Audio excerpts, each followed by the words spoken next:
It's time to start running!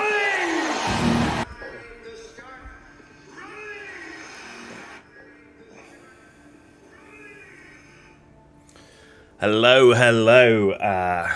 Welcome to the home of the Ghost Owl. We're back, having been away for 2 weeks with work, and then I got back from my work travels sick as a dog. You can still hear that I'm still full of sickness, but with kind of feeling a little bit better, not quite so tired, no fever and stuff. So we're back on board and back streaming. So just trying to get everything set up. As always, when you go away, updates galore. So we had to update our Stream Deck, we had to update OBS, and of course, every time you do an update, you're going to break something. So yeah, we had to resolve a few technical issues, but we're on board. So what are we going to be doing the next few weeks? Well, we're playing Dune today. So what my plan is over the next few weeks in terms of Dune, I've got the Call to Account chapter storyline to finish off. I've got a contract or so to finish off. And the main focus, other than the story stuff, is upgrade everything to Mark 6. So far, I've got one Mark 6 Assault. We need to get another Mark 6 Assault, 2 Mark 6 Scouts, 3 Mark 6 Buggies, Mark 6 Treadwheel, Mark 6 Bike. So we've got a lot of grinding to do, because you think a buggy alone is like 635 plastanium. Plus all the special components you need to find in the deep desert. So yeah, there's a lot of grinding in there, but of course, and a carrier, so we've got a long grind ahead of farming stuff. We're doing that. We're trying interspersing it, like doing a bit of grinding, then going out, getting some industrial pumps, carbide scraps, testing stations, all that sort of stuff. So we're going to try and split it up a little bit. So that's Dune. That's the plan for Dune at the moment. Obviously, all solo and all PvE. We're obviously going into the PvP area of the deep desert, but our aim is to not engage in PvP. That's just where I play. It's we're ratting essentially.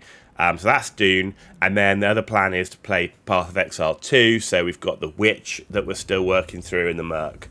So I want to get through to the end of the story and into mapping on both of those characters before we get into anything else. But that's the plan.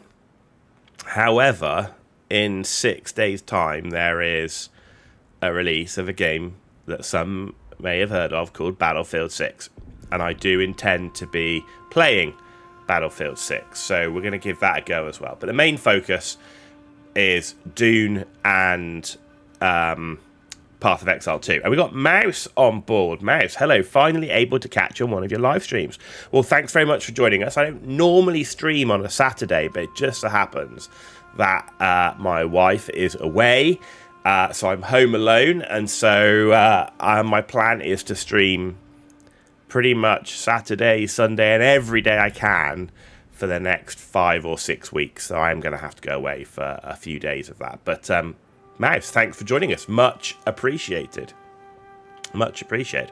Right, so now we've logged back in. Before we started the stream, we did do the power on the whole base, so that's done.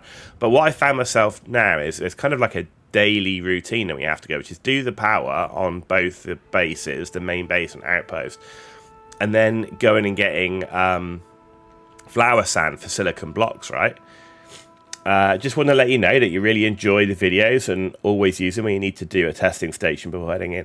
I'm glad you're finding it useful. It was one of the things I kind of there's lots of content out there, but it's kind of, some of it's a bit all over the place, some of it's mixed in with bigger things. So I wanted to go through the main testing stations, try and look at like which ones are worth doing, what do you get from them, how hard are they, that sort of thing. I got caught out with testing station number 10 when I first played the game.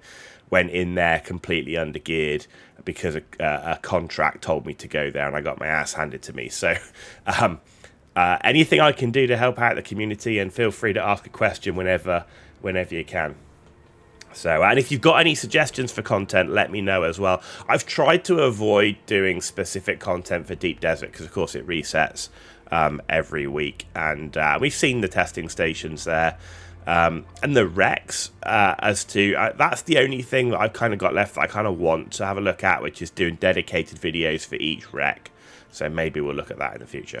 But first of all, enough talking. Let's play and get flower sand.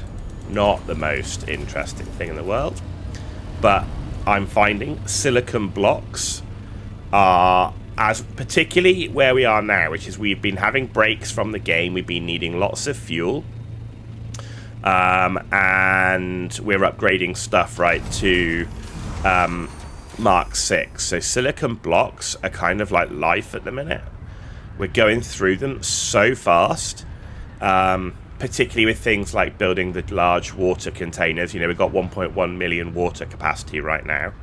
So yeah, silicon blocks. Cobalt paste, we're doing all right with. I don't need to farm that every day.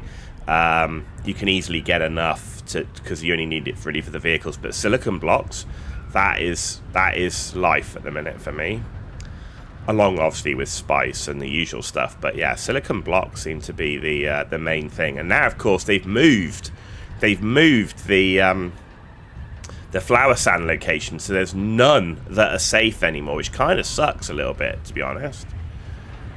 It was nice to have a couple of safe ones, but I guess they want to make...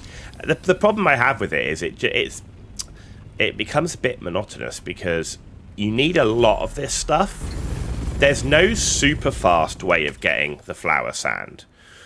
In even using the soft step boots and all this sort of stuff, you're just constantly going up and down to avoid the worm. And even if you use if you use the compactor that has the less noise for the worm, it doesn't gather much. It's got a much lower gather rate. So you go, am I really getting the benefit of the worm not coming as much? And the amount of times the worm comes versus how much you lose on the compaction, I just run with a normal compactor. The other thing is, even though I'm fully skilled into improving durability of tools and everything else, the compactor does not last long. Its durability is a nightmare. So that's why at the moment I'm not bothering with the tier 6 compactor.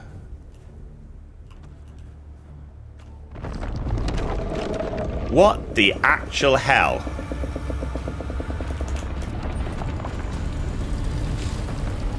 Are you deliberately trying to lose my brand new Mark 6 assault?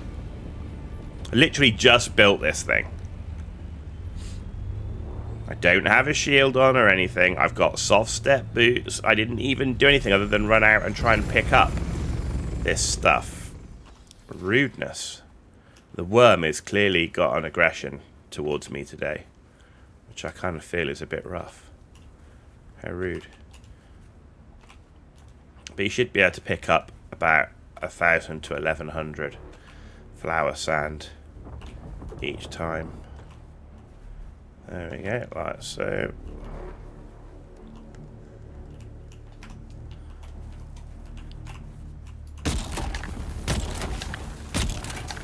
Let's pick that one up.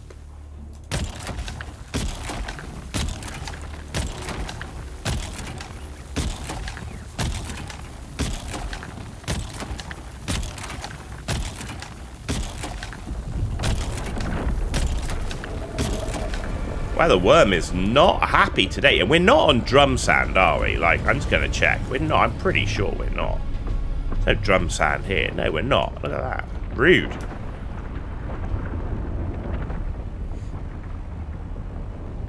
So we've got no shield on. We're not on drum sand. We got soft step boots. And the worm is seriously aggroed.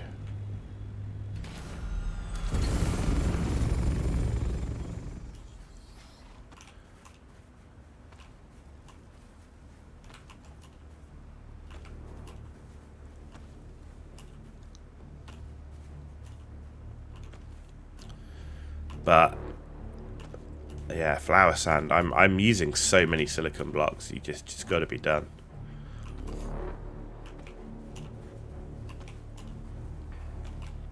So what I'm doing at the moment, I've got enough of the spice residue that I'm starting to build the industrial fuel. So I'm hoping that we'll be able to do a big power swap out soon and swap out for the different power cells. Jesus, see what I mean in terms of it's like up and down, up and down. You don't get very much because the worm comes so quickly.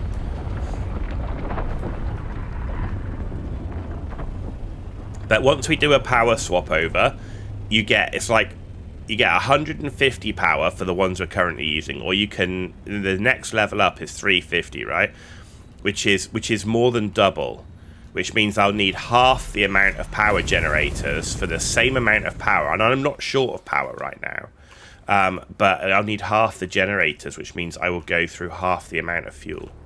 But I want to build up a big supply, so I've built 2 of the big vaults, for which we can then fill those 2 big vaults up with fuel, which should give us plenty of the spiced fuel that we need to was it industrial lubricant or something, I think it's called, for us to go and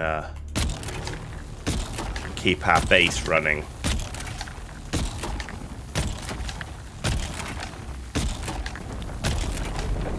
Look at that. I mean, we're barely getting any down. I mean, this is crazy.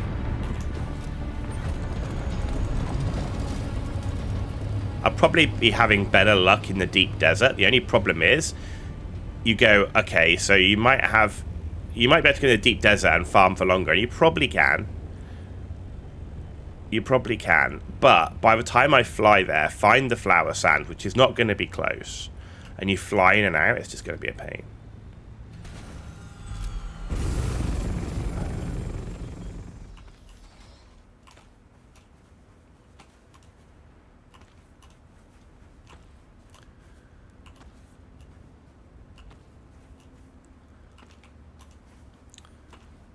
And it's so patchy here as well. I don't know. We obviously landed on a bad one or something.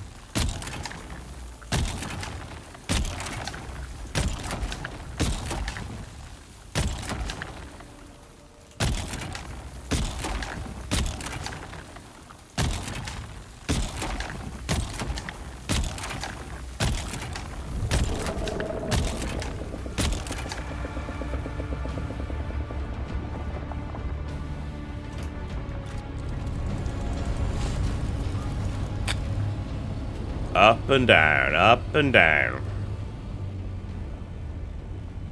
Here we go. And you don't need to be up for long, just enough for him to go in a different direction. Let's get rid of what I had.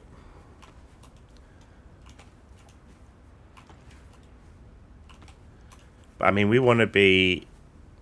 I'll probably do this until my static compactor breaks, because I know it's not going to last. I mean, I'd really like to come away with at least 10k, if not 12k flower sand, but I mean, whether we're going to be able to do that with this compactor.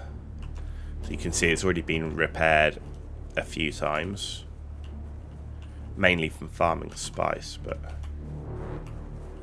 was a better flower drop, right? It's like a bit of a better patch here.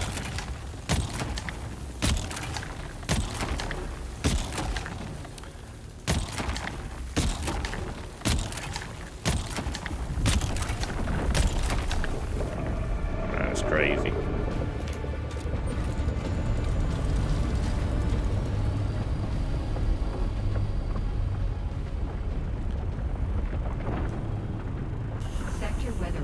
Your take, oh my god.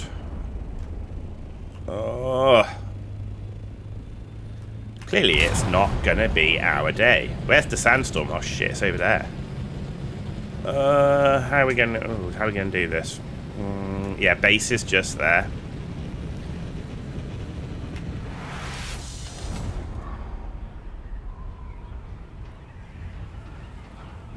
This is gonna suck.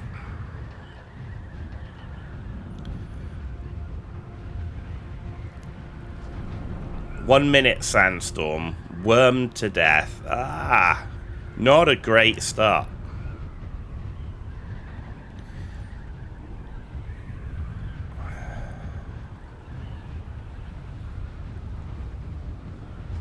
My brand new Mark 6. Sector weather alert. A large sandstorm. There's the base. There's the base. Ah! No, missed it. Shit.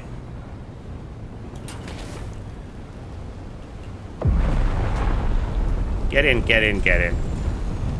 That was more of a rush. Jesus. Man, talk about shitty luck as we come into the game. We get 4,000 flower sand before we get sandstorm to death, worm to death. My word. Holy moly.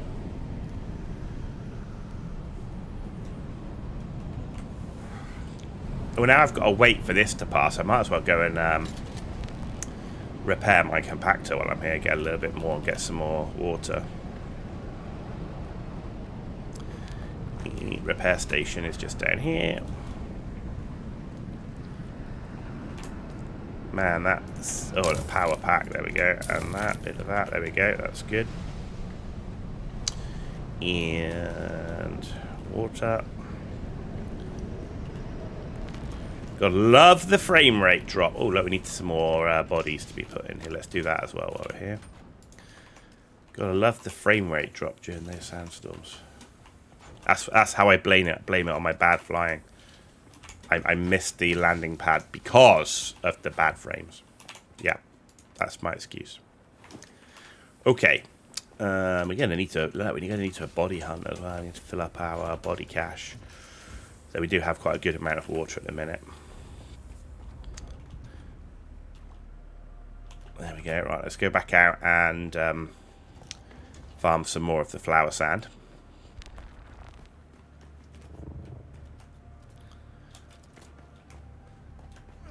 I don't have like millions of decorations in my base, and it's not the smallest base in the world, but man, it still struggles with the frames. We're not running a low spec rig.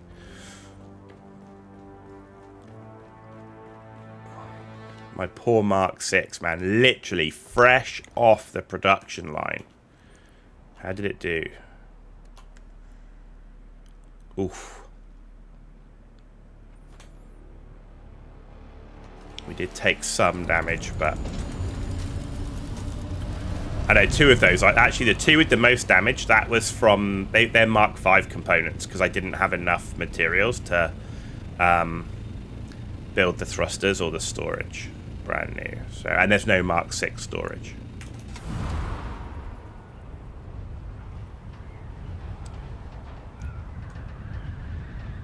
Well, not gonna lie, that was a really terrible start to the day. Glad to be back. Glad to be back.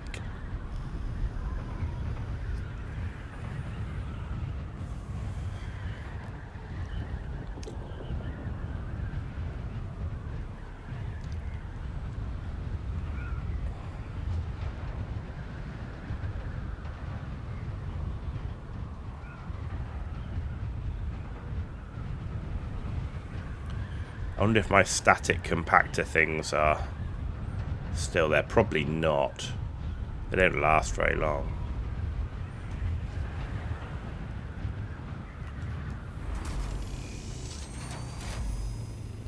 No, they're gone. Damn you. Alright, well let's pick up the last few bits here.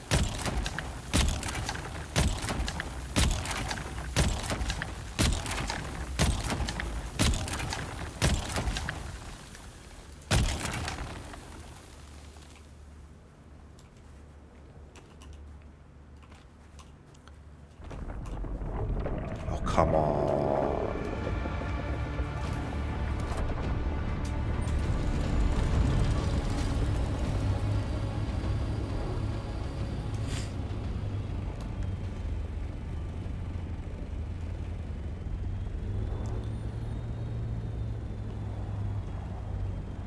I tell you, they really need to put back in those safe flower sand spots, I tell you. Christ. Give me my safe spots again. I know it wasn't intended, but...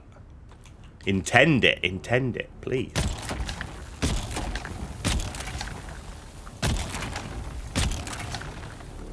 There's a patch over by testing station 10. What, that's completely safe? I thought they removed all of those. That's what was in the patch notes. I never really go over that way looking for flower sand. 90% safe? Wow.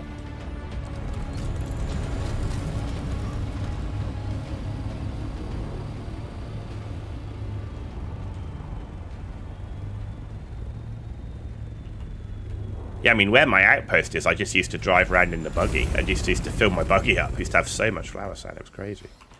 Though they have increased the cargo capacity of the assault. So using a thopter to do it now is way better, especially with the worm. But kind of just another reason that the buggy becomes a bit more redundant. Which is a shame.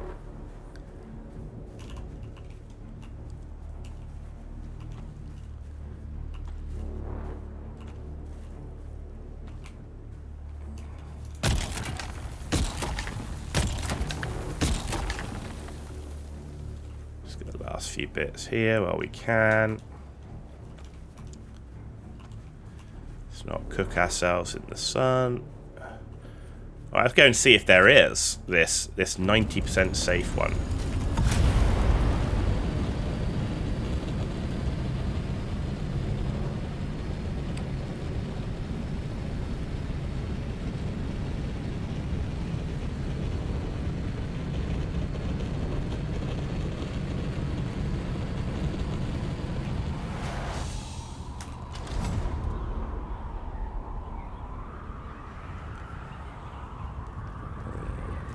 Okay, so you're saying testing station 10. So somewhere around here, okay.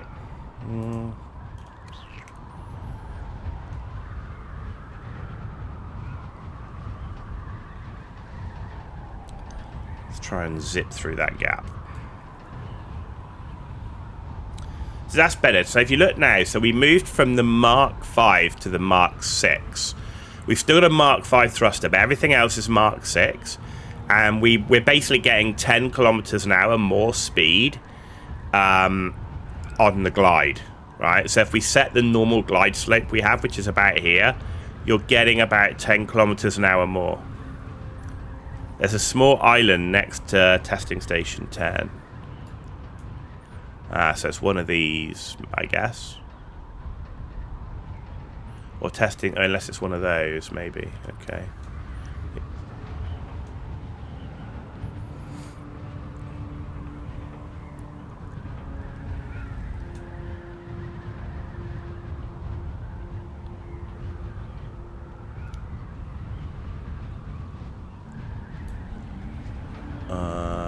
Okay, I see some over here next to an island.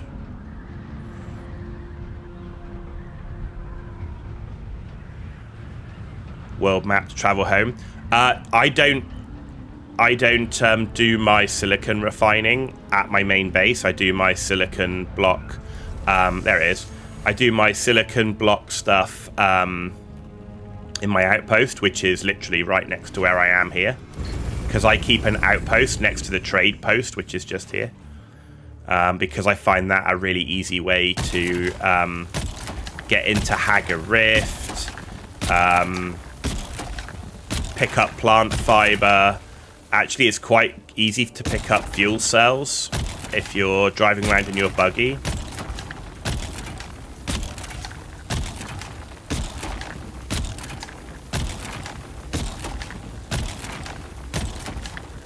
But this is a great location. Yeah, look, it's completely safe. Mouse coming up with the handy tips. we're going to cook ourselves because, of course, we are we are flower sand hunting in the day. That's fine. We've got a nice big shadow here. And I do have the still suit on, but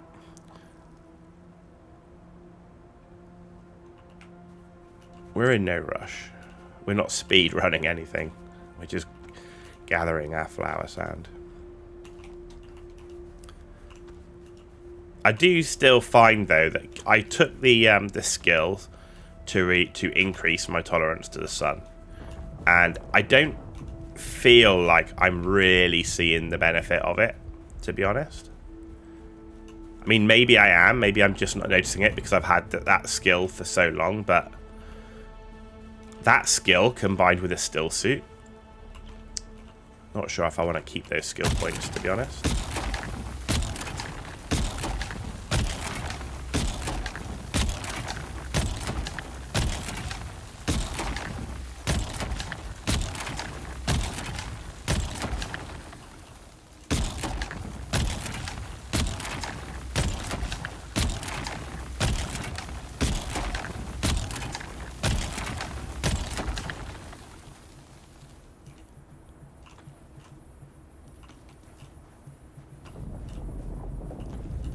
This is great. Yeah, this makes life so much easier.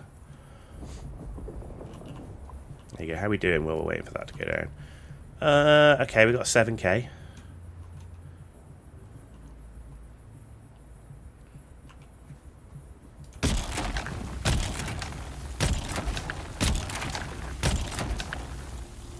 Try and hoover up everything we can because it's safe and easy. Even if you pick up less, the fact you don't have to take off every 5 seconds does make a difference.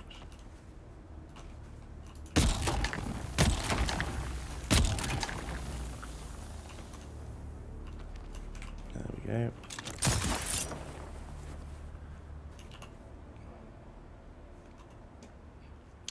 Another 1200. Like I said, I want to get at least 10k, ideally 12, but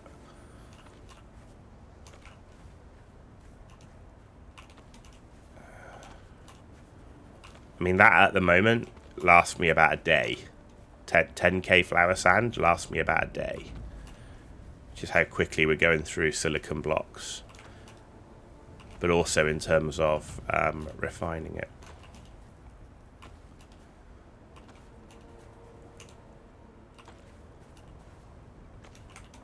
And I went through a lot of silicon blocks yesterday. Doing fuel.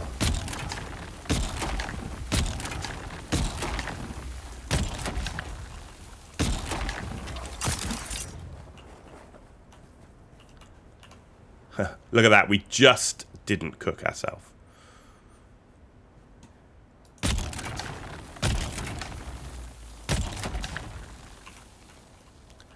there's not a lot here now, but we'll take what we can get.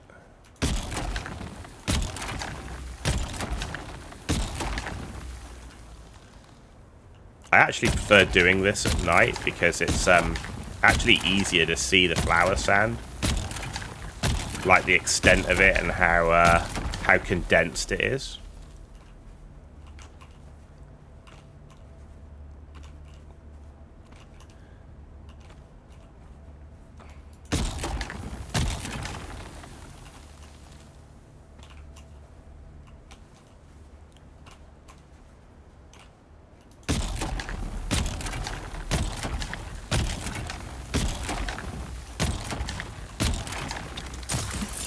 We're gonna cook. Shh.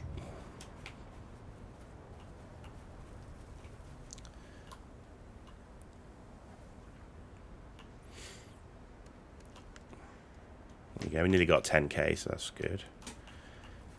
I mean, like I say, we've got a deciliter John. We've got all the stuff we need to survive, even if we are cooking. But you can lose your hydration pretty quickly if you don't pay attention when you're cooking. That's personal experience. But yeah, mouse, what a great tip.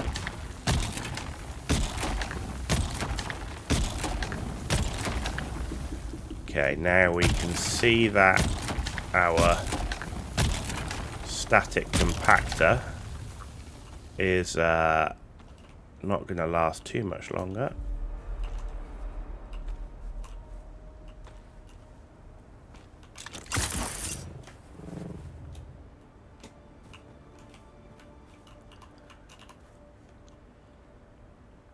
So we might as well keep going till it breaks.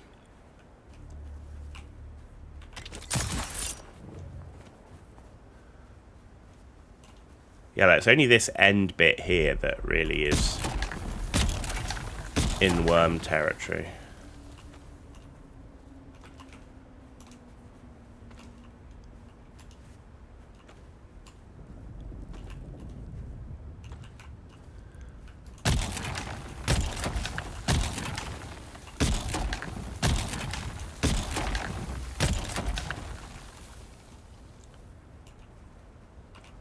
Yay, the sun's gone down. There you go. That makes things a bit easier.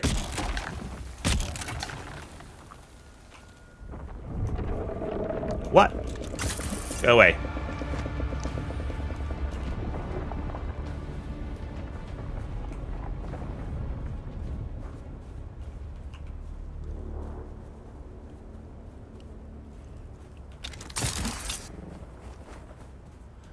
There we go. Man, I think we're nearly done. I think we're going to end up using all the sand.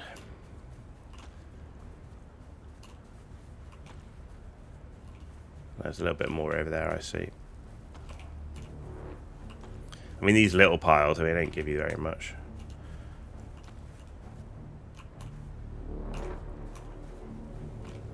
I say it's a damn sight quicker than taking off.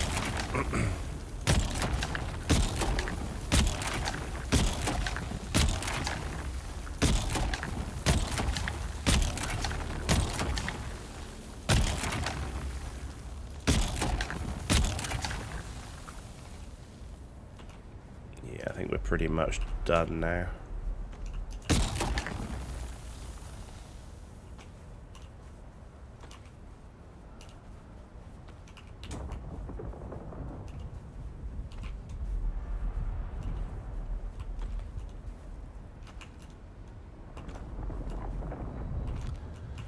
Okay.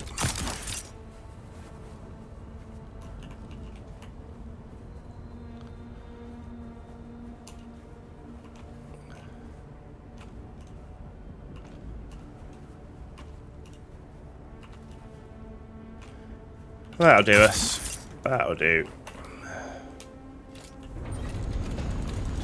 There you go. So that's not. So we got our 12k, right? Which is what we were targeting. So that's fine.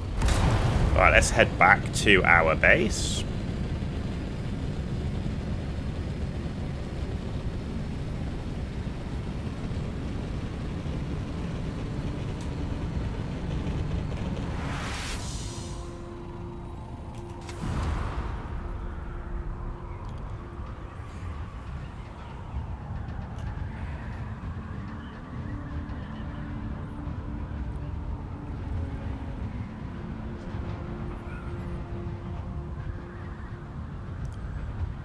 There we go. I keep the outpost base, like the pentashield, quite small to reduce the amount of power that we use, so it's a bit of a tight squeeze. That's fine. There we go.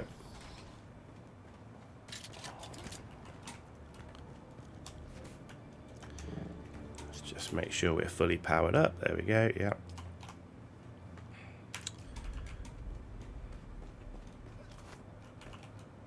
So this was originally my main base when I first started playing the game, and I used this pretty much until, because I kept an outpost in the aluminum area until I then properly moved into the aluminum area for my main base. There we go. We get plenty of flour sand there. Look at that. Good, good, good, good. We've got plenty of fuel, but do we have spaces? There we go. Excellent. Right. So the other thing I need to do is I need to make sure we get water in. I need some more corpses for here as well.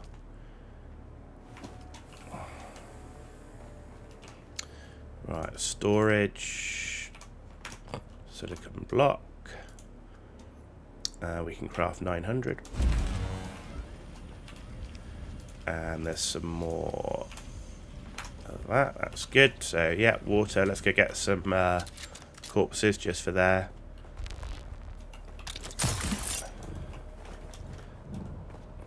You know, and I could... oh, shit. Thank you. I could have another death still here, but I just don't need it because I'm off doing other stuff, and the time it takes to process, you go, eh. It's just like extra power, extra usage, and I'm not on like a mass production. Like if you're in a guild and you're like mass producing stuff and you've got support with other stuff, that's one thing. But when you're solo, when you're having to take breaks and you know, you've got family and other commitments, work and all that sort of stuff. Managing your power requirements is quite important for the amount of fuel you're going to have to grind. And so this works pretty well for me at the moment.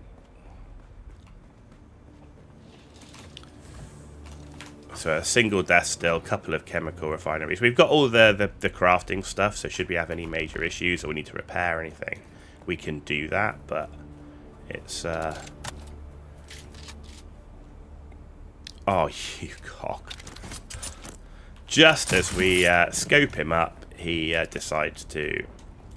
There's someone... Hello.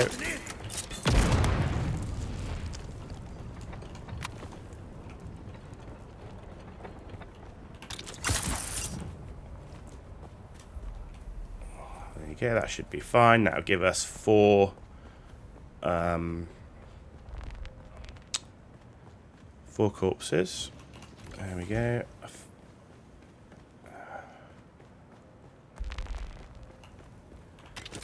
You know, when you think about it, 4 corpses, 50 minutes.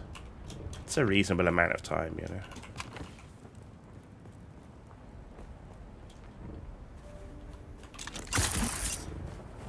I actually find this base here, just with those 2 camps and those bodies, is more than enough to keep this base running. Good.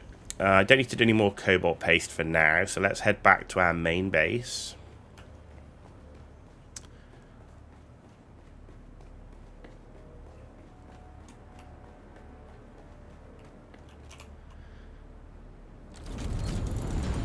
Here we go, where's our Atreides airfield? Atreides airfield, let's go.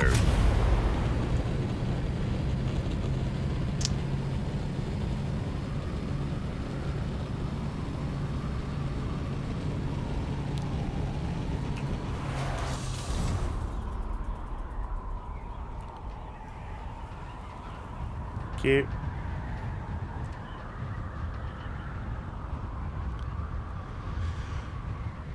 So next thing we're going to do is we're going to do a corpse run for the main base, an aluminium run for the main base, and then we're going to go to Deep Desert and do some testing stations, because I haven't done the testing stations since the reset, so we can get some more intel, because I still don't have everything unlocked quite yet. We're nearly there, but we've still got a few things to do.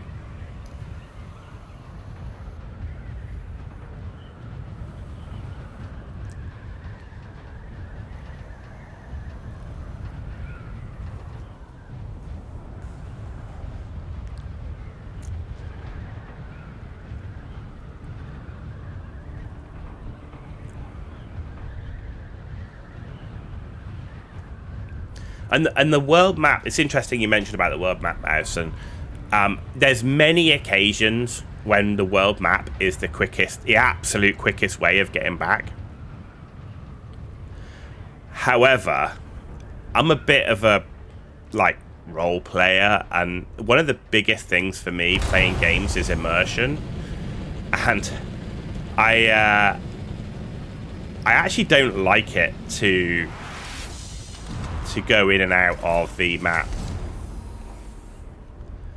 I actually prefer to fly around, because I kind of, going out of the map, just going around and coming back in at the top, it kind of breaks a little bit of the immersion that I like. So for the price of saving, I don't know, 30 seconds or something, which, you know, I know a lot of people, it's boring just to fly around, but I quite enjoy it, especially given how much I like the flying controls in this game. So many games have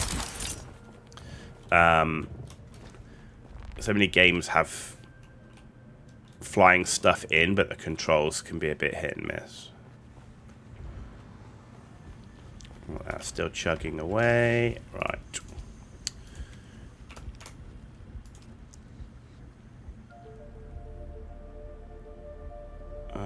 Why is it not showing my other... Because I didn't have any stuff on it. Right, so there we go. Thank you.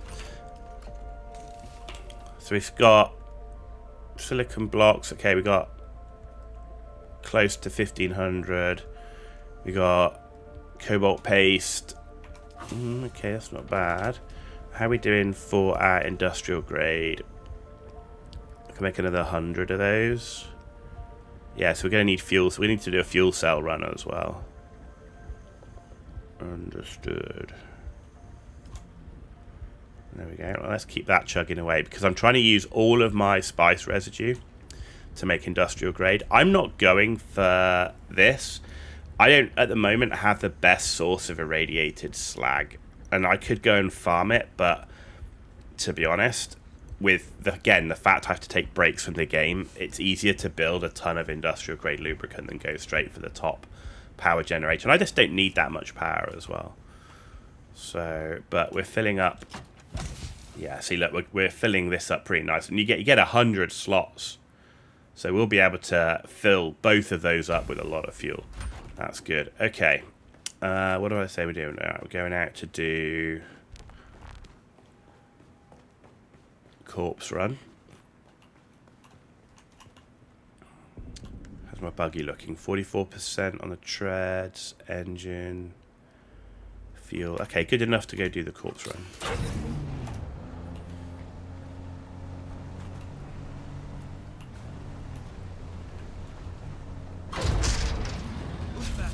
Hello. I got you.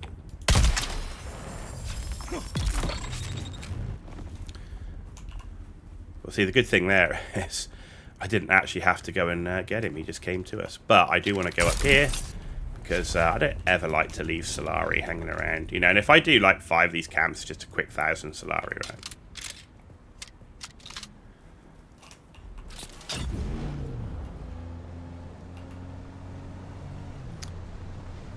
Okay. The next Mark 6 thing I'm grinding is actually a Mark 6 buggy, so...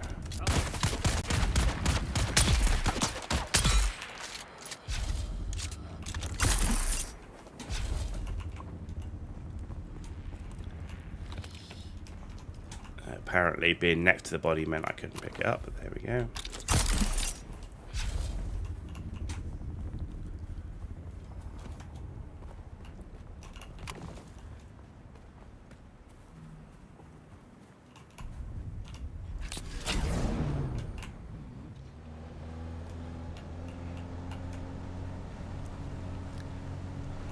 If I see any fuel deposits, I am gonna pick them up as well because I generally don't use all of the corpse slots in a single run.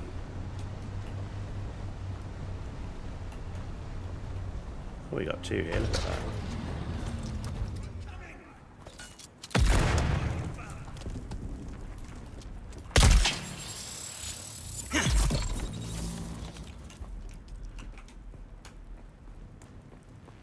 Okay, good old drill shot.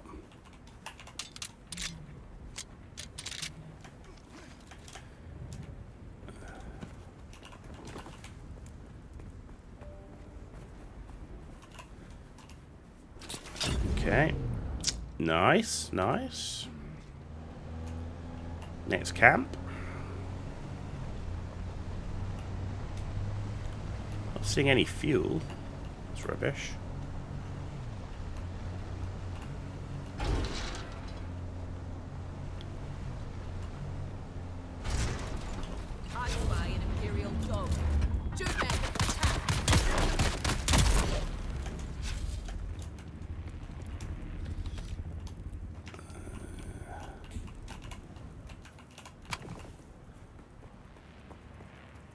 go.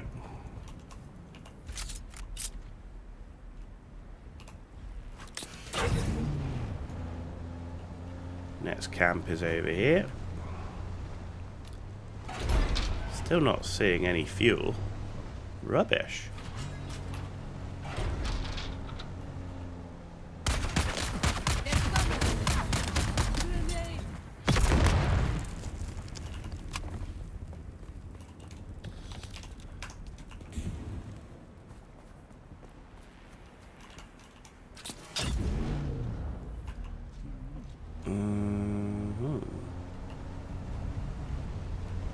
Any fuel? Ah, there's one. I see some fuel.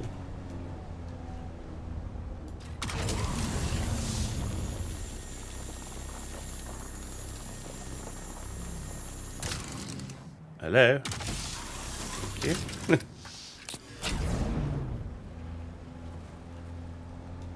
That's why I just don't pick up these individual fuel cells. I never loot fuel cells anymore, because the difference in using a cut array on those things is like night and day.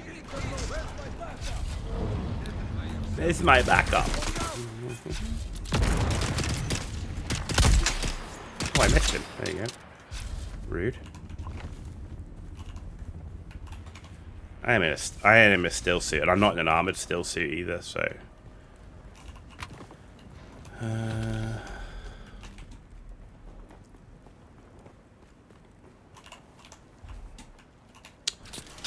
Okay. Right, that's done. Still got a few bases around, look. Quite a few abandoned ones. Though you don't know how... I mean, that's clearly abandoned. The pentashields are down and he's not blocked it in. But that one's still up and running. This one looks like it's blocked in. Yeah, he's got pentashields up. There's still... I mean, on this... people are saying that there's, like... You know, not many players in the game. And yeah, the population's definitely down. But I'm still seeing on this server quite a few bases that are up and running. I mean, nowhere near as many as on release, but whatever game is like that on release, like, and stays like that. Very few games maintain more than 80% of their population. They're here. Oh, how did I miss you? Hang on, what? Thank you. Sometimes I get this weird bug, like when if I have a gun out and then I use my melee special, sometimes it doesn't work. It can be a little bit frustrating. Because it's supposed to instantly switch to the parry, but for some reason it doesn't always work.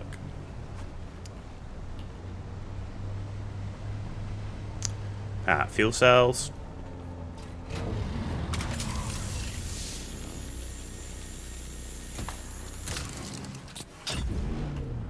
It's funny they still haven't fixed the infinite laser bug thing, where if you switch seats too quickly, the laser doesn't turn off. Fuel cells? No. Right, we've got one more corpse camp to do. Sometimes you get some fuel cells up here as well. But so far, not looking good.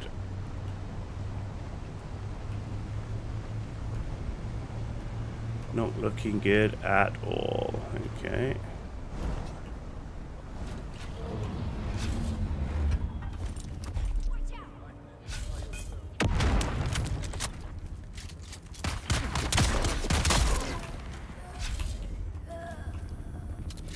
Wow, that was a long death.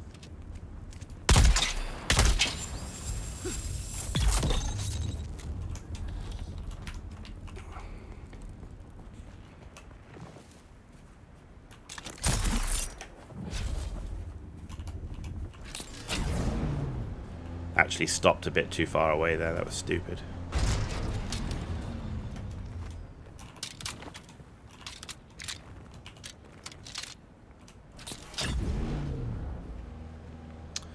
Okay, so what did we end up with? We ended up with... that's not bad.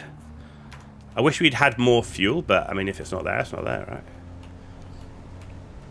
right? Well, there's plenty out there. We'll pick up.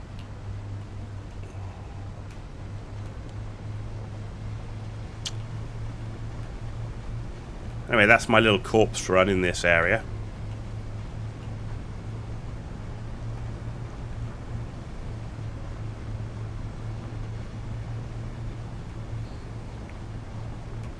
The only thing I will potentially do if, or when, I should say, not if, but when I upgrade my power, is I'll probably go for another advanced death still in my main base. I kind of feel like that 5 advanced death stills is a good number for a completely solo player. And if you're just, logging in, and even if you just fill those death stills up, like, every time you're in your base and they're empty. I hate this. This guy is really annoyed because he had a really cool road and then he decided to put these lights in. The problem with these lights, he's put them so low that you can't drive down the road properly anymore. So, really cool idea with the road. Love it. Putting the lights there. What a ball ache. Ooh. We're drunk. We're drunk.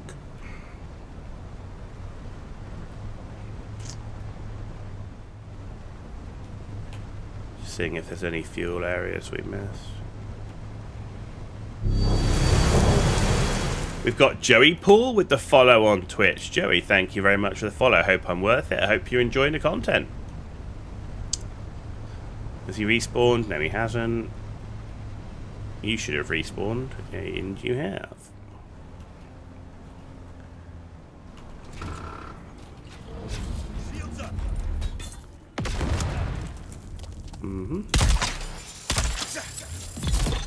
Thank you. Nice work on the stream. You also want to get in this game. Link up on Discord so you can catch your stream on time.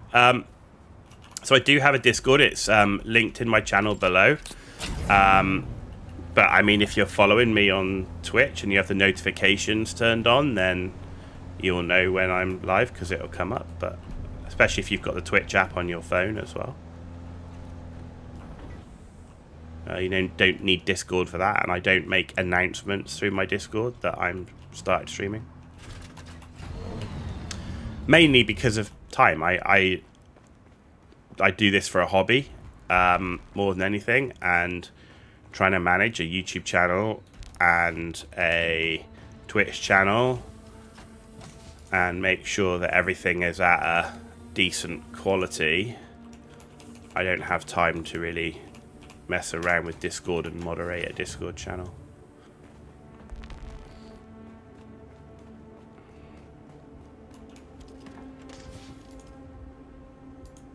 Oh, switched.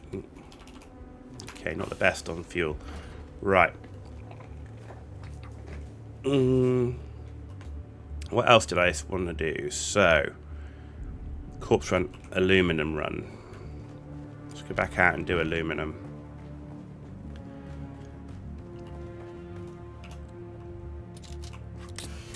I always find it good to keep a good stock of aluminum and duraluminum.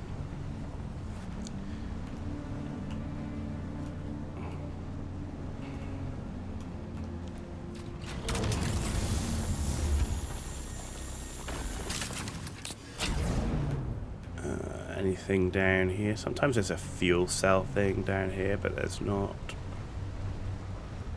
Rubbish. Okay.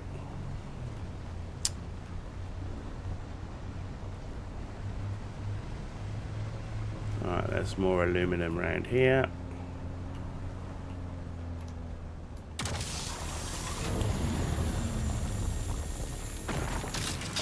That's out, I certainly don't need either.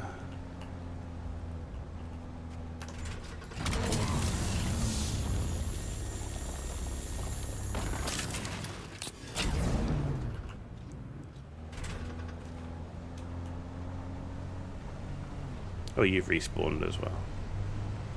Okay. Yeah, rude. Man, why did you have a Scottish voice? I'll take the corpse because it's useful.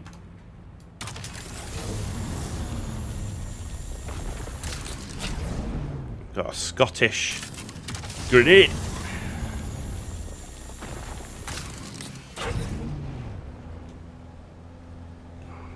Cool, there's another two pieces of aluminum over there. Cool. Haven't farmed aluminum in this area since the Coriolis reset.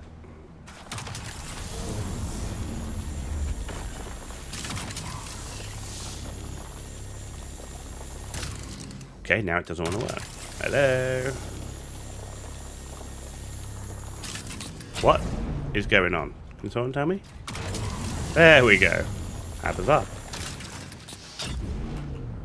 Ah, you gotta love the FunCon jank in their games. Not unexpected, and to be honest, not game breaking, so let's face it.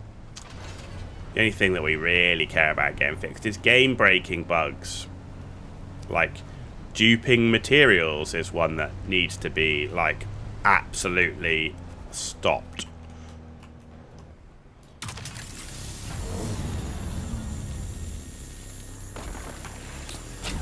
There you go, there's the infinite laser bug. Stops if you switch back to the sea.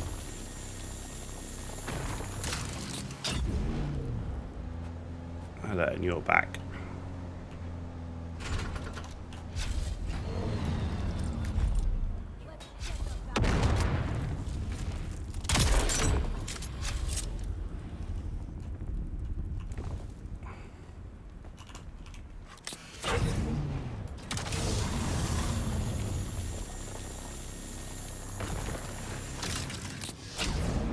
Okay, you can see I really do like my grenade. You know, obviously I do spec into range, like that's kind of my thing. But the grenade is really nice. I'm not gonna get you as well. I'm really after aluminum to be honest. Oh, there's the fuel thing's back.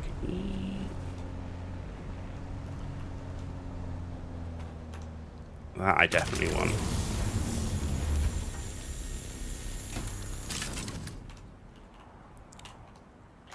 Switch back, please. There we go. Cool base up there. He's got like a natural road. I really like what he's done here. That's such a cool place because he's got like a natural road up into his base. That looks great. I love that. What? Go away. Hey, rude. Jeez, you're vindictive. You ran all the way over there just to shoot me with your little disruptor. How disgusting.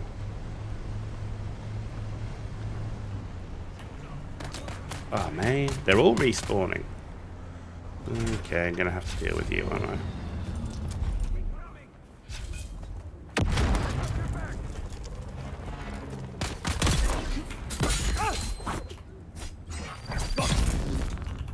I'll take your corpses because I can.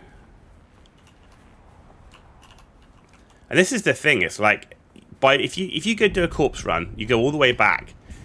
By the time you come back out again, like having just emptied the corpses from your buggy, they're pretty much all respawned. So you really don't have to worry about doing any massive corpse runs in this area.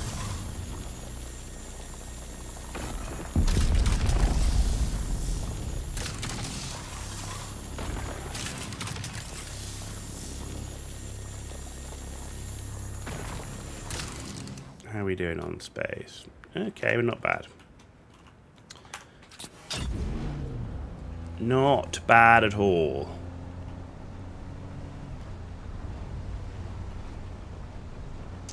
Yeah, so next target is to replace this buggy with a Mark 6. That's my next upgrade that I want to do. It's Mark 6 buggy.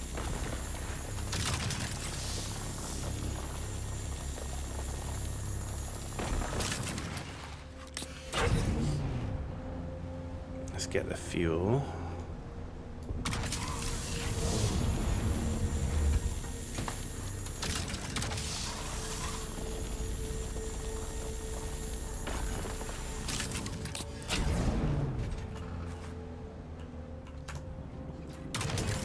Oh. The mining arm kind of raises up in when you use it. Inventory full. There we go. Cool. Head back. Very nice.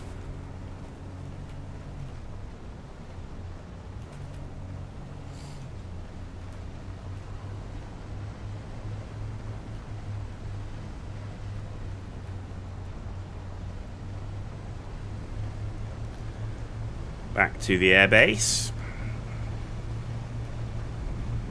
Kind of went with this kind of like floating aircraft carrier design with like the main facilities beneath it.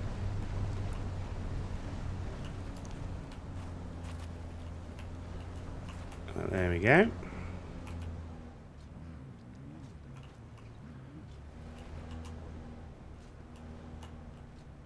And there we go. Perfect.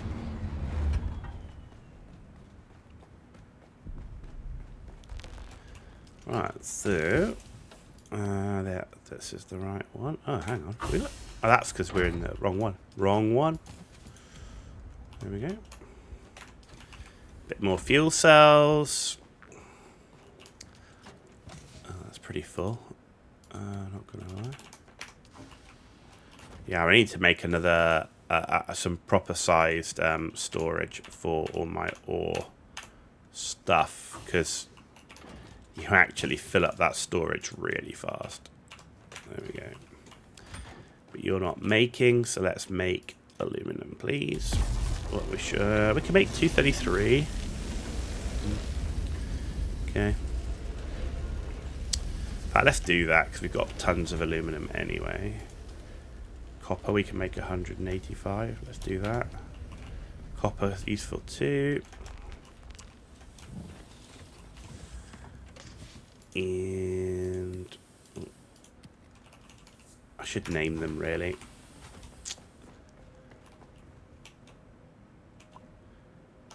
Alright, that's done. Good. Right, what are we doing next? We've done the aluminum run. We did some fuel. We did corpse. Let's go do a quick industrial pump run. I go through industrial pumps pretty quickly earlier because I was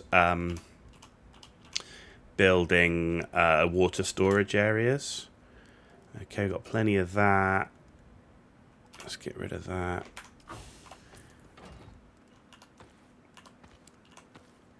And they go through industrial pumps quite quick. So, we're going to need to replace our power pack soon. And we're going to need to replace our static compactor. What I'm also going to take then is blood sack, and that. Let's put that away. Swap that over. Cool. Right, let's go do our industrial pump farm. So the other good thing about having the base where we are as our main base, so you have the you got the aluminum stuff, you got the corpses, you know, all the other materials are here. But if you come up here, I don't even need a buggy to get there, or not even a thopter, because there we go. We can just fly straight to the side entrance of the industrial pump area. Oh, come on. Where are you? I'd like to do... Actually, let's do him first. Ah, crap, I missed.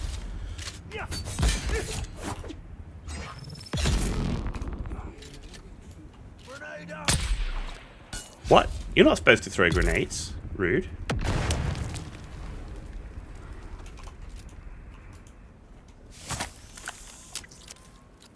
I still occasionally, like, if I'm doing this type of thing, I will go and collect blood and put in the blood things. You'd be surprised how much it helps with the water. You know, and if you're going to loot the bodies anyway, you can actually collect the blood while looting, so...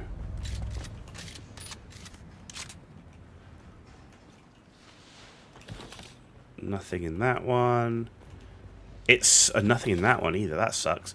The whole industrial pump thing is so random with the amount that you get.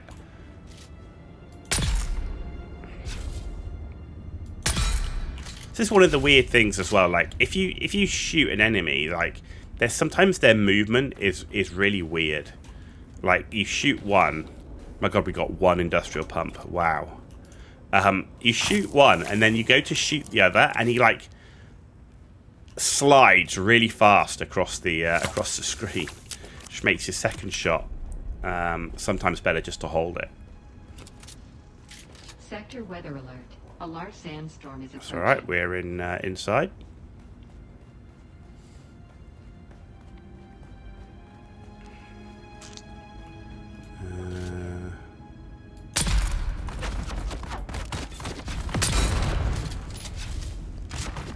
Oh, I didn't get him with the grenade. Must have thrown it a bit too short.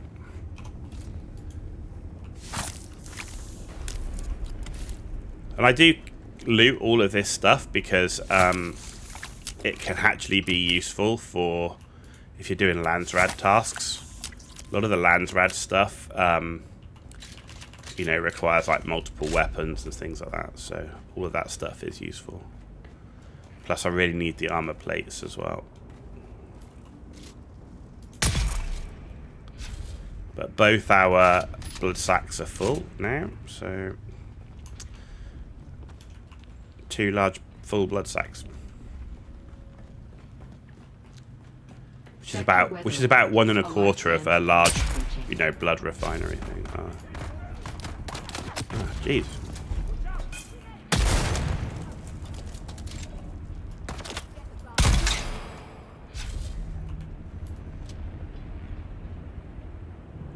We hit him there. There we go. You got drill shot in the face. That's gotta hurt. Not gonna lie. The reason I took my time there is what he paused, and the amount of times the walls, the hitboxes have been at a point where they're not as you can see visually. But that hitbox is pretty good. So we end up hitting like invisible wall. So far, we've got 2 industrial pumps. Not gonna lie, that sucks.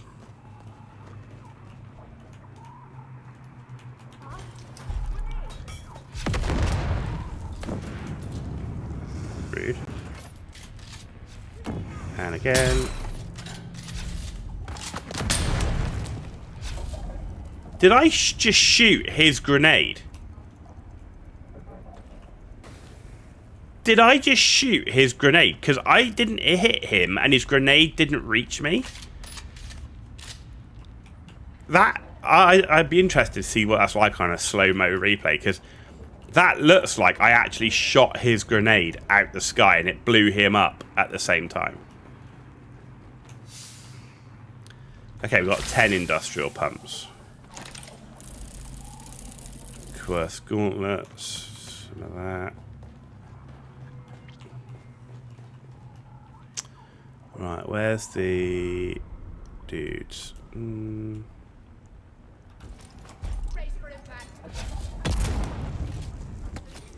I missed him. That was shitty. What are you doing? You're supposed to shoot me. Wait. Oh.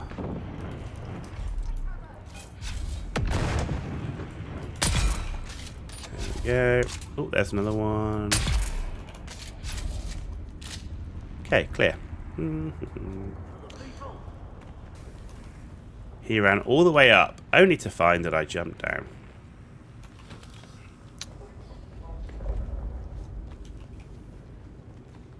I'm sure he'll come and find us in a minute. Nothing there, that's just ammo. Don't forget our spice. It's going to make all the difference. Backpack is full. What did I pick up?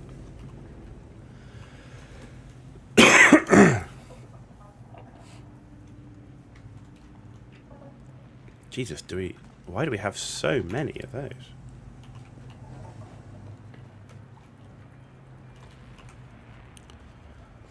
Fuel cells, definitely not something or batteries, something I definitely not need.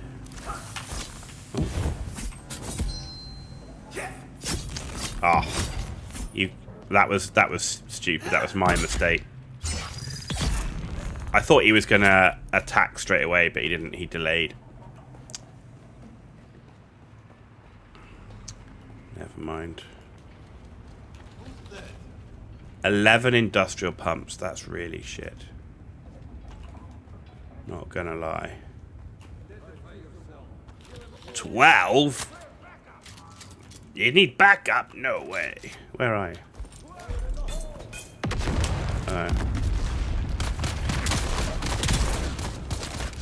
Oh, where are you? I didn't see. Oh, there's another one.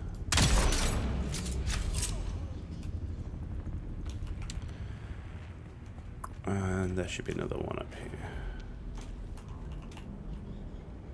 5 in 1. Finally, a decent. So we got 17 industrial pumps out of that. Not the best.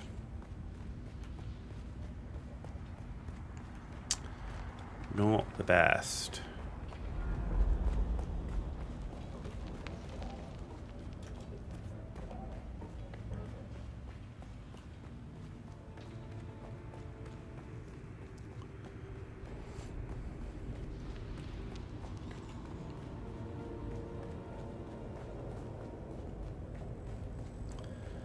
But yeah, that's a quick. It gives us a quick industrial pump farm, so we can do that occasionally as we're passing through. It's literally right next to our base.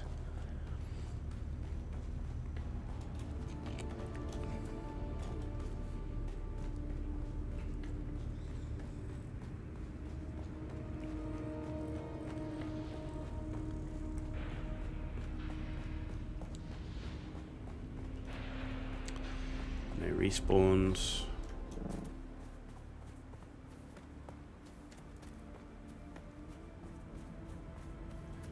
And then if we do this right,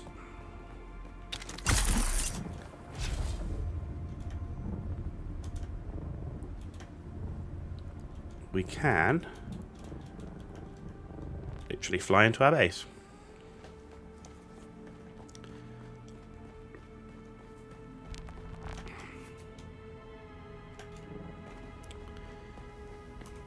And we can empty stuff in here. Anything else to add here? No, I don't think so.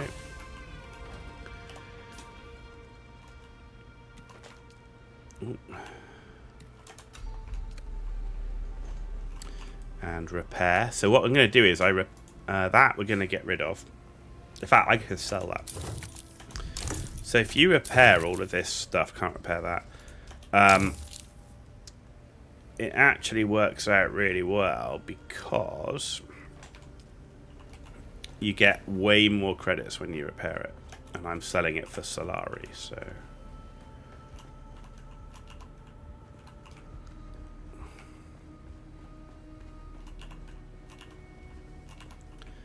Okay, that's all done there.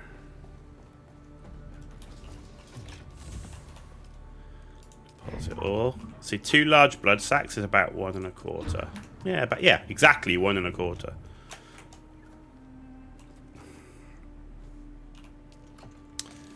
let's put that back, that back, that. And we're gonna sell the Dew scythe. That we can sell. So we've got a few things to sell here. Okay.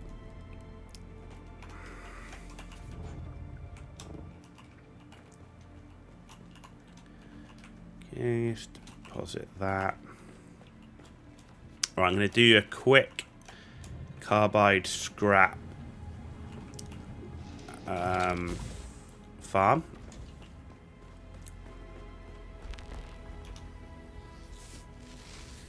Paul Nesbitt with wildlife photography. How'd you get the pet rat in the cage? That's a good question. How did I get that? Is that... let's see if I can find out. I think that was like collector's edition thing, maybe?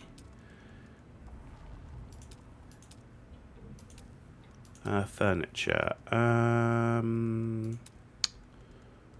Where is the rat in the cage? It was either... It was either collector's edition or it was a Twitch drop. No, where is it? Where's the rat in the cage?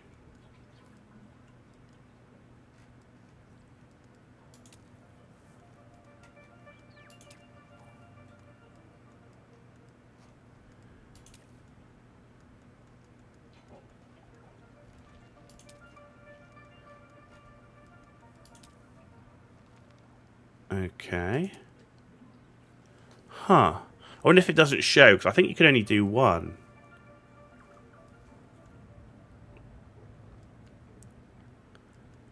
I thought it was in here. There it is. Terrarium of Muad'Dib.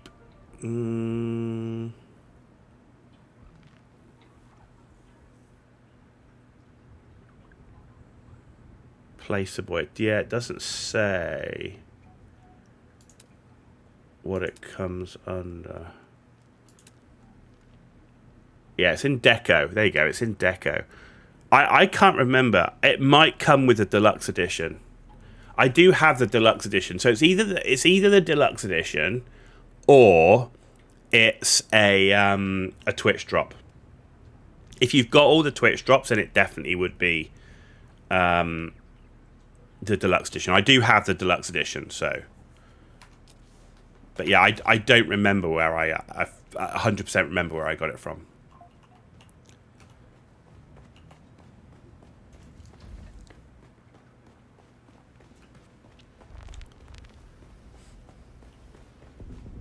But it's called the Terrarium of Muad'Dib, so if you Google search that, I'm sure it will tell you where it comes from. I'm sure I saw a post, though, them saying that everything that you could get from the deluxe edition and Twitch drops eventually would be available in the game normally. So I think I'm pretty sure they've said that. Right, let's go and sell some stuff and then go get our carbide scrap. Don't have the Twitch drops, but thanks anyways. I mean, I definitely recommend if you're really liking the game, if you're a big base builder, like I love my base building, I definitely recommend, even if you don't want to watch the content creator, like get a Twitch account, sign up, link it to your Dune, because there's a whole bunch of construction components that have come from Twitch drops, and while they have said that you will be able to get them as normal in the game, we don't know when or how long that will be. Just depends on how big into base building you are, really, I guess. Still alive, are you? Okay.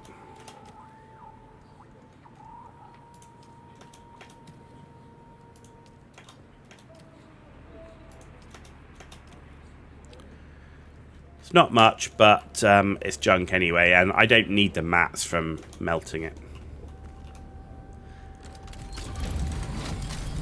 Ghost, if you have an extra calibrated, you can make money. You sold 500 for 10,000 on the Chome exchange. Okay. Yeah, to be honest, I haven't really been playing the market much. There are no taxes on the server that I'm on, so I haven't had a huge need to build up a big stock of Solari. You know, I do play solo and I play PvE, and I'm playing the game to kind of grind through it slowly while also playing other games. So I haven't had the need to really focus on Solari, but that's a good tip, so thanks for that. Just enjoy the game, finished all quests, looking forward to the big update next week. It's going to be interesting every time they do an update. I've done everything apart from because I've been away, but I've obviously got the call to account. You can see it top left corner. So I've still got the new free chapter to do, but I've obviously completed all the DLC stuff with the exception of the single contract that I've got. So, but this is my third character that's over 170. But this is my main. This is my main.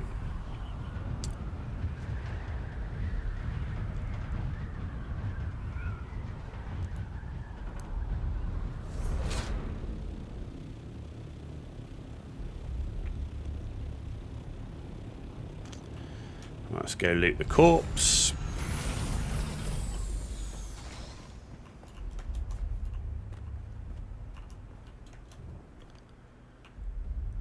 What do we get? Spark Sword, House Rapier. I mean, 500 Solari is not bad. 14 Carbide Scraps and 4 Diamond Neem Dust, though, is worth it. It's like the easiest loot in the world. It's just if you know it's there. Have not seen me stream the Deep Desert yet. So, yeah, if you check the playlist out. So, if you look at... I've got 2 Dune playlists. I've got a Dune playlist, which is the lighter coloured thumbnail. That is when I first played the game and me playing through the game from start to finish in terms of the story. You'll also see there's a second Dune playlist which is darker. It's got like a black background to the thumbnail. That's stuff where I actually play this character that I'm playing now, my main character, offline as well as online. So the one with the light background, nothing was done offline. Whereas the one that I'm playing now, I do play this character offline as well. So you don't get to see the whole progression or every bit of farming. But if you look in the black background playlist for Dune Awakening, you'll see that I'm in the Deep Desert there many times, doing testing stations, doing farming of spice and all that type of stuff. So yeah, there's 2 playlists. It's just I wanted to have, when I first obviously started playing the game, I wanted to have a set of videos that showed everybody what it looks like from start to finish,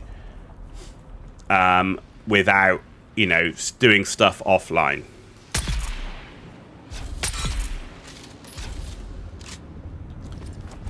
But at the same time, that can also be quite limiting, so that's why I...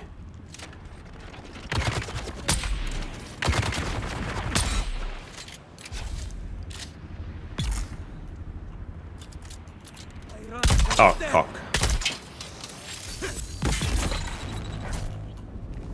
Oh, I don't want that. I don't want that. Ew. No.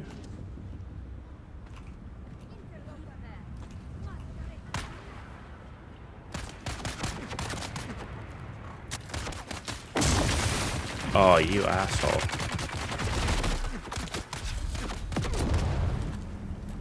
Where did you go?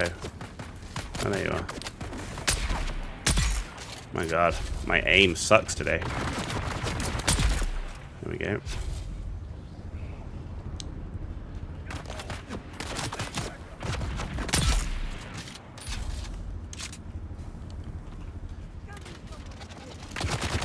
Oh.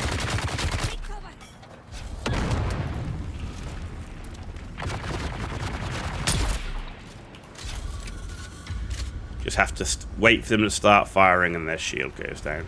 I just have so many problems with those shielded minigun dudes.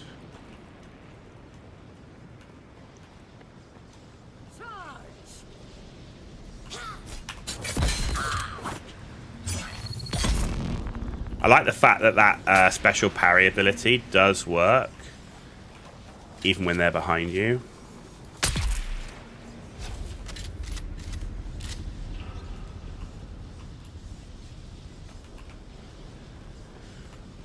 Only really killing them and looting them for the still suit stuff, but it's always worth to have that.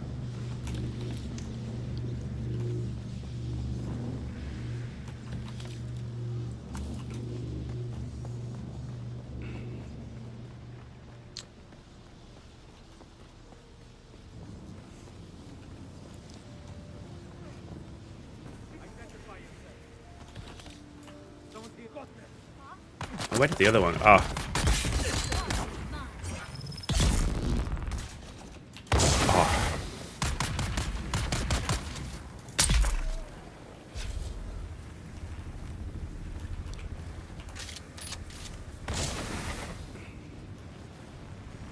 There we go.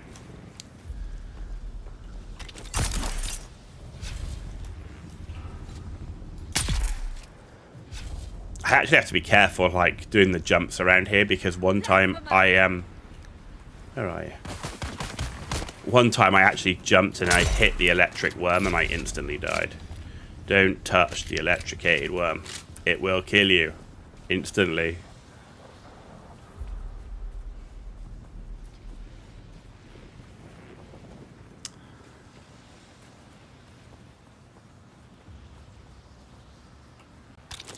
Like, here's okay because you got roof.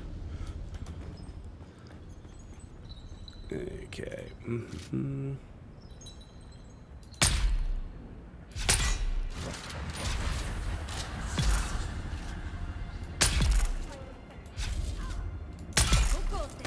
I need help.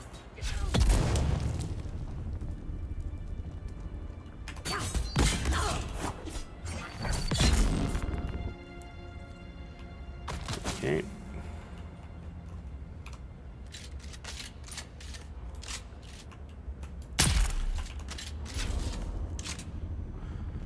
Thank you.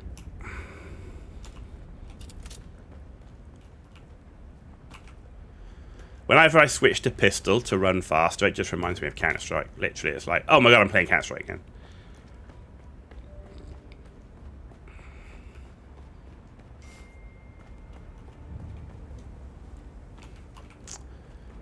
Okay.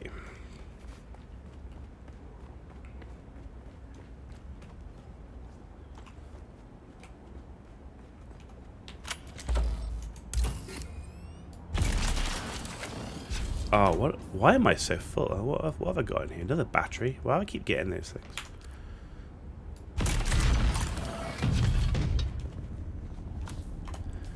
And I don't need scrap. Ah, because I got the bloody corpse.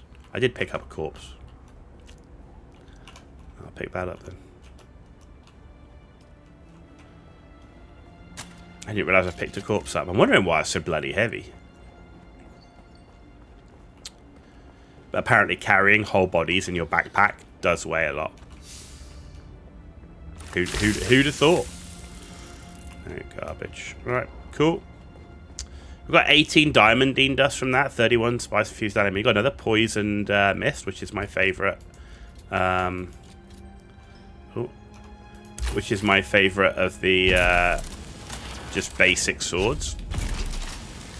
Mainly because I can, every time I use the parry ability, it nearly always poisons them. And if you've got a lot of people coming after you, you can parry and then like kite a little bit and they'll just die naturally from the poison, which is quite nice. That's why I like my poison rapier.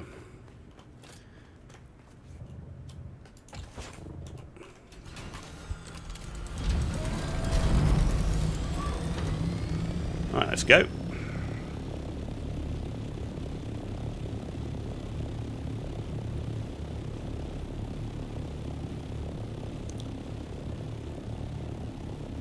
Right, and in fact, just for Paul, we're actually going to the deep desert now we've done that little bit of farming. Because we haven't done the testing station since the reset, and we need a little bit more intel.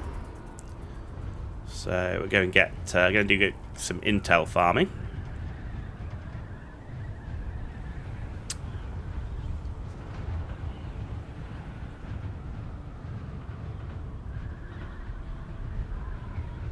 And then we need to go and we really need to do some more spice and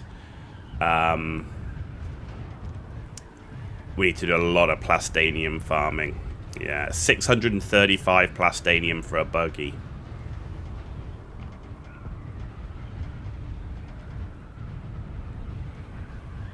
He knew I would see the light. You can see I've spent a lot of time in the deep desert on this character because I got a full Mark 6 assault.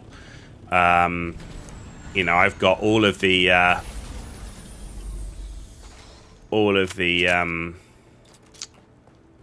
running around actually. No, I'm not in Mark 6 gear. I'm in the new trooper gear because I wanted the increased ability usage time. But yeah, I've got obviously all the advanced fabricator, garment fabricator, weapon fabricator. There you go, another poison mist, clapper, spark sword. You know, I got some vaults. I got the big ore thing. So yeah, we've spent enough time in deep desert to collect our spice. Nothing I have has been bought off the market. Right, everything that I have has been farmed. Right, I've not bought anything, and it's all been done solo. Everything you see is completely solo. I'm in a guild of 1. So just me. And the reason I created a guild of just me is so that I can do Landsrad stuff.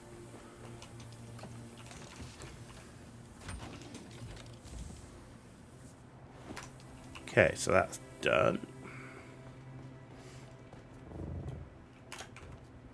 Ooh, didn't jump high enough. Right then, so let's get rid of that. We'll sell that off. Actually, I might just trash those, to be honest. And that. Right, what do I need here? That's a Mark 4. I don't want Mark 4. That's Mark 4. Mark 2. There we go. 20 of those. Get rid of that. Get rid of those. What else do I want to take with? I think that's it. Oh, I know what I need. I know what I need. A probe launcher. There we go.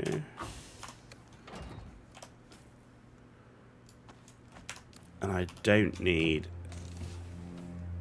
the blood extractor. Yeah, cool. Also a solo runner, but joined up with about 20 other players to run the PvE testing stations. Yeah, so I haven't done any of the PvP area testing stations yet, to be honest. Mainly because I haven't really felt the need to. For me, I'm still going after my my Mark 6 gear. Because I've got one Mark 6 assault. I need 2 more Mark 6 scout thopters, 1 more Mark 6 assault thopter, 3 Mark 6 buggies, a Mark 6 bike, a Mark 6 tread wheel, and a carrier. And none of that requires PvP testing stations yet. So I kind of want to get all those done first. Oh, I need some water. Oh, I didn't drink. See? I got a deciliter John with me, but why go empty? You know.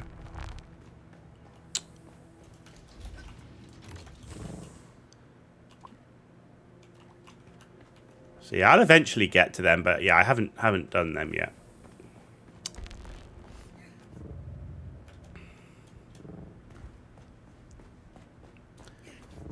Plus, with participating in the Landsrad, it's amazing some of the stuff you can pick up in the Landsrad stuff. The PvP Rex are alright running solo, but the labs are too much. Yeah, I've heard there's like a lot of waves and stuff.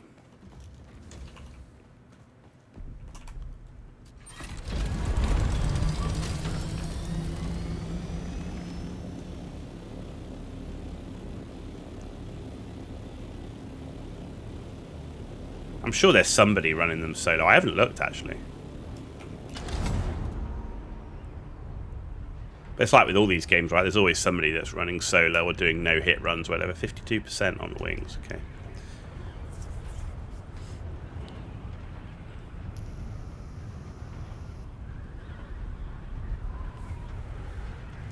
I'm only running the testing stations in the shield wall area for the intel.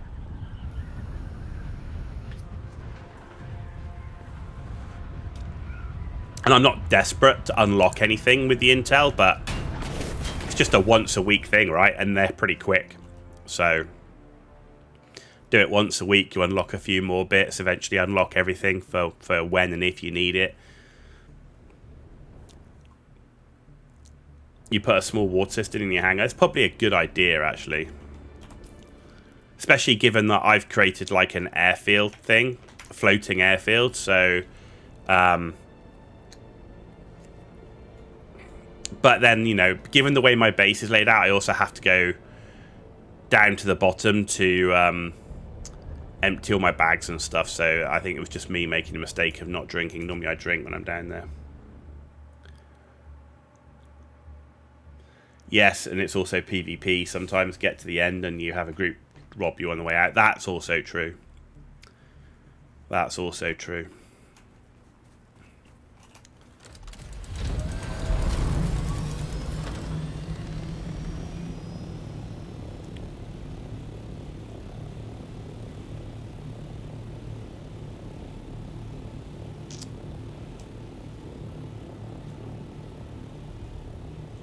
we go.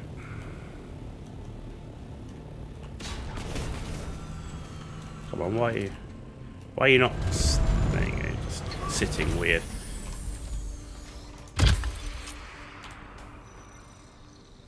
We've actually cleared most of this out, but we haven't found the testing station, so... But you can see I have been, look, I've been operating in the deep desert. I've been all the way up, actually. I went all the way up to I-9 and back down here because there was a huge spice blow, which I farmed here. And then I got sandstorm twice, which is why I went to go and hide over there. There's the testing station.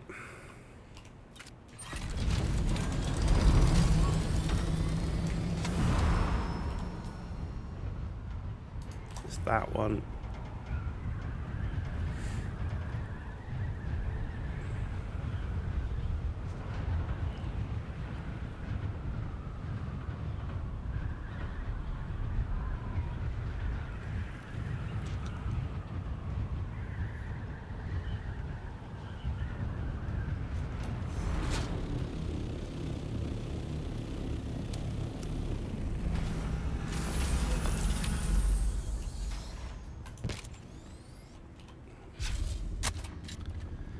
Crazy thing is, you wonder how many people... Obviously, there's a lot of people that have left the game because of ganking, and you kind of wonder, like, have the PvPers who obviously enjoy the ganking almost, like, overfished their food source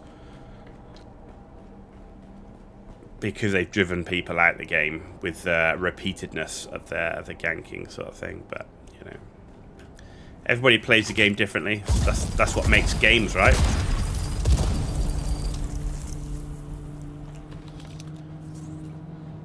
I don't want any of that.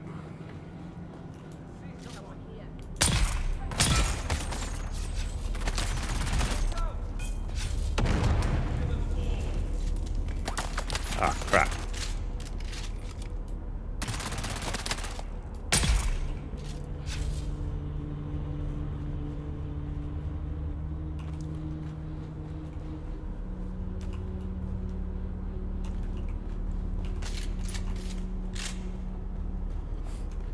It's interesting, actually, because I was looking at an article that had been written. I can't remember where I read it, but of how many people, or the type of players in survival games. That's what I was looking at, and it was talking about how actually in the survival game genre is predominantly populated by solo players. Which is really quite interesting. And in particular, solo PvE is.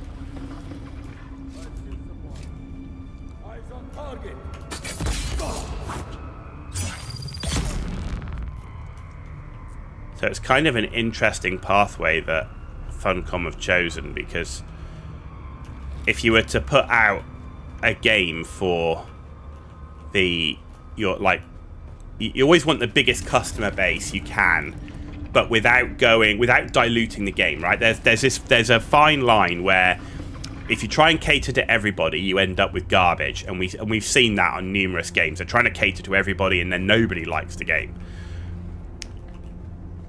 But you kind of wonder, like, what the actual size of the audience is for the game as it currently stands. Dune has shown that how the devs have had to change the game. Well, and again, I think there was part of this issue, right, with when they first started talking about the game. It was an MMO, right? It wasn't even a survival game in that way, right? Enemy uncovered. Ah, crap. This is going to hurt. Oh. So yeah, they have had to change the game quite a bit, because they're certainly no longer calling it an MMO, for example. Oh, there's our intel.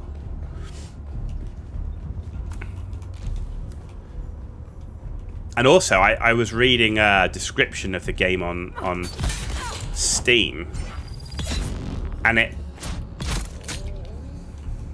it actually says you can play the game solo. or in a group. But of course, part of the issue is that when you Hager Basin feels like a traditional like survival game, but with great RPG elements. I think it's got some of the best RPG elements I've seen in a survival game. But of course, all of that is PvE focused with group or solo, right? So you do all of that, and then you go to the deep desert, and it feels like a totally different game. And that is a bit of a problem, because you kind of get misled, right?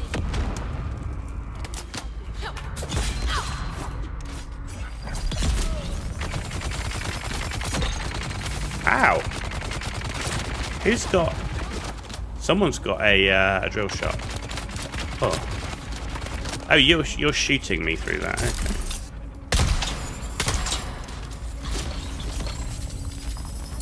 Oh, someone's got a fucking drill shot.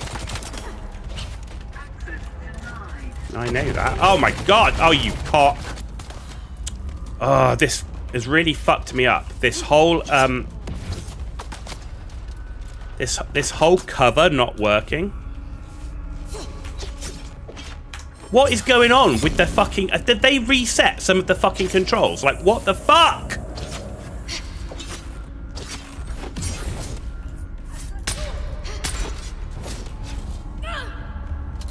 Why are my controls, like, reversed? What is going on? Oh, fuck off. Oh, the controls are fucking all over the place.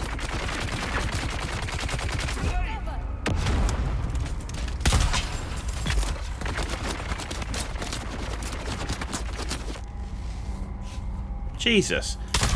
Like, I've done this room God knows how many times.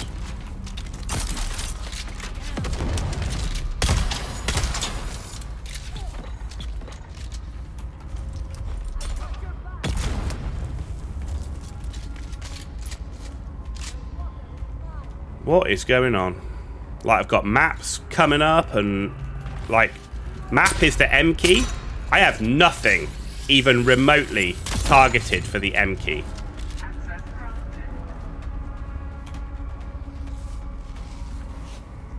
Like, my hand isn't even close to the M key and you get a map up. What the hell?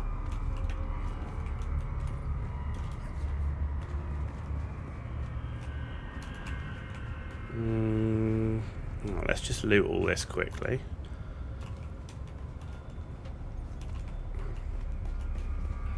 Not the best time to find out that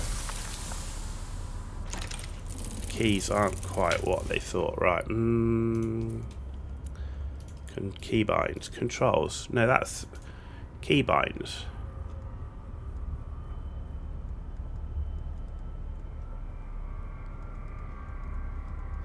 Where's map?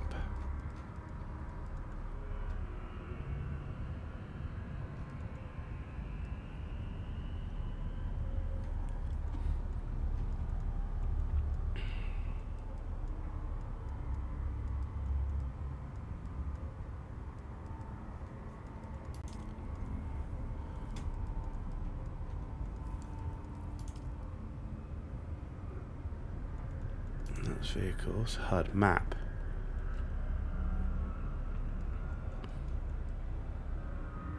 Map is M. How can the map come up in the middle of a fight when I'm pressing WASD and using a mouse and 1, 2, 3 for my weapons? I'm confused. Anyway, we lived. How is the storm in the UK at the moment affecting you? Still a high winds here in London. So I'm not in the UK. So I might have an interesting accent for where I live. I actually live in just outside Washington, D.C. in the US. Yeah. All right, let's get out of here. Well, that was less than ideal. But we didn't die. We just got knocked down a couple of times. So yeah, I don't know how the storm's going in the UK. The weather here is actually pretty nice still. The temperature's definitely dropped, but the weather here is still pretty good. Yeah. It's probably why my live streams sometimes where a lot of people in Europe don't see them, because I don't start streaming until like 5 p.m. US Eastern time. I don't sound like American. I'm not American. I moved to the US last year with work. So I'm actually over here with work.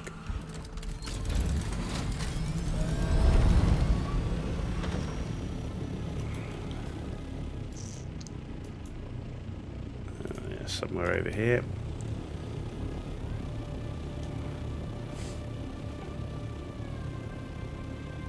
No, I lived in the UK pretty much all of my life. And then relocated to the US. But I'm only here on a temporary basis at the moment. So I'm here for 3 years contract. And then at the moment I would be due to be coming back to the UK, but we'll see. You never know when it comes to work. You go where they pay you, right? And unfortunately, as cool as it would be, don't get me wrong, I would love it. I've been playing games since like the mid 80s. I'd love to play games for a living. Yeah, but let's face it and let's be real. Only one out of many thousands of content creators ever get to live that dream.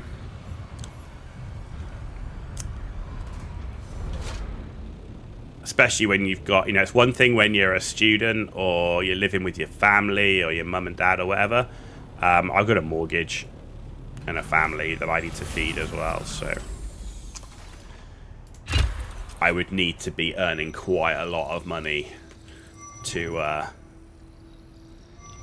make streaming a full-time thing. But like I say, don't get me wrong, I would love to do it. I'm just a bit more of a realist.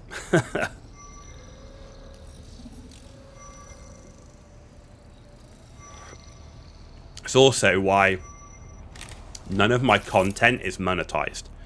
So on both YouTube and Twitch, I have no adverts. I have nothing monetized because I do this as a hobby, because I enjoy it and I enjoy games. And I don't want to have my audience watch adverts for the sake of a few dollars in advertising revenue. It just doesn't make sense. So, you lived in San Diego for 2 years. When you went on pension, they took your green card away. Did they? Wow.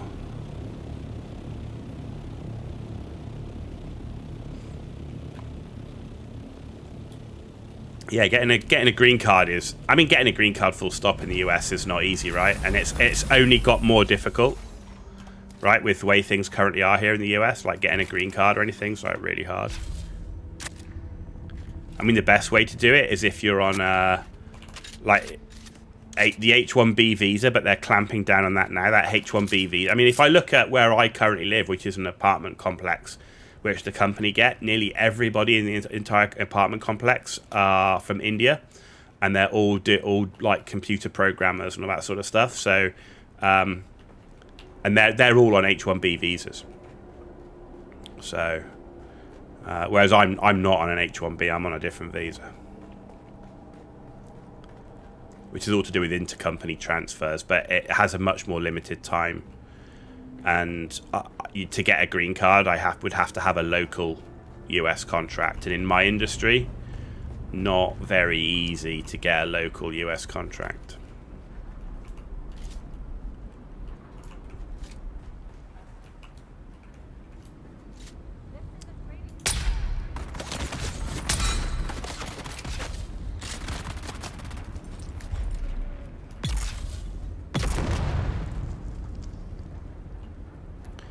There was one more up here. Oh, did we get him with a grenade? Maybe.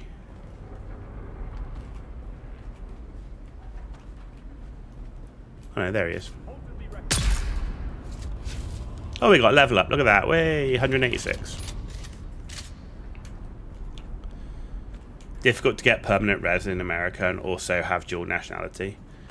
Yeah, that's pretty tough. I mean, if I was able to stay on a green card with my and the industry that I work in, I would absolutely go for a US citizenship, but I wouldn't retain my British citizenship. I would actually just go and lose my British citizenship, and it would kind of be mandatory in my industry to do that.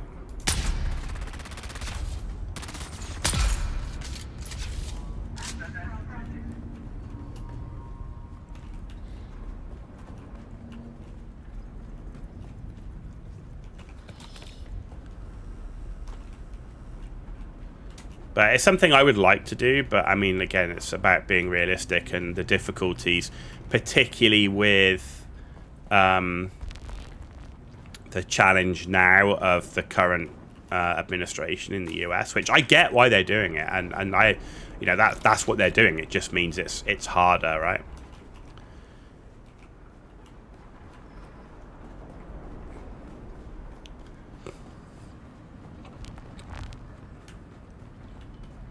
It's the problem with a lot of systems when people play the system and abuse the systems in place. They do kind of ruin it for the more genuine people. And that applies to everything. I mean, look at video games. How many times there's been stuff in video games where people abuse the systems in place, and something that was cool for everybody suddenly becomes like, yeah, you can't do that anymore. It's like, what? That sucks.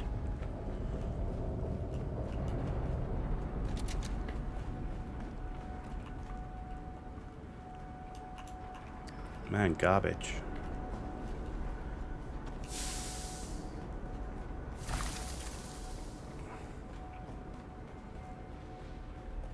But I do like it out here. And when I was growing up, my dad lived in California for like 20 plus years.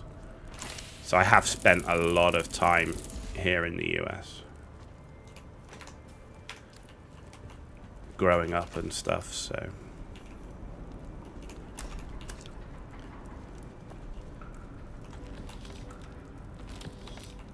And a previous company I worked for, I lived in the UK, but I was working in the US 2 weeks every month for about 5 years.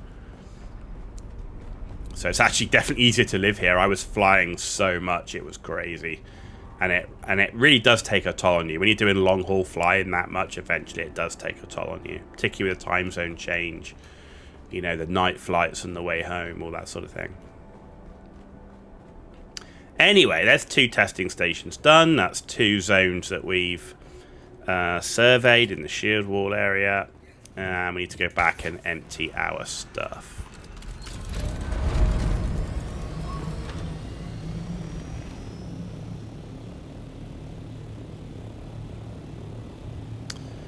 Yeah, my dad lived in Irvine. So if you lived in San Diego, you'll know Irvine pretty well. So my dad lived in Irvine for, I'd say, 20 years or so.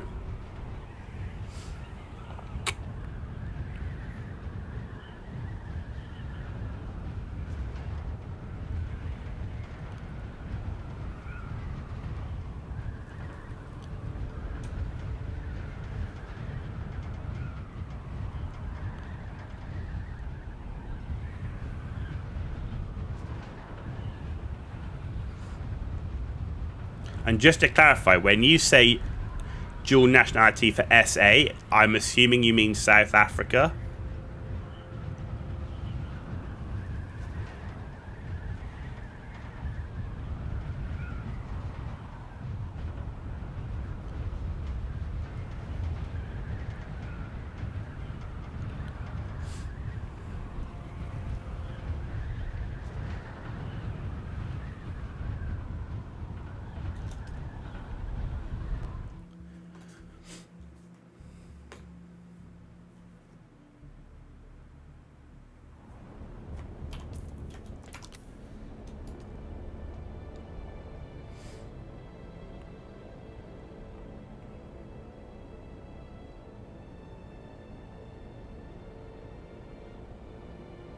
Had an apartment overlooking the Navy base, and yes, 32 years in South Africa. Ah, okay.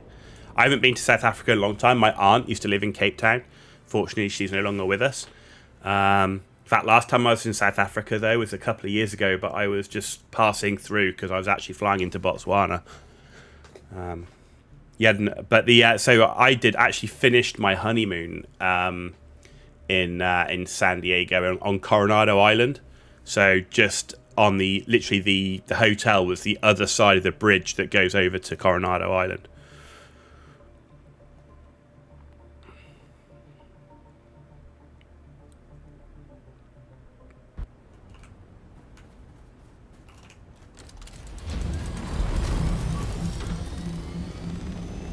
How are my wings looking? 50%. I don't repair anything until it's below 50%. Cape Town, you loved it.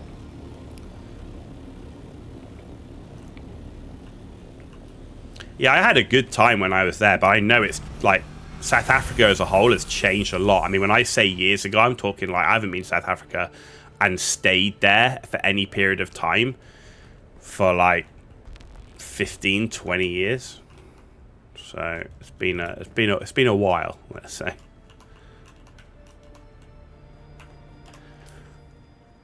Right.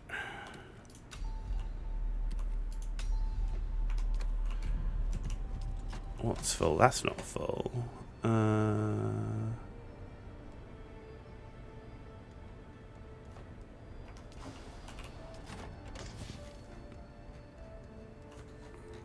Okay, I don't think we've got anything there, right. Okay, can't repair. Repair that to sell it, repair that to sell it. Repair that to sell it. And that. Okay, looks fine. 2.5 guns per family compared to 2.5 cars in the UK. Yeah, that's definitely the truth. So many, but do you know the crazy thing when you say that about the UK with the cars? 2.5 cars plus per family, right? In the UK.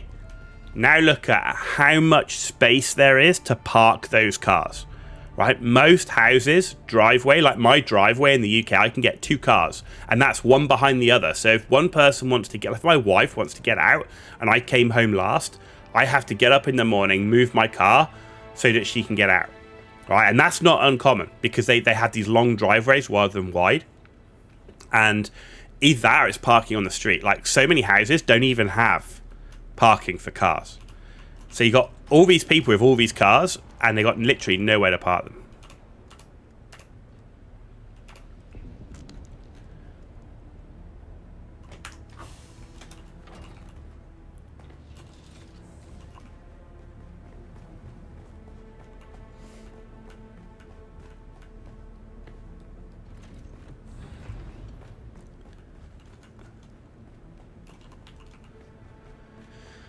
Right, there we go. That's all emptied. Let's go sell our stuff.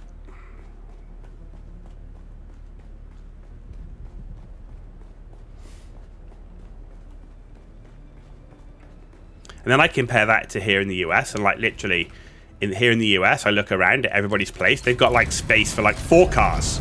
Like, unless you're like in the middle of like, you know, New York or whatever, that's different. But you know, even the apartment complexes, even in the big cities, they've got all these big multi-story things. I mean, the apartment complex where I'm here, just outside DC, it's got a full multi-story car park, and depending on which floor of the apartment complex you're on, you get a car parking space on the same floor.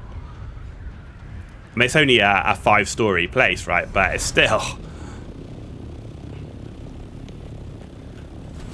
it is wildly different.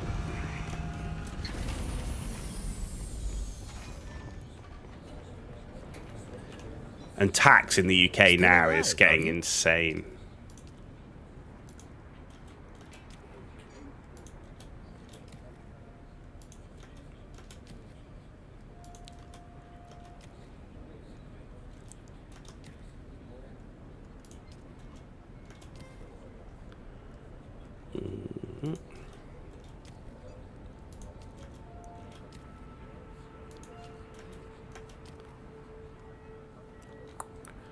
Okay, there we go. Made a little bit more Solari. You're in central London and have private underground parking and £15 a day for others to get into London. Well, and you know, and the parking, if I was to come to London and park, man alive, I mean, I've paid at least £40 a day to park in London before. And that was on Jermyn Street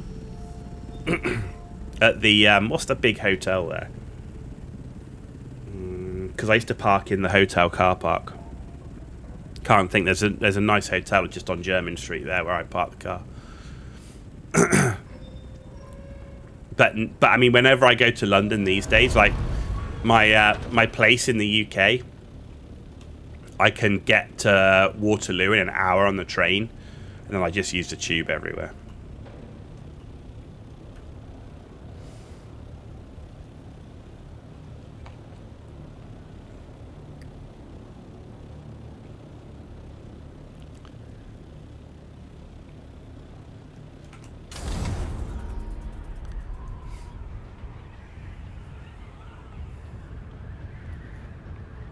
And everybody's different, right? I mean, I personally couldn't live in the middle of a big city like that.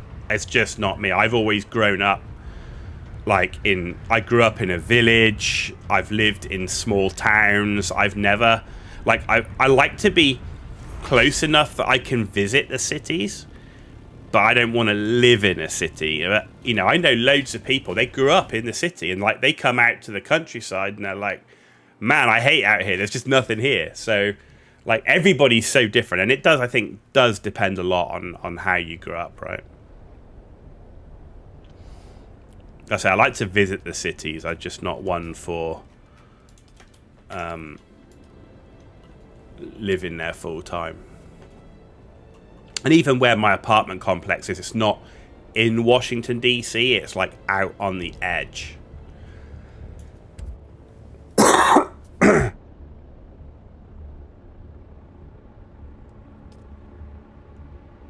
Excuse me, so I hit the mute button.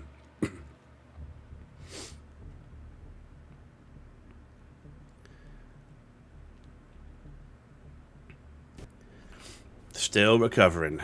It's the problem with travelling a lot as well. I've just done loads of travel, and as soon as you start travelling, man, with first thing you can be guaranteed, you're going to get sick.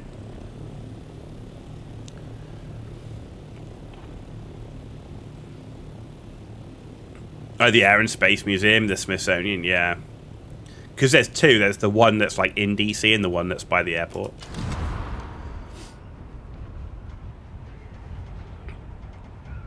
And both are very good, actually.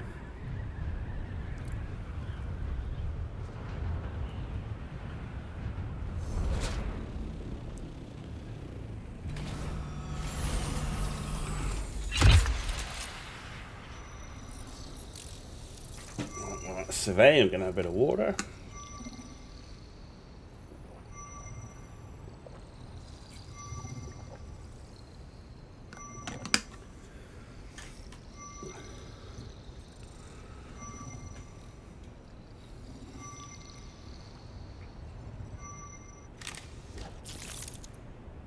Nice. Wreck. No testing station. No testing station. No. Rude. Okay.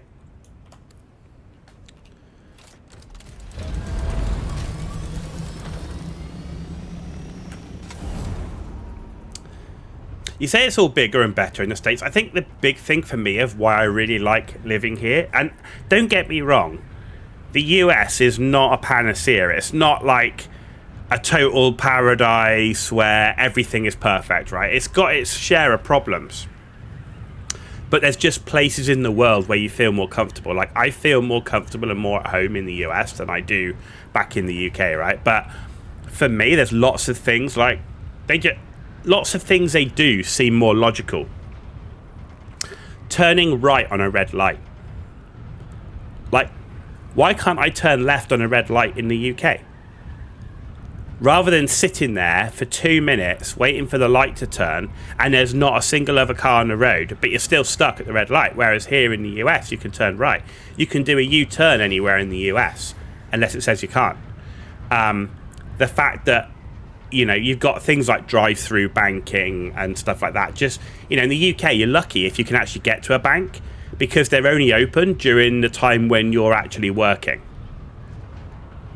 And most banks aren't even open at the weekends. So, like, you just can't get stuff done. You know, trying to get a doctor's appointment. You try and get a doctor's appointment in the UK. Man, you'd be like, you could be, like, half dying and you call the doc, can I have an appointment? And it's like, yeah, the current wait time's, like, 2 months. Or a month. And you're like, what? This is crazy. It's a nightmare. Whereas here in the US, like my wife was sick a few months ago. She called the doctor's surgery.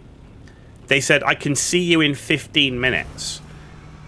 When she arrived, they weren't late. They literally saw her in the 15 minutes on the time the appointment was scheduled. And she had her test done, had her medication prescribed, and was home in like half an hour. It's crazy. You go to a dentist in the UK, right? And your appointment is like 11 o'clock in the morning.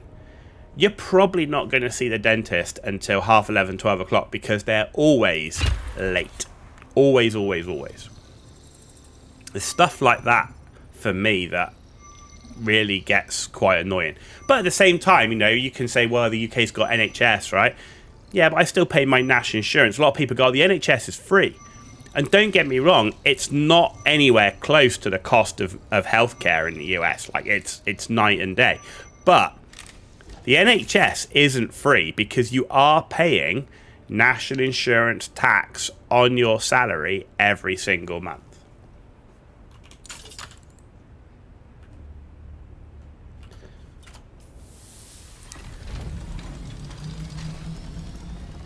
Man, there's nothing in Sector A6 either. Ugh. Well, that's the thing, because if you think about why is the UK government having to raise taxes so much at the moment? Well, because the NHS is the most expensive thing in the UK. They spend more on the NHS than anything else, more than defence, more than pensions or anything, right? And actually, that's why we're paying such high taxes on everything, because they need to afford it.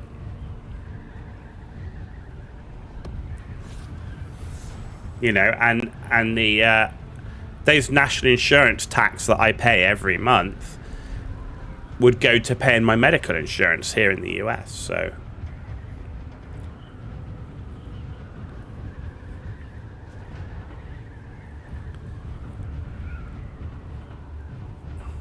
though I believe if I remember correctly, I think the Scandinavian countries have like the best healthcare, right? Am I right with that? Like Sweden and Norway. I mean, I've been to Sweden and Norway, but I've never used their healthcare. I've only been there for a few days at a time.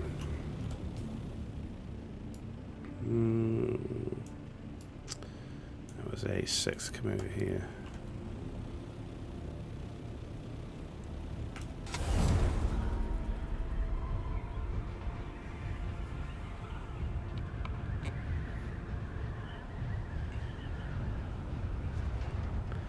You paid a third of your salary in South Africa, but had the best care in the world. That's interesting. Third of your salary is quite a lot, though, when you think about it. Is that? And I assume that's a third of your gross salary, right, as opposed to your net.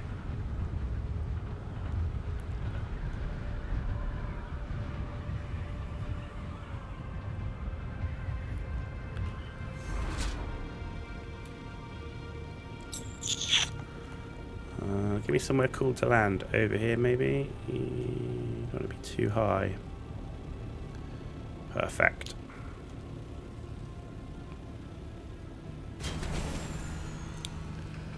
You're going to fall off, aren't you? Come on, man.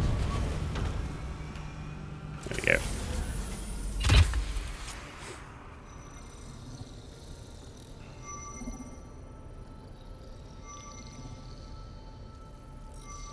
But I still have my house in the UK because I say it's not a permanent thing here at the moment. If it became permanent here, then I would sell my house. But up until that point, I've still got my house in the UK.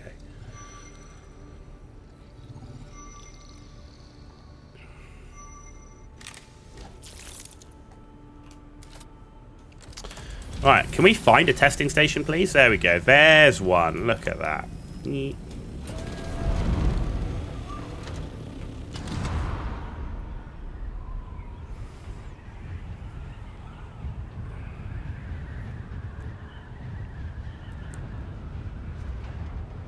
You had your own engineering business, but before that, that is what you paid. Ah, nice. So I guess when you own your own business, it's slightly different.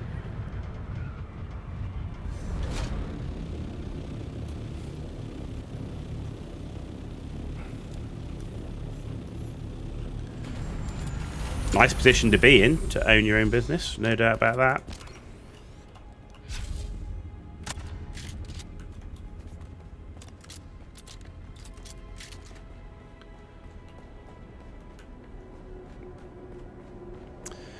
Okay, next testing station. Let's hope that we don't mess things up, and also we don't end up somehow activating the map, despite having our fingers as far away from the M key as you can imagine.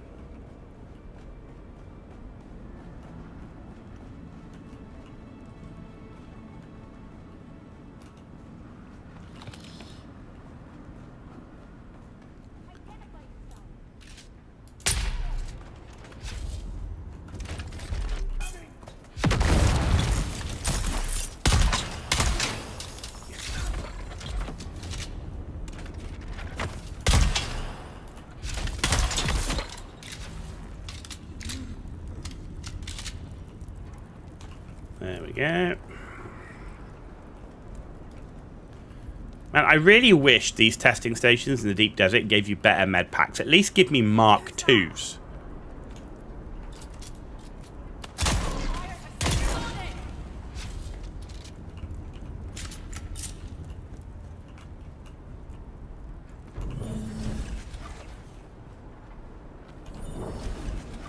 Oh, hello.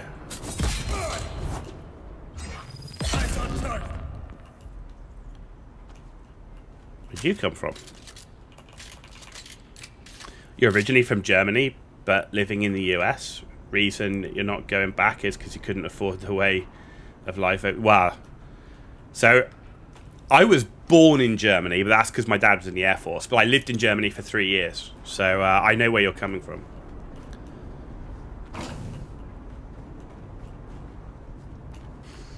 I lived near Bielefeld.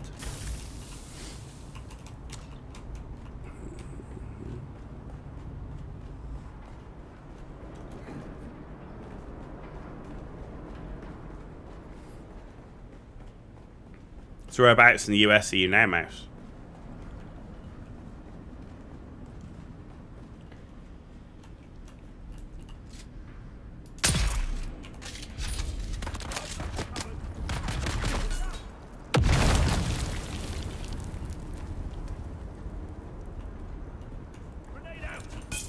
Oh. Thought I killed him. No, he killed himself. Let's hope from next week it'll be better. All schematics will be out for tier 6, they say. Ah. Well, we're going to have to play the update to see how it goes, right? You're in Florida? Oh, nice. If there's 2 states in Florida that I would pick, 2 states in Florida, 2 states in America that I would pick to live. One of them would be Florida, and one of them would be Texas. If I could pick anywhere, that's where I would go. I really like Florida. It's one of my favorite places to visit.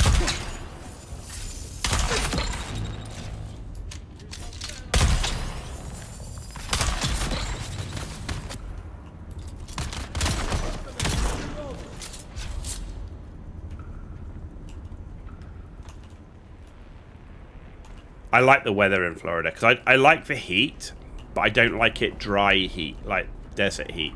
That's why if I lived in Texas, I would live closer to the coast, sort of that Galveston way. But I actually got engaged in fact, I was in Florida last week for work in Orlando 2 weeks before that, I was on vacation in Florida, in Orlando, and I got engaged on Clearwater Beach. So, you lived in San Antonio for 7 years? Nice.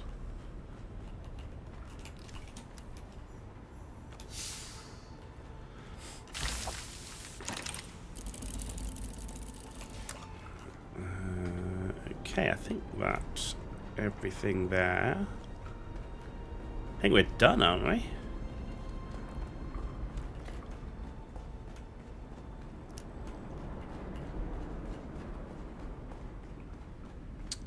Yeah, I think we're done.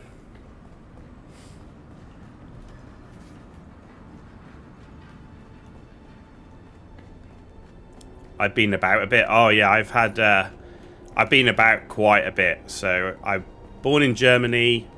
My dad was Air Force, then obviously grew up in the UK, but my dad lived in California, so I used to go out and visit him. And then I joined the army, was in the army for 10 years. Flying helicopters, that was my job, doing medevac. And then I spent the last nearly 20 years in sales. And so, being in sales, you tend to travel the world quite a bit. So I ended up traveling the world the last, nearly 20 years doing sales stuff. You were in the US Army for 26 years? Nice. Let me guess, you were a tanker with a name like Mouse spent like that, unless your mouse is not relating to the mouse and relating to a mouse.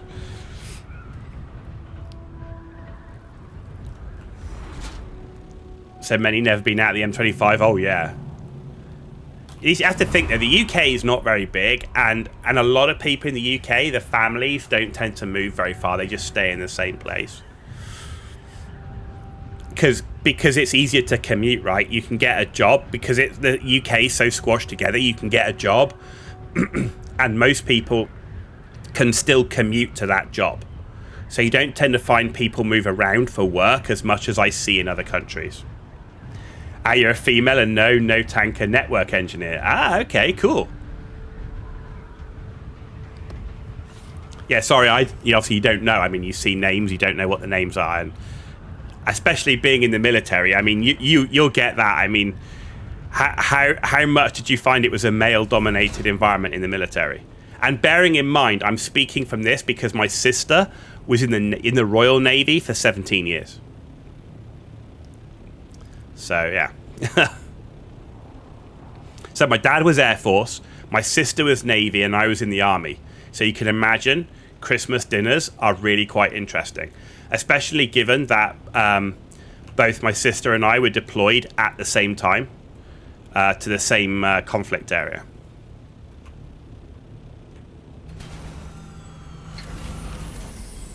You were the only female in your MOS? Yeah, I mean, it was where I was in my squadron. In my squadron, there was maybe one female in my squadron, but I mean, the pilot course in the UK is quite small. Like, my pilot course is only 6, and it was all men. But in the 2 pilot courses that were after me, there was actually 3 or 4 girl pilots coming through.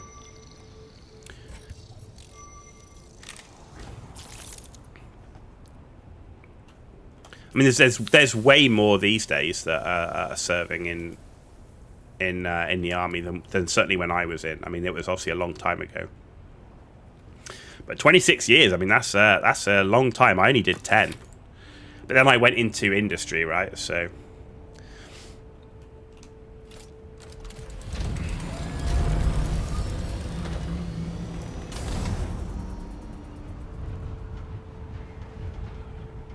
yeah, that's a good point. Thanks for your service, Mouse. It is absolutely appreciated. I worked with US forces quite a bit over my time, and it It was a huge thing for both the Brits and the Americans working together.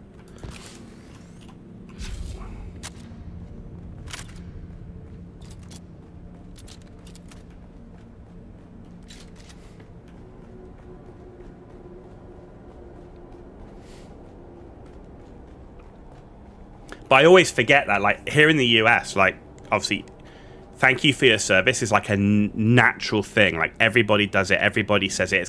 It's the culture. In the UK, absolutely not. There is some people that have like a recognition and a respect for the armed forces, but I would say in the UK, it is not. It is rare that you find that now. Only in certain places in the country. I mean, when and you have to think it's like like kind of the nature and how things have happened over the last even 100 years. So when I was in the army, you didn't wear uniform in public unless you were at a special event, right? And that was because of a terrorist threat, but not the terrorist threat that we all know from the modern day, but from one specific to the UK. So, you know, people didn't see people. Oh my God, where did you come from? People didn't see. Oh my God, you're ganging up on me. Just stop it. Can you? Ah! Oh, fuck off! That. There we go. Oh, she dodged out of my drill shot. That's even more rude.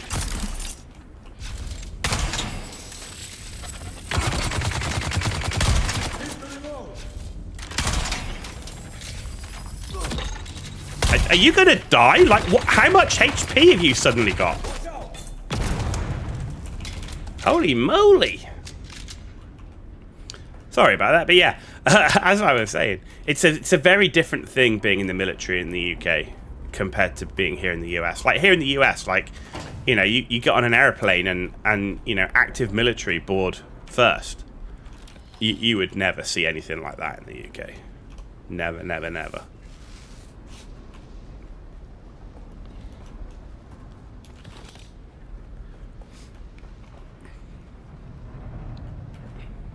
It's different now. It's definitely different now.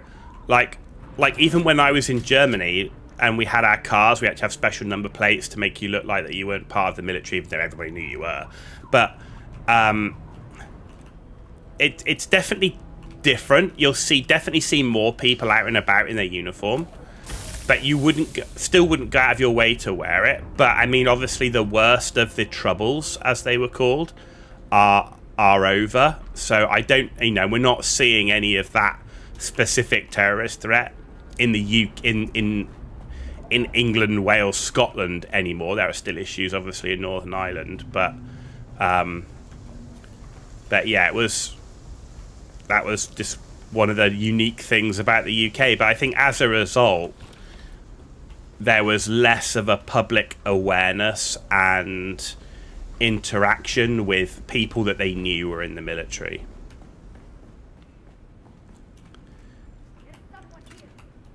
You know, add that to the fact that the UK military is also the UK military has also become a bit of a joke in a way, in that what people do, you know, you've got, oh my God, what happens in the UK is that the military have become, particularly the army, have become I want to go on strike. So the fire brigade go on strike because they know that the army will step in. The same with ambulance service and all sorts of stuff. So, you know, and the UK military, it's against the law for them to strike. They can't ever go on strike. So despite the fact that your private soldier who's putting his life on the line as much as any firefighter or other, emergency service worker. They're not allowed to go on strike. They get paid less. But if anyone wants to go on strike, it's immediately us. All right, the army will cover it.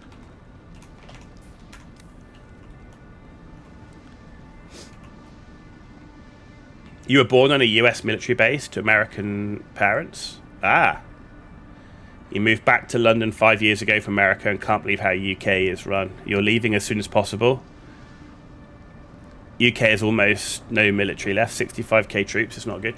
Yeah, I think the last thing I saw was the UK military is now, in terms of personnel, smaller than during the Battle of Waterloo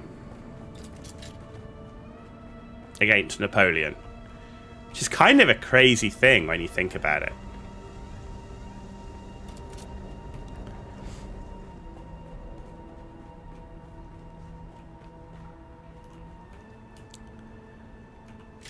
But I mean, the state of the oh. There. I see someone. Your water is mine.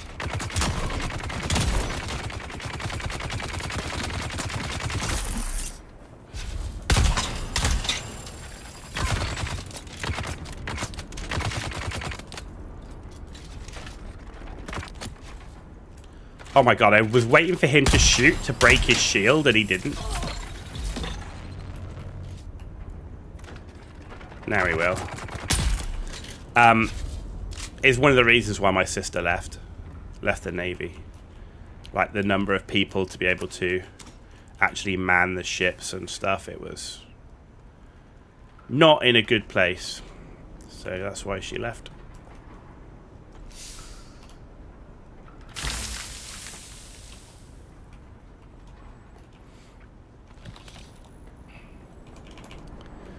But I don't necessarily think that Starmer himself has ruined the country. I think it's been actually quite a long time coming. I don't think any political party. I don't sit on one side of politics or another.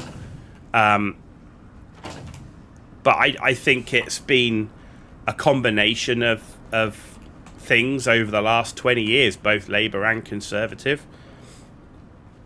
Part of the issue is the UK just isn't as big as it once was. It doesn't have the income from the empire that it had before to allow it to do the things they want to do, and they're trying to do things which they can't afford, like running an NHS, like in terms of military, they're trying to do things they can't afford to do anymore, and it's cost them. The country is financially broken. But that's been a 30-plus year thing, you know. You could argue it's a 100-year-plus thing, stemming right back to the World Wars, the breakup of the British Empire, and in reality, the financial cost that came to the country.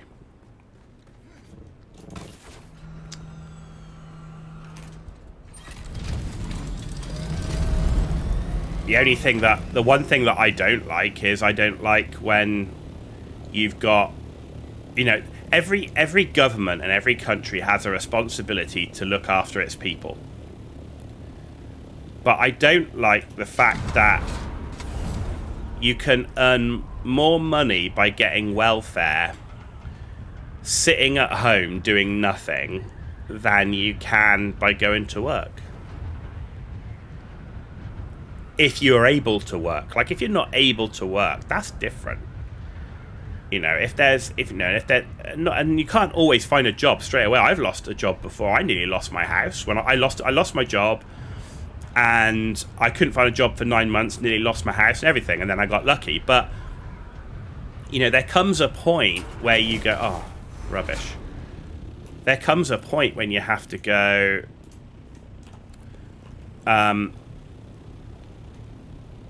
if you can work and work is available, then that's what should be done.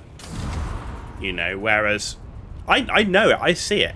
My wife knows loads of people. they don't go to work because it's like, well, why would I? Can earn more money at home.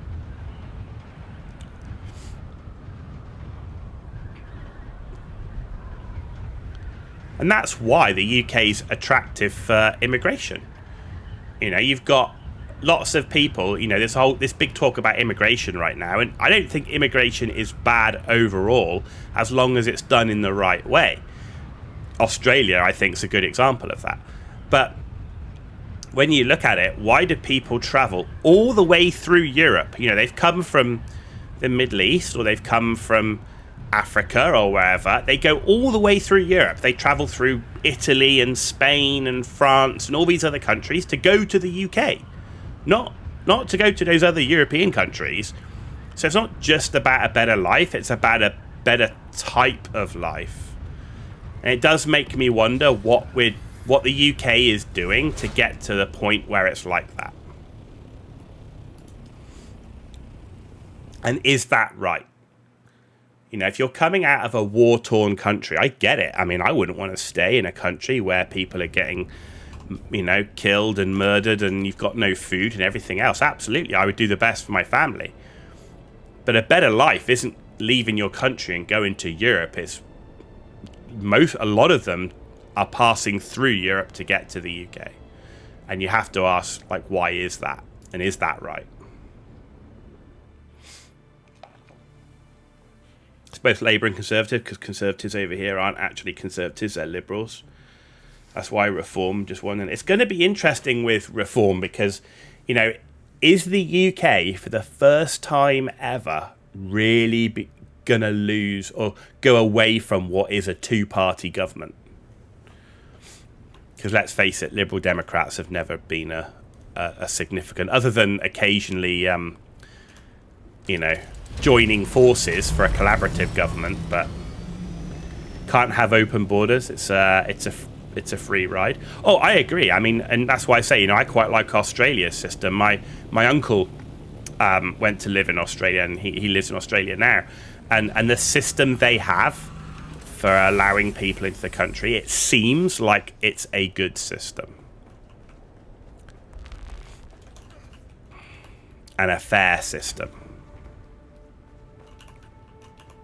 But I don't live in Australia, so I can't 100% comment on that.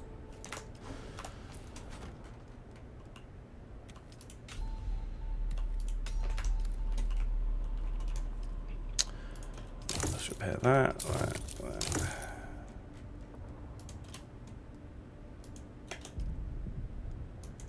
Can I not repair that? Can I repair that? Why can't I repair that? I don't know it. Okay.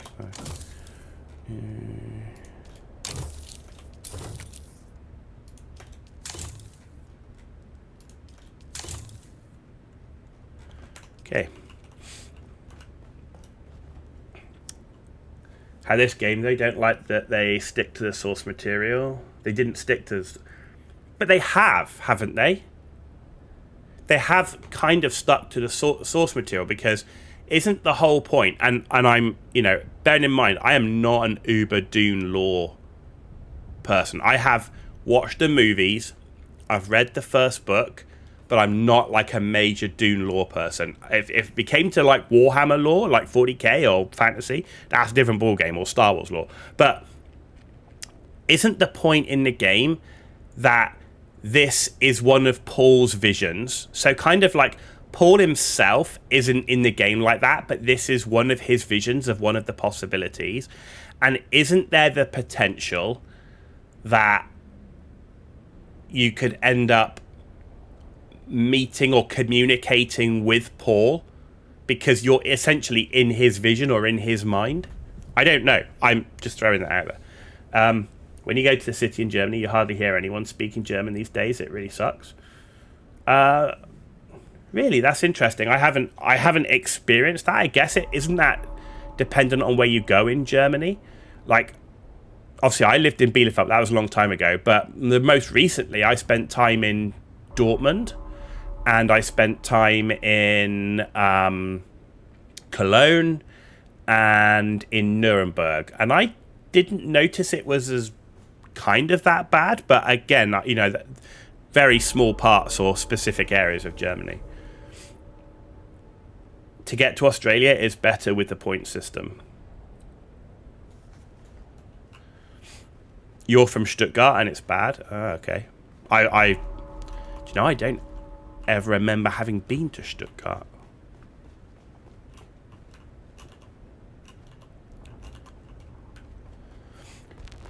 Like I said, I don't like to comment too much on stuff I don't know. I can only comment on what I know. I think there's too many people on the internet sometimes that, like, particularly content creators that get into discussions about stuff they, you know, don't actually know. So I try and avoid that where I can.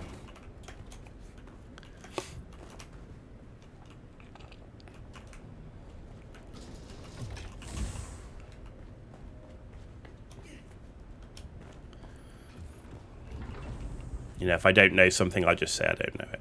I'm not going to try and bluff my way.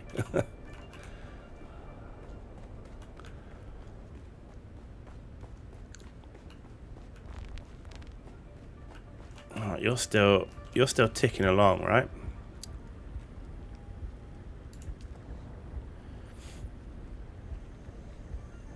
Do I really want to use up all the rest of my silicon blocks? Probably not, to be honest.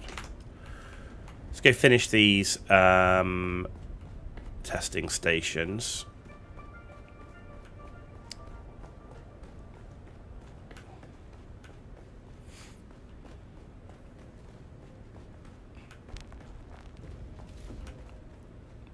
Plus, one of the things I think it was really important I've learned is, like, back in the day, you know, I had my side of the argument, and you assume that the other side are wrong, and without listening to them.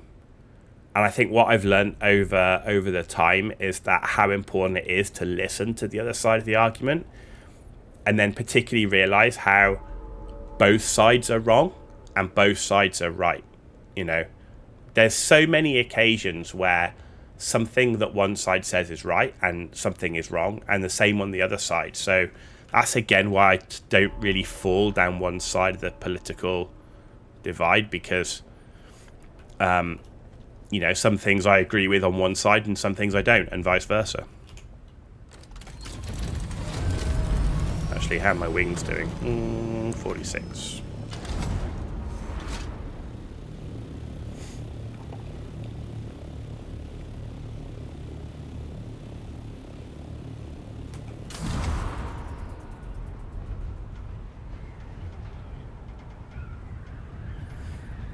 And actually, one of the things I hate the most is politics should be for politics. And I hate it when political agendas are thrust into my entertainment world. I play games and watch movies and all that sort of thing to get away from all the crap in the real world. The last thing I want is to have political arguments and agendas in my entertainment space.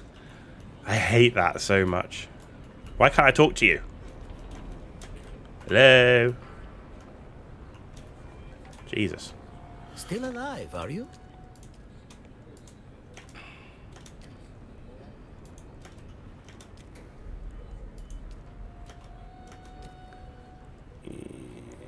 Okay.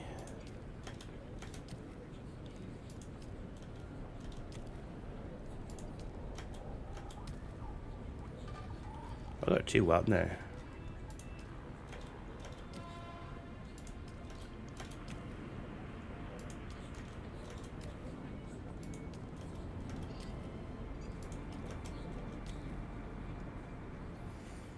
There we go. Good, good, good.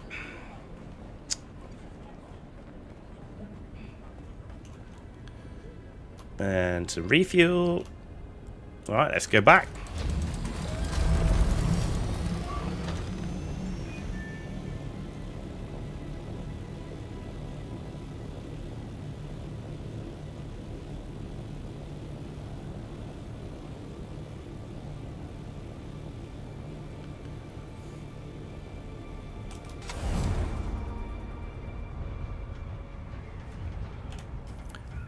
I mean, we made 6k from that stuff.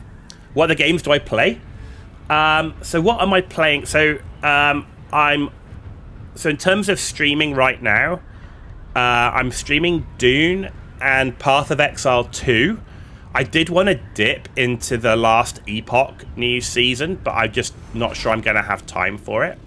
I used to play a lot of Once Human, but Once Human's kind of gone out the window for me where the game went. It started off this real dark sci-fi cool thing, and the content, one, kind of went in a direction that I didn't really like, and I found that a lot of the content was just repetitive of the same stuff, so I kind of dipped out of Once Human. I do want to play Battlefield 6. I'm not huge in the FPS genre. I used to be when I first started playing games, but I'm not an FPS player. But playing Battlefield for me is a nostalgia thing, because I kind of, when I first started playing a lot of online games, it was Battlefield 1942 and Battlefield 2. So I'll play it, but I'm not going to stream it a lot. I like my survival games. Survival games, strategy games, like offline. I play loads of Total War. I do need to do a full playthrough of Sons of the Forest because I played it when in early access, but I haven't played it since it fully released. I love Subnautica. What else have I going to be playing? I'm doing a Starfield playthrough. Like, I played Starfield when it first came out, and everybody's got their own opinions of Starfield. I came in the wrong thing. Everybody's got their own opinion of Starfield. Some things I like, some things I don't. Cyberpunk, I need to do a full playthrough of Cyberpunk. I do love that game, and also Baldur's Gate 3. Like, I've got a lot of games that I love and I want to play. I just don't have the time to do it. Like, if I was full-time doing this, I'd have so much content, I still couldn't get it all done, because I just love playing video games. But I do gravitate these days towards survival, RPG, strategy, that type of stuff, as opposed to like competitive FPS stuff. And I used to love playing World of Tanks, but World of Tanks is in a direction and the company is in a state where I really don't like what they're doing. So I'm looking forward to a game called Steel Aces. Steel Aces is being developed by like 6 people. One of them's an ex-World of Tanks pro player who got fed up with the game and wanted to design a game that with taking all the bad stuff out of World of Tanks and also wargaming as a company. So I'm really interested to see where Steel Aces goes. Is Dune out on Xbox now? I don't think so. Weren't they they are focusing on console release? I don't think it's out yet though. Did I play Grey Zone? I haven't played Grey Zone. Battlefield 6 should be really good, like Battlefield 3 and 4. Yeah, I really enjoyed Battlefield 3. Battlefield 4 I didn't play that much of. I really wanted Battlefield 5 to be good, because I wanted a modern Battlefield 1942, and it wasn't. It just wasn't. So I stopped playing that fairly quickly. And I've never been into Battlefield sci-fi, like, 2042 and that type of stuff. And I didn't play Battlefield Hardline either. Cyberpunk, one of the best games ever made. Man, I'm really loving Cyberpunk, but I keep getting like... I've played it offline, but when I'm trying to do like a full playthrough, and a lot of games like Cyberpunk, when I do a full playthrough, I tend to do it off stream rather than on stream. So I do the playthrough and I put up the episodes. But I just keep getting diverted by the stuff that we've, over the last few years, since COVID, the gaming industry has had like a lot of good releases. There's a lot of good games and everything from Baldur's Gate 3 and stuff like that. But all of these games, like, Baldur's Gate 3, Warhammer 40k, Rogue Trader, those are 100 to 200 hour plus games, potentially, depending on how you play. And I'm not 100% completionist, but I do like to play through all the story and the lore. I personally don't enjoy speedrunning games. Like, I'm not someone who's going to rush to, like, max level as quickly as I can. I like to explore and talk to different people. I'm not going to, like, talk to every single NPC out there, but I do like to explore a game and kind of play a game a bit more how it was intended, or how it's intended is maybe wrong in a lot of cases, because that's the beauty of games. We play them how we like.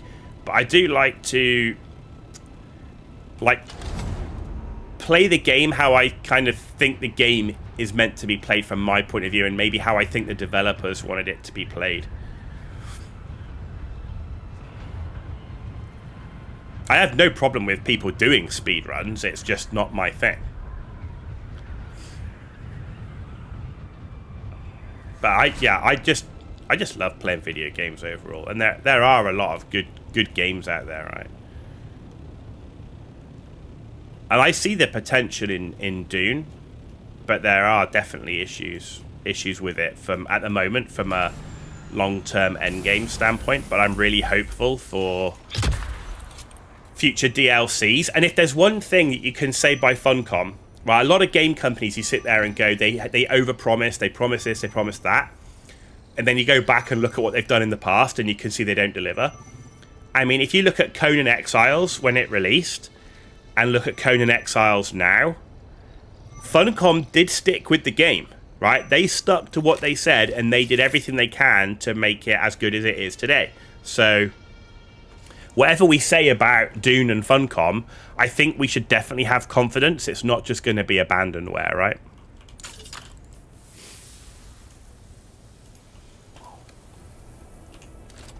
You know, you can evidence the fact that Funcom don't abandon their games. Though it was sad to hear that there was a bunch of layoffs, obviously, that just happened at Funcom. And I know this is becoming a bit of a norm in some video game companies where, you know, during development you need a lot of people, and then when the game's released you don't need so many. But it must feel like pretty bad for the people. Oh, look, you've developed a game that is the fastest selling Funcom game of all time, right? Fastest selling Funcom game of all time. Oh, by the way, you've not got a job anymore. What? That's gotta feel bad. Cyberpunk, you're 160 hours in your 4th playthrough because you can do all 8 or 9 endings. Yeah, which is really cool. At the moment, I like to play Corpo. That's kind of like my favorite. But I do want to do a proper like Street Kid and Nomad playthrough. But again, it's such a long game, right? You know, you can spend a lot of time in it. But I was playing a lot of Once Human. Like, I played a lot of Once Human. I was so disappointed with how the direction of Once Human took, because, I mean, there's lots of things. In fact, there's a lot of things that I see in Once Human. Crap.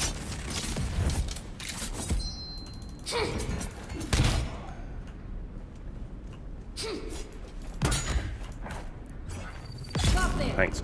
There's a lot of things I see in Once Human, or that I see in this game that was also in Once Human.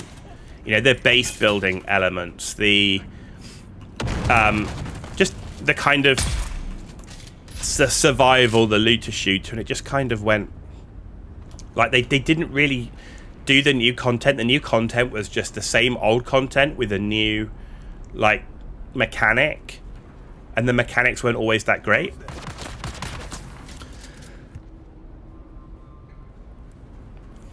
But, you know, they had cool vehicles, they had cool weapons. I did like the deviant system, but it like I say, it started really dark and, you know, dark sci-fi. Like if you look at the bosses when the game first came out, they were cool, and the intro cinematics were cool. And I was like, this is a cool, really dark sci-fi game that, you know, I can really get behind this with really good base building. They got a lot of great base building things in that game, and it was free to play, right? It was totally free to play. So Once Human had so much going for it, but I don't know, now it just feels like it's gone very like anime Pokemon style, which was not really what I was looking for from that game. Again, it's a personal thing, right? And the fact that the content didn't really feel that new. And if the content doesn't feel new, if the content doesn't feel new, and it works on a seasonal basis, you've got a problem. And that was another big problem, was their season was 6 weeks.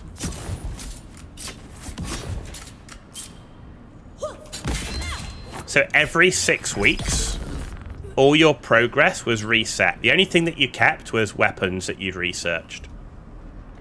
But your base, everything you'd done in the world is deleted after 6 weeks. And that has a problem. Street Kid is best, in your opinion? You like Street Kid? Yeah, I haven't done a proper Street Kid playthrough.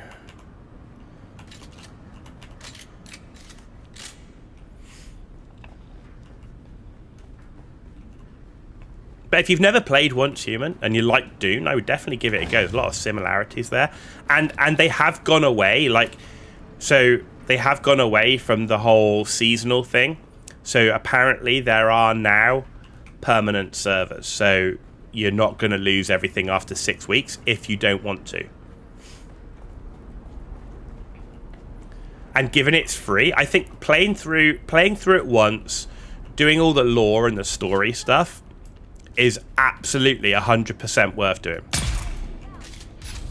Play the original story, the Manibus, play it on normal or whatever, or tutorial, and I think you'll have an amazing time. You'll have, quite a few hours in the game, and you paid not a penny for it.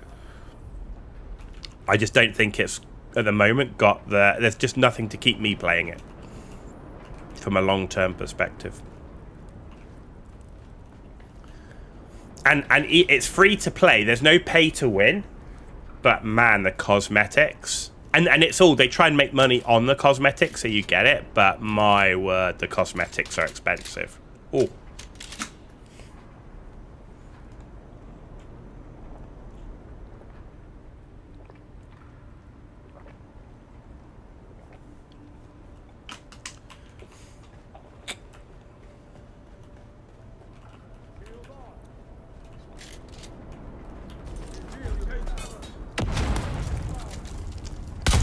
Oh, missed him.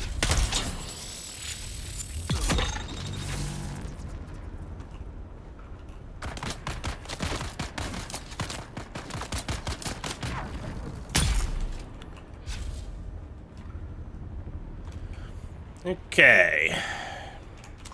Nearly done with the testing stations. I think I've only got like 2 or 3 left to go. Right. Man, my throat sore as hell.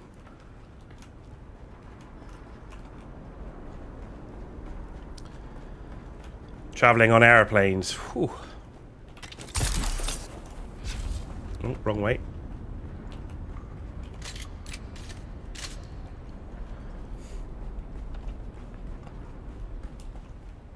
Huh?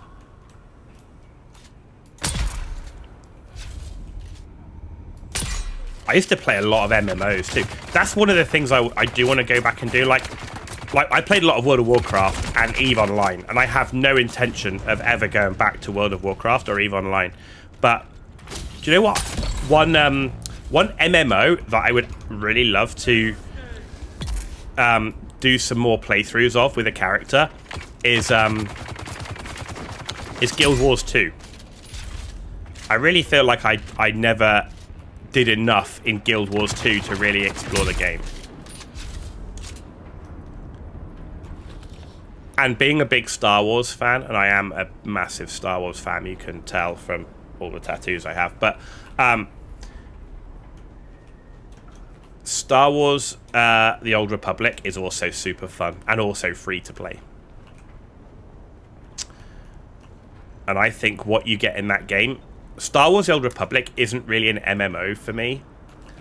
And it never really was. Like, I did do some of the RP stuff. I have done some of the dungeons and instances and stuff like that. But for me, the best thing about Star Wars The Old Republic, it was basically a solo RPG game. And in fact, that's one of the things. There's stuff in this game, particularly like when you're doing the RPG elements of this game, with the way that you impact with NPCs, there's way more decision making, like dialogue decision making in Star Wars The Old Republic, because it does affect the story. There are different endings when you max level a character through the story, and you can go down a light side or dark side path, so you can choose a Jedi and actually take them down the dark side path and stuff. I think that's really quite interesting. And I do recognize a lot of like Old Republic elements from the story part of Dune from the Old Republic. Though in terms of play style, the Old Republic plays a lot more like World of Warcraft. It's a tab target ability based MMO.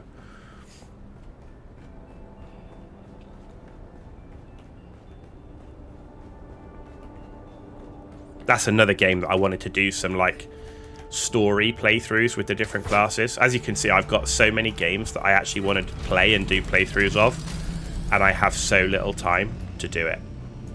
Like, so little time.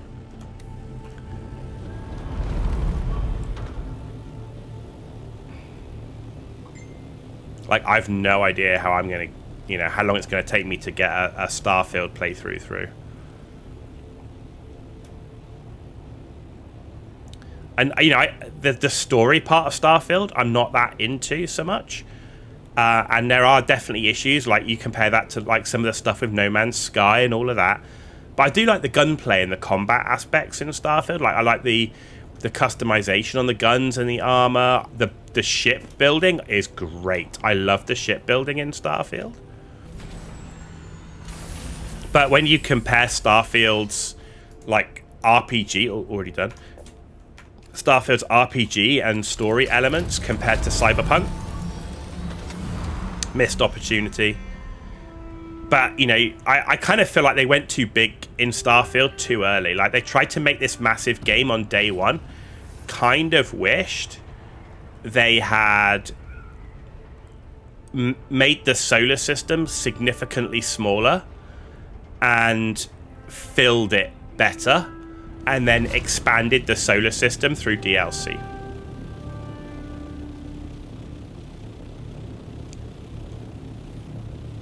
But I still want to do a bit of a playthrough with it, and I want to explore some of the outpost construction, though I have heard mixed things about the base building in Starfield.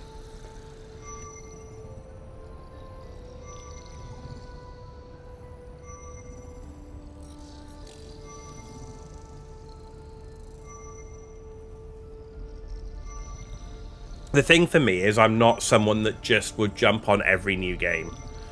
Like, one, I don't have time to do that. I don't have the money to do that, to just go and like buy every new game that comes out, play it for 5 minutes and go and play something else. So I'm a little bit more choosy about games. And, you know, I prefer to like play games I'm really into. Like, for me, it makes for a better content as well. Like, playing a game you're really excited and enthused about is way different than just playing like games because it's the latest new thing. Like, people loved Elden Ring, right? And there's no doubt in my mind, Elden Ring, I'm sure, is an absolutely amazing game, right? Everybody says how great it is. I just couldn't get into it. It just wasn't my thing. And like, when I was playing with it, I just didn't have that type of enjoyment with it, you know? So I think that's really important, is that when we give our time to games... Oh, we're finished. When we give our time to games, I think it's really important that you're enjoying the game that you're giving your time to. Because you don't get your time back.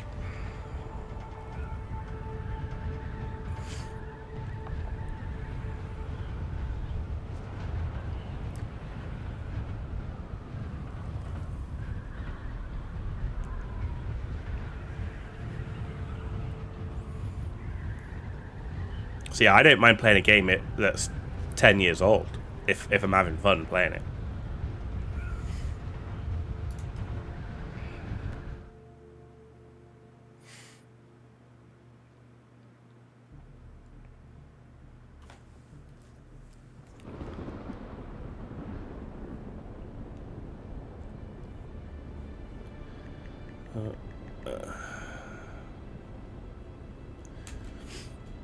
Okay, so that's all of the deep desert testing stations in the shield wall area done.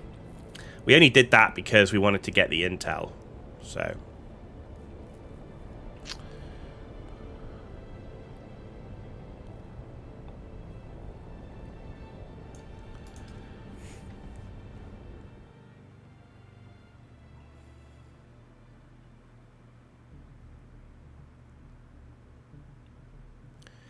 The question is, what do we do next? I think I might do a plastanium run.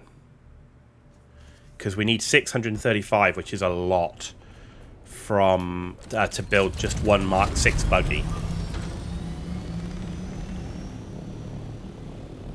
And I really would like to get my Mark 6 buggy up and running. And then we need to do a Mark 6 scout.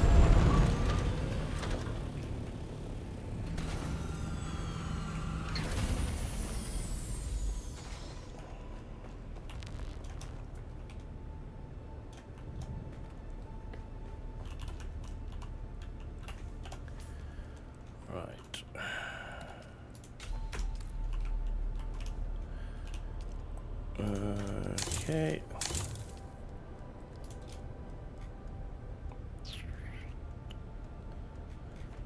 Okay.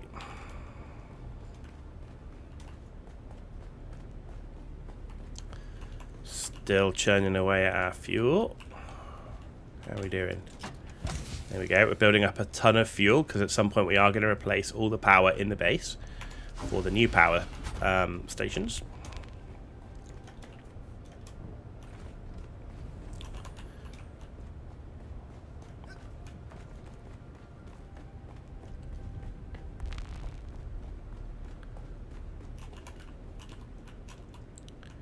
Holy cow, the base is huge. It's sizable. It's definitely sizable. It's essentially, this is my Atreides airfield.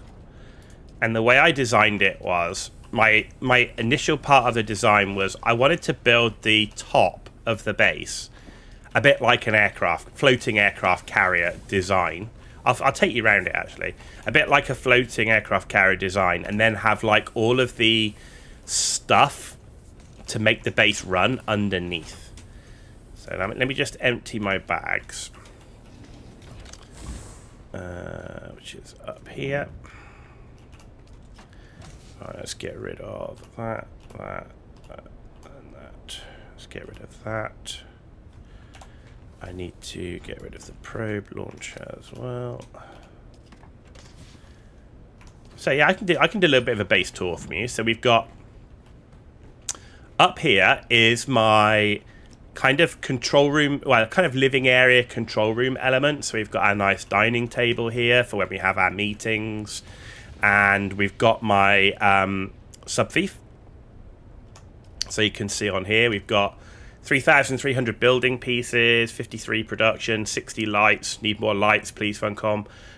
Storage is still quite low. Decorations, we haven't done crazy, but we are maxed on projections.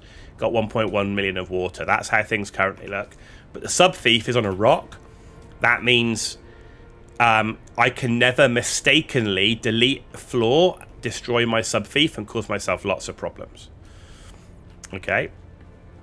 Then we come down into here. This is my spice processing with a bit of a library thing going on. And then the next tier down here is where I keep all my gear and my pet. Water production is done through the blood things here and the death stills. This is the main production area. And then above production is the crafting area. And then we've got our ground vehicle hangar, which is in here. That then has balcony that runs all the way around, and then up to here is another landing pad should we need it, a big one. And then I'm actually going to go outside.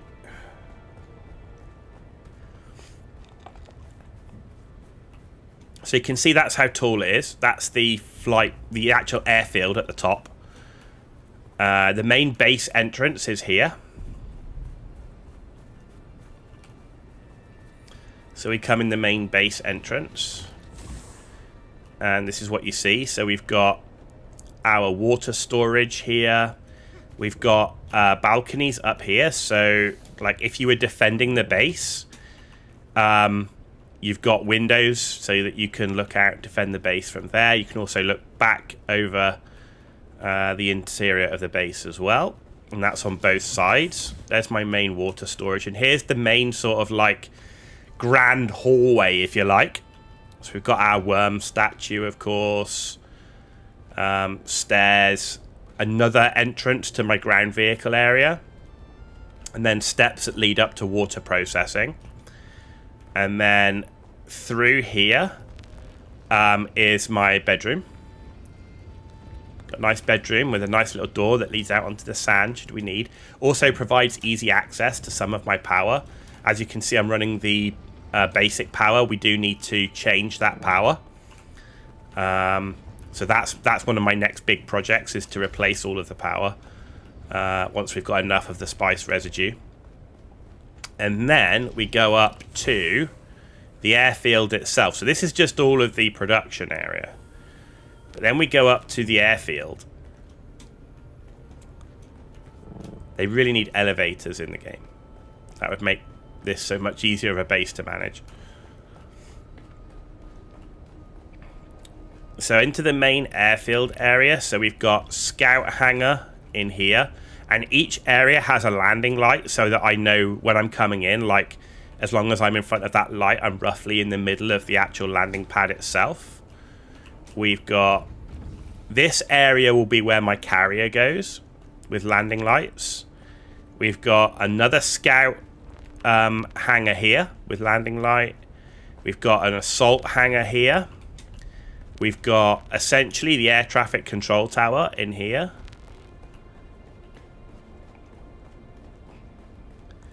So here's my air traffic control tower. The only problem with it is that I'm at my height limit. I can't go any higher. So I can't make it like properly tall, which is a shame. But best as we can do.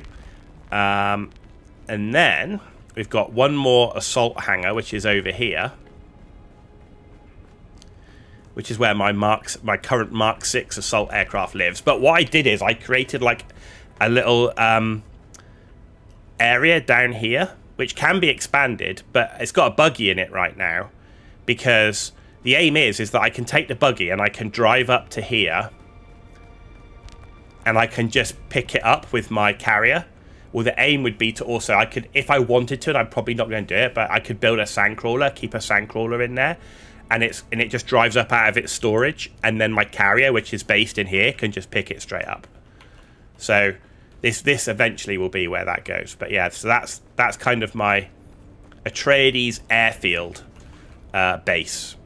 So yeah, I find it easier to build non-square brick bases if I come up with like a theme, like what's the base. Like the other one I kind of felt like I wanted to do was like an Atreides ground vehicle base, like make it nowhere near as tall, much flatter but more spread out, and have like all these parking garages for like buggies, and maybe we'll get tanks in the game, and like make maintenance areas, and try and like come up with like a concept of like what I wanted to use the base for and the theme of the base, and like have like one smaller helipad or like a tower just for like the helipads, but not have as many aircraft. So you tried to play the game on the free weekend, but you got so frustrated with the base building, you stopped after 20 hours. What frustrated you with the base building? Because, I mean, overall, I actually quite like the base building in this game. Nearly every big base building game's got jank, but I actually quite like the base building in this game. So I'd be interested to know what you struggled with.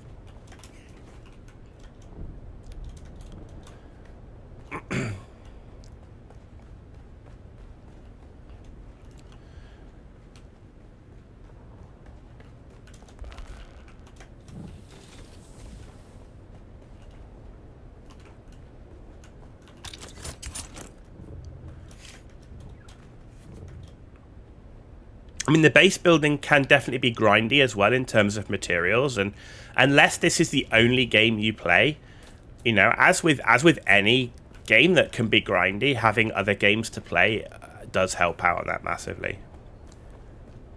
Like, I can't just sit and farm tens of thousands of spice again and again and again, like non-stop. I have to break it up with either doing other things in the game or playing other games. But yeah, overall, I'm really interested to find out why you didn't like the base building in the game, because for me, I found it one of the better ones. Oh my god, what a miss! That was genius, wasn't it?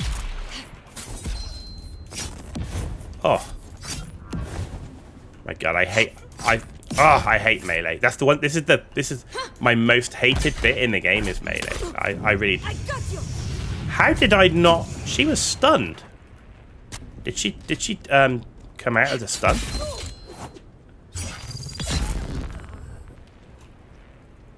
Man, I suck at melee so bad. What is going on? How did that miss? Can someone tell me how that missed point blank with the sniper?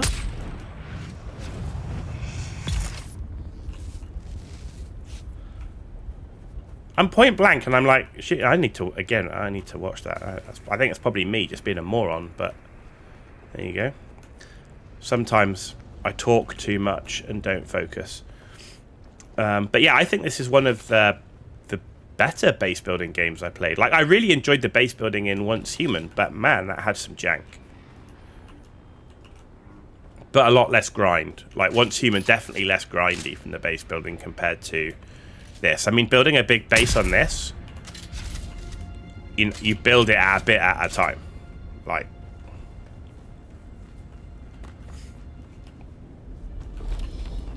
that's why it's built the way it is. You start with one building and then you add the next part of the building and you kind of expand it like that. That's kind of how I did it, rather than just trying to do one big base from the beginning. Like, have a plan in your mind what you want to do with it, but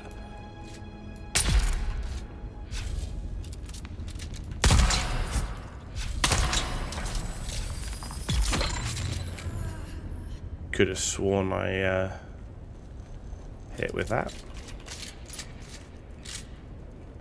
Yeah, the melee is the thing I struggle the most with. One, because I'm not teched into melee at all. I have very little melee skills. And the weapons I'm using right now are designed for just efficient farming. And they're not really great at dealing with waves of rushing enemies. Like, I wouldn't choose to use this in a story, for example. I'd be using, like, Mendek's battle rifle, maybe even a Vulcan Gao.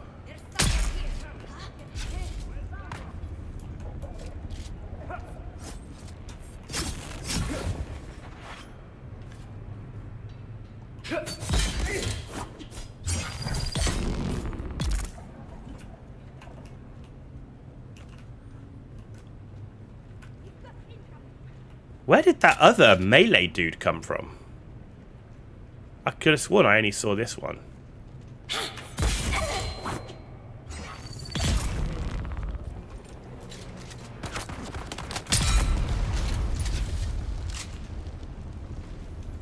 I only want industrial pumps. That's the only reason I came here, and it's like 1,000 people. What's going on?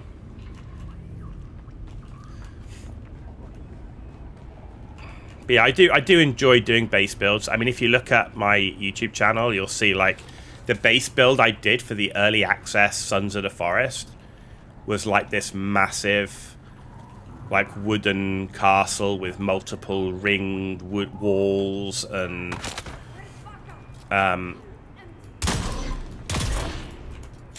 traps everywhere, and like a hang glider roof and all sorts. So yeah, I do like to do the big base builds. I've done some big base builds in Subnautica as well.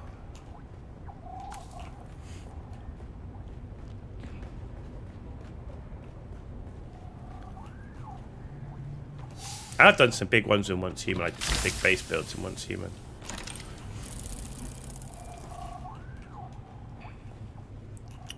Backpack full. What did I leave behind? Nothing, apparently. I'm just full. I'm only here for industrial pumps, so as long as I've got enough room for that, that's fine.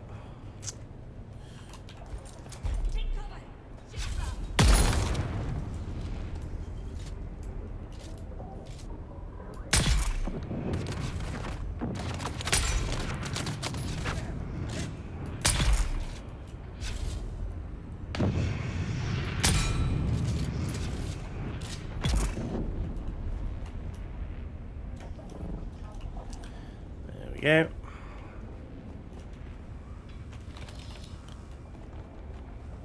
Can tell I've been here enough to know where all the bloody things are. It's just ammo, which I don't want.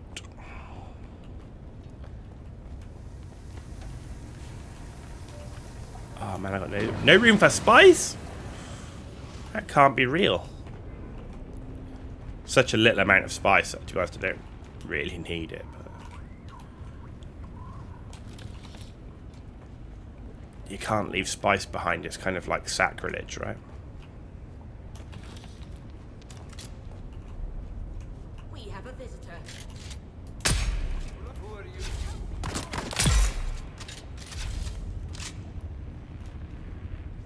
I do love my sniper, as you can tell.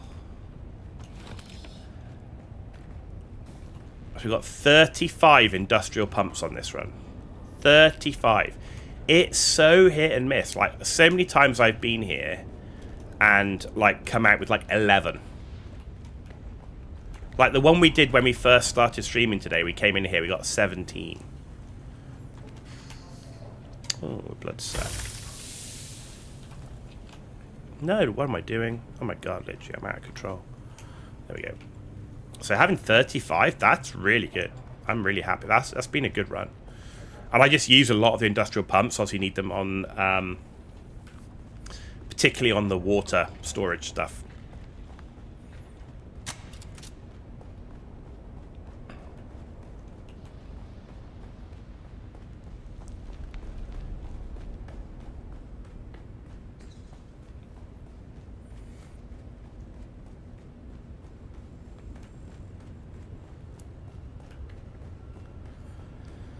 We've done that.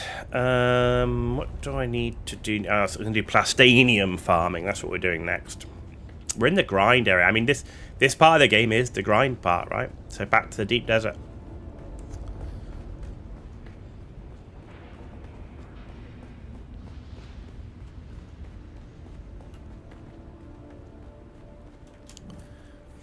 Once I've got all my vehicles to Mark 6 and I've got my carrier, and I'm happy with my gear, I'll probably do way more Landsrad stuff. I mean, part of the gear will be doing Landsrad stuff because you can actually get some really good things from doing Landsrad. There we go. Nice, easy route to get in those industrial pumps. Little side entrance.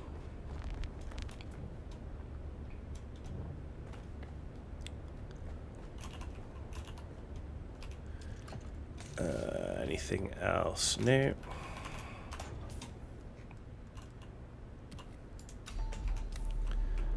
Right. Repair. Because we're going to go and sell all of this.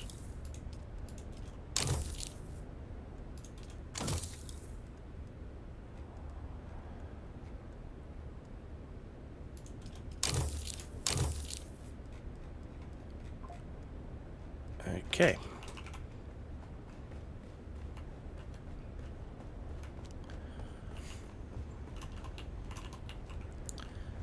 All of that.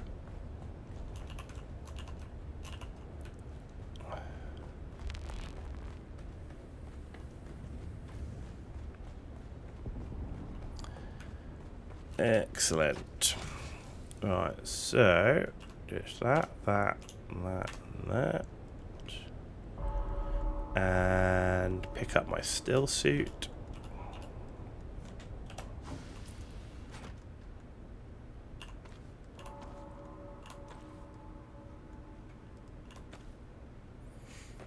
There we go.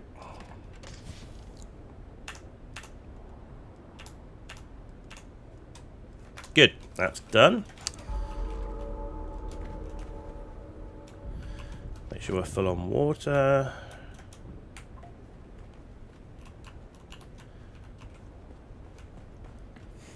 Alright, I'm going to go and get some more plastanium.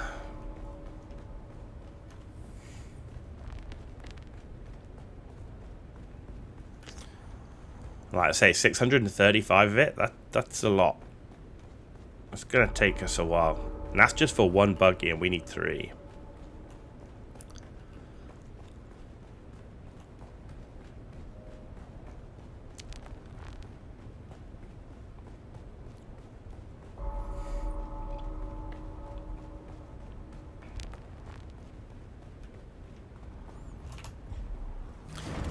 still crazy for me that the Assault Thopter has the biggest cargo.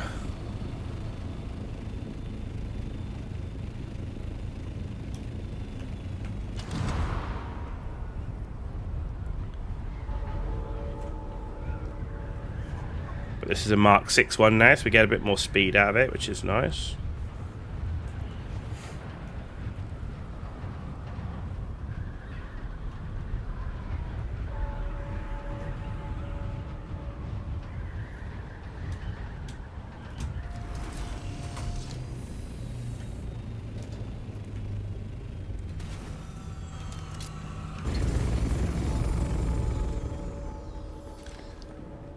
Very nice. Still alive, are you? Well, that's debatable.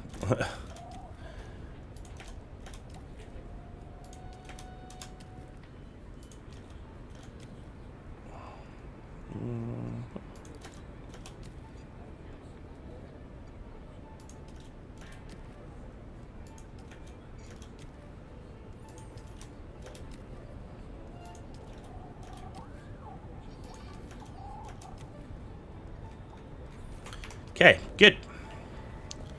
Bit of Solari, won't turn that way.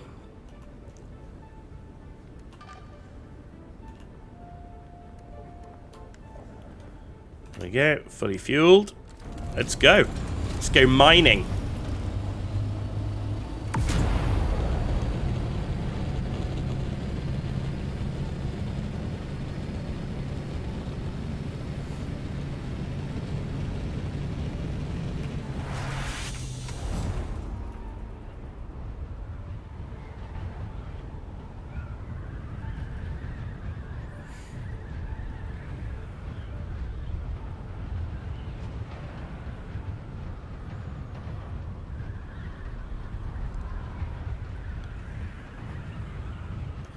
I've just noticed somebody's built their base into a sand bike.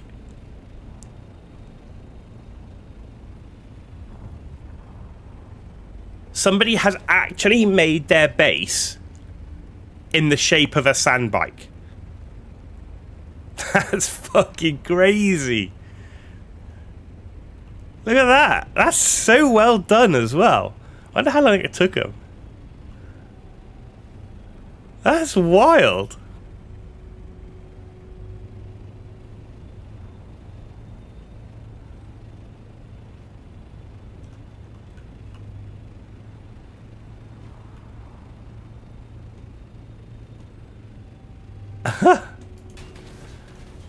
That's crazy, man. They've literally built their base into a sand bike.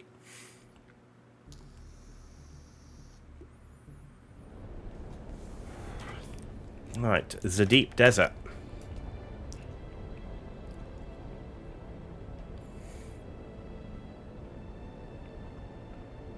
I think we're probably going to have to do at least 2 runs of this to keep it making the plastanium that we need. But, you know, the one thing the devs were pretty clear is if you are going to play this solo, the tier 6 stuff was going to be a big grind. You know, they made that absolutely clear. So this isn't a surprise. Like, this, you know.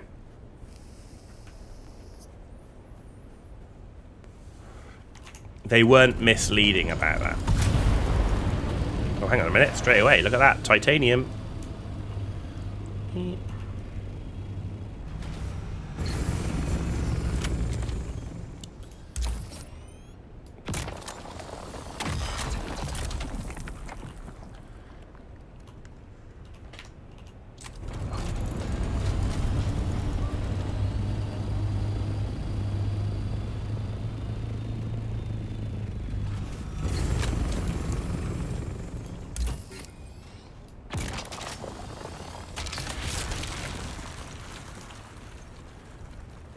Okay.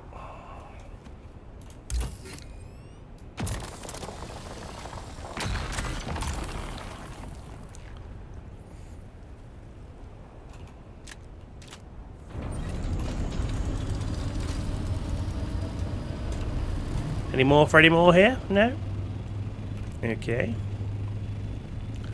Oh, I see some more titanium. Titanium's the most important. I tend to be shorter of titanium than I do of strividium, so I will always prioritize titanium over strividium.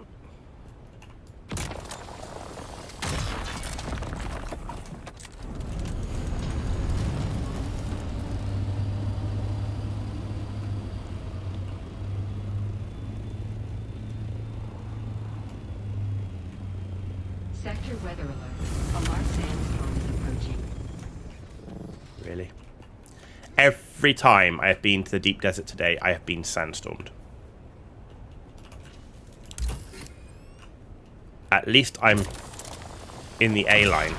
I got sandstormed earlier today, and I was... not today, sorry, last night. I got sandstormed. I literally just arrived on the I line to get sandstormed, and I'm like, where the hell am I gonna go? And fortunately I found a rock formation hid in there, but I was like, kidding me, man.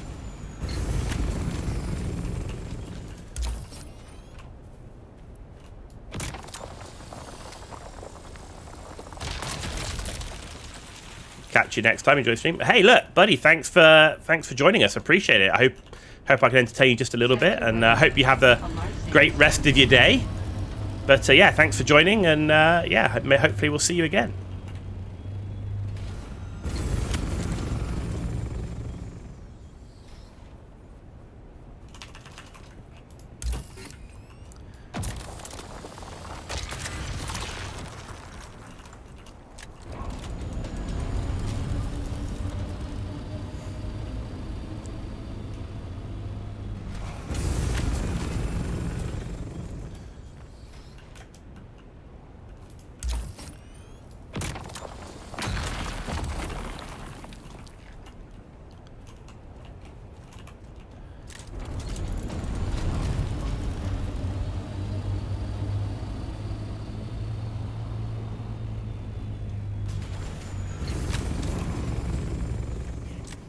Oh, these bloody wings. They always get me when they fold back in. Sector weather alert. A Yeah. large sandstorm is approaching. Often watch but never join the chat. Going into game now. Well, enjoy your game, my friend. Enjoy the game. I say thank you for stopping by, and thank you for chatting. It's always, that's one of the things I enjoy the most. Why I do this as a hobby is I enjoy the engagement with other people, just chatting about games and stuff. So yeah, cheers.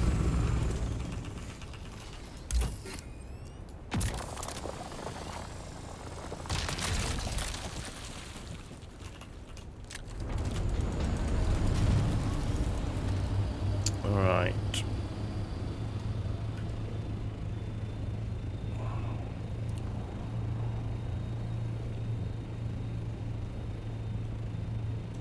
Sector weather alert.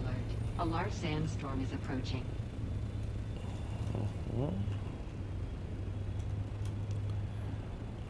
I mean, there's a nice... Can I get in that cave?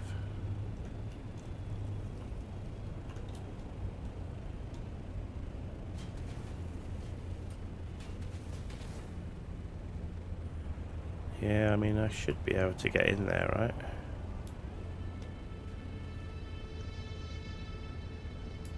Yeah.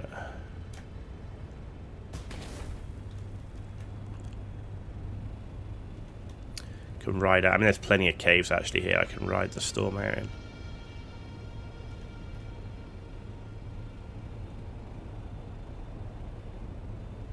Bit of Stravidium here. Let's pick that up. Sector weather alert. A large sandstorm is approaching.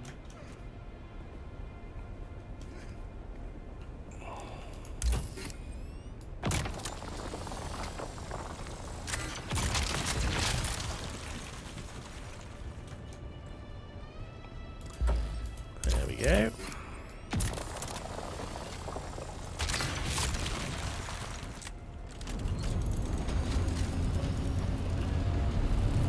Finding a lot. Oh, there's titanium up there. Finding a lot of Stravidium. Where's all the titanium? I wish every time that you got out of the Thopter, you got out on the top.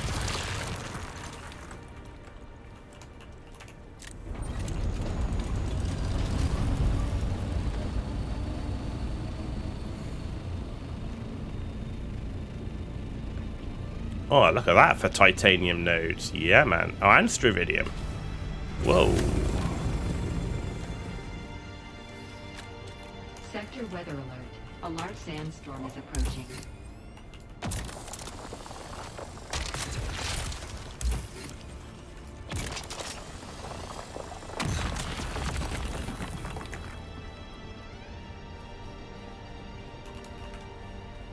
Okay.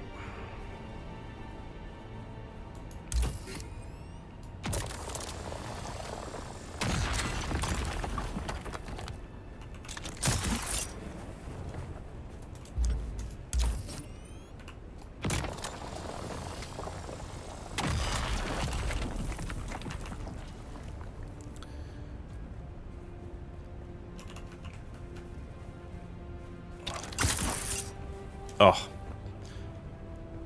Flew into the wing.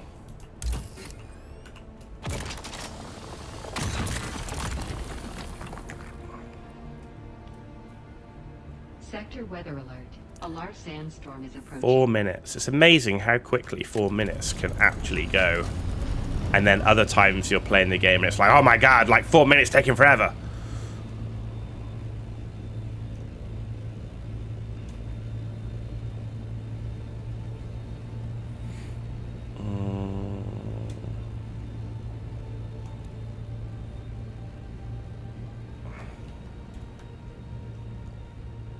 Is there nothing else here? Huh.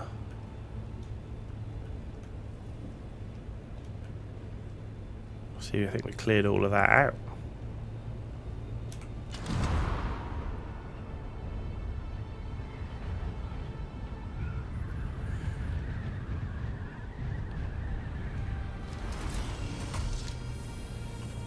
It's a nice. Actually, it's not really a cave. Sector weather alert. A large sandstorm is approaching. Okay, I think we should just go and hunker down in our little cave now.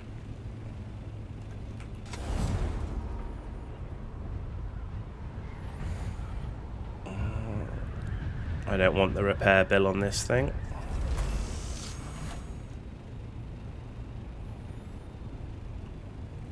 That's not it, that's just shade, isn't it? Yeah. There we go.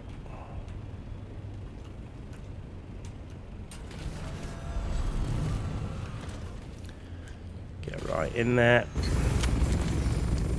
Sheltered, perfect. In fact, while we're in here,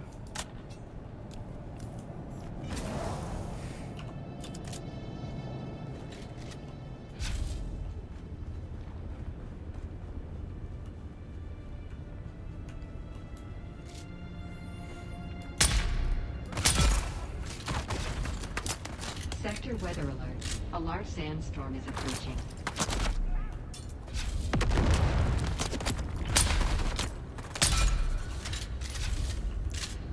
I mean, not the best to be fighting these people in a still suit, but you know.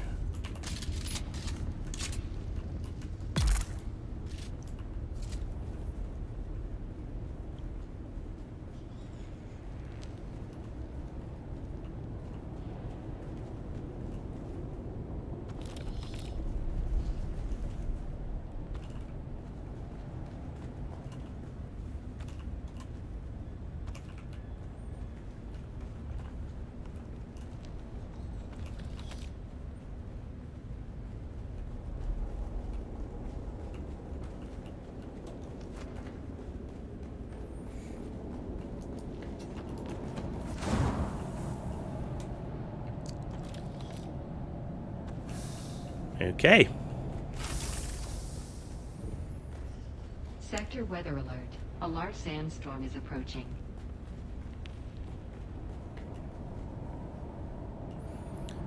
Well, there we are. Oh, that's not what I wanted to do.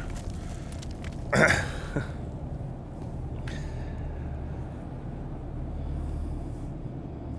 don't even need a still tent up here, so it'll be fine.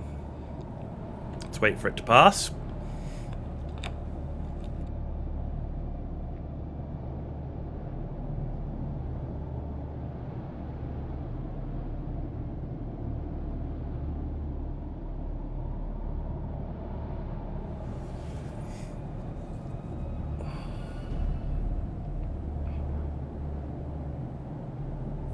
to now, like the time was going so fast, and now I'm waiting for it. It's like, oh my god, it's taking forever. Where is it? It must be this side. Is it? Maybe it's not here yet. Huh. Okay. Oh, I've got research to do. Oh, there it is. Right, so everything's unlocked here. Sector weather alert. 2 more A large weapons to sandstorm is unlock. approaching.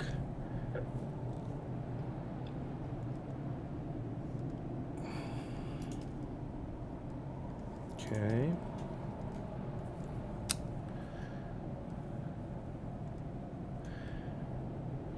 Buggy booster. So this is all rocket launchers, and I don't use any of that.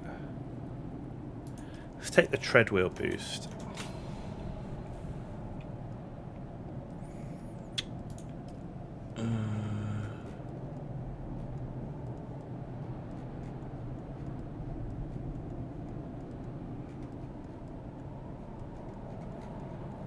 Okay.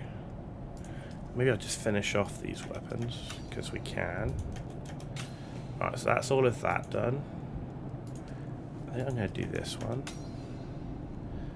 And let's do the spiced liquor. Should we do spiced liquor? Will benefit me more. Spiced liquor.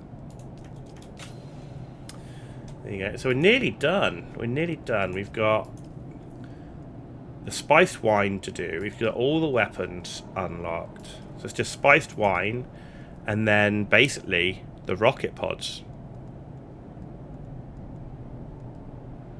And the buggy booster. And we've then unlocked everything that we can from here. Cool. Right. Just in time for the sandstorm to pass. Perfect. Let me back in my aircraft. Thank you.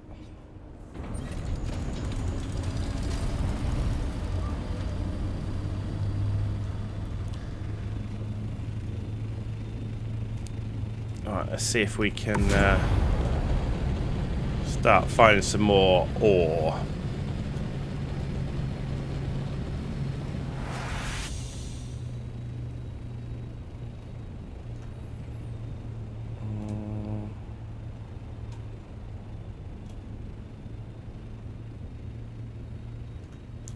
I hate searching for ore at night time.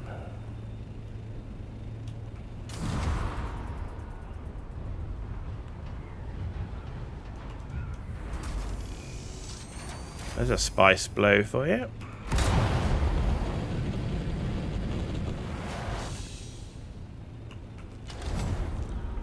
There we go.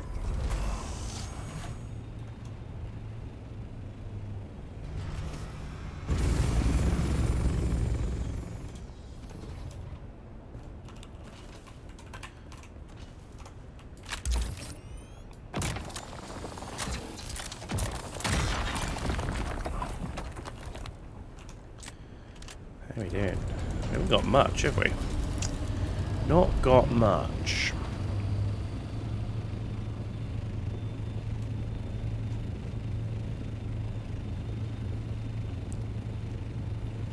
Yeah, I actually like, I mean, getting flower sand at night, I actually prefer to get flower sand at night. Not just because of being out in the sun, but because it's actually easier to see where the denser parts of the flower sand are. But then looking for ore at night is actually worse. Like, it should, like, you're looking for the glow, but it's not always that obvious. You have to be quite close to it.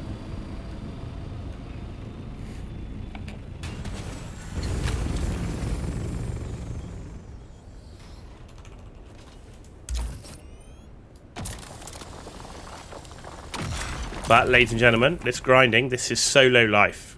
Yep. This is solo life. I mean, the other way that you can do it, if you're not a huge fan of the relentless farming like this, is get enough money to play the market and try and earn your millions of Solari on the market, and then buy what you need, which is another way of doing it. I know there's a few people that have been successful in doing that.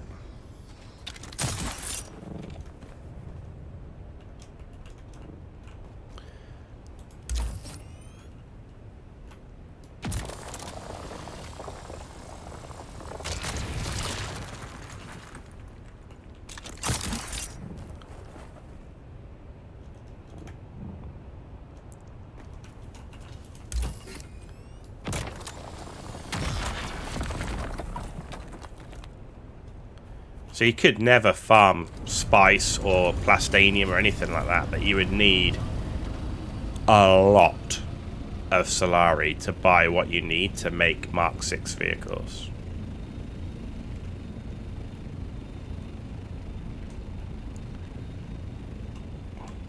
I also wish, like, if I have the headlights on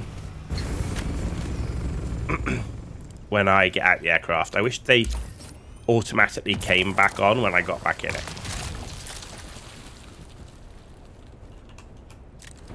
Like, why is that not a thing?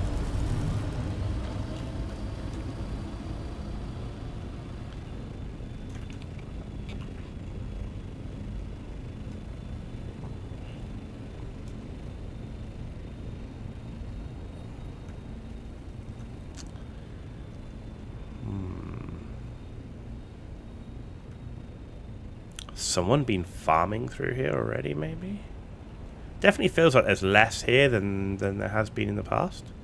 Maybe that's just with the latest Coriolis storm and the rearrangement of materials, but I don't know.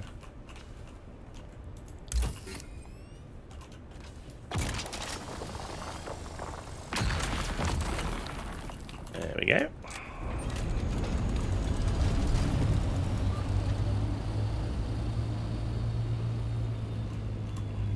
That's copper. Now there's 2 titanium nodes. Not able to get into Dune. And you see they're having another update tomorrow for 3 hours. Updates? Yeah, I mean, updates on a Sunday suck. I really don't think they should be doing 3-hour updates at the weekend unless it's literally fixing game-breaking stuff. Why can't you get into the game now? Is your server down, or...?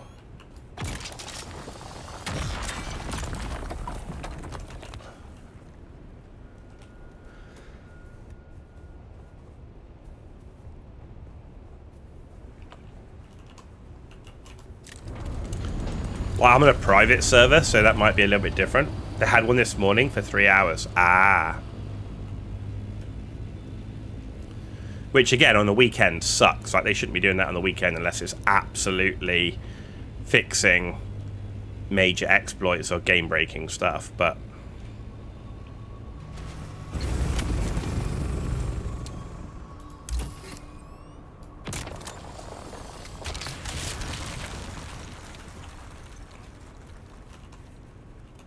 I definitely have, in terms of speaking to other people, I have found the private servers to be quite good.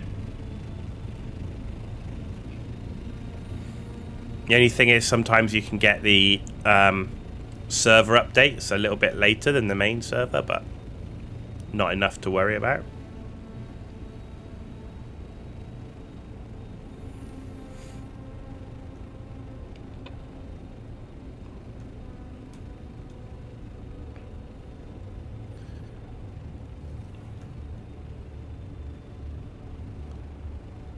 Okay, nothing there.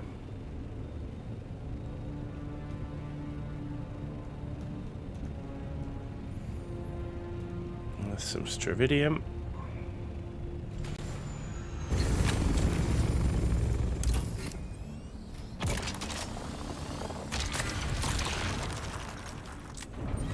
We'll give it 10 min and annoy in the meantime. Annoy away! Annoy away. Or... if you're able just to give me 635 plastanium, like, you know, that would be awesome too.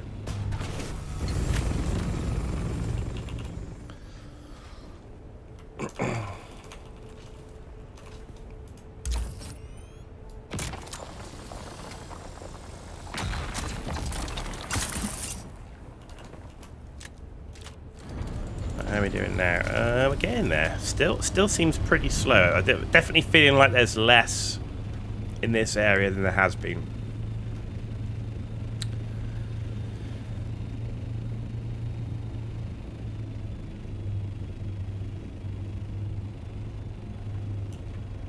Man, being sick sucks.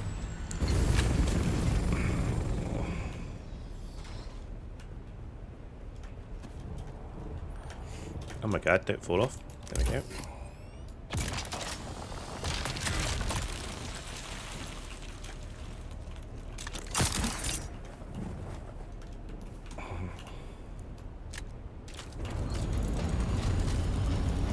Come to your base on Dadros server. Yeah, there's no option for server moves, unfortunately, is there? But also, even if there was server move options, I probably couldn't server move my character because I'm on a private server. They probably wouldn't allow it, I guess. Even if they did allow server moves. Don't know how that works, but...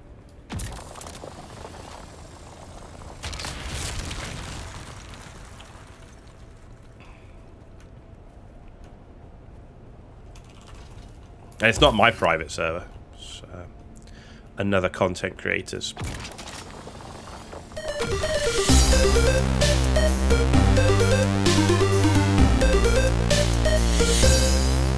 Thank you very much for the sub on YouTube. Much appreciated. I hope I'm worth it.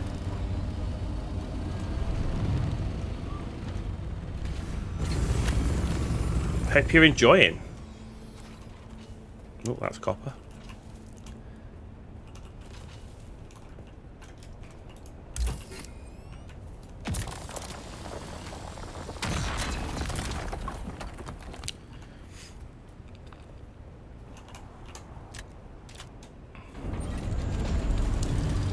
Cool, right, okay. Well, let's keep going. Oh, more titanium. And some stridium.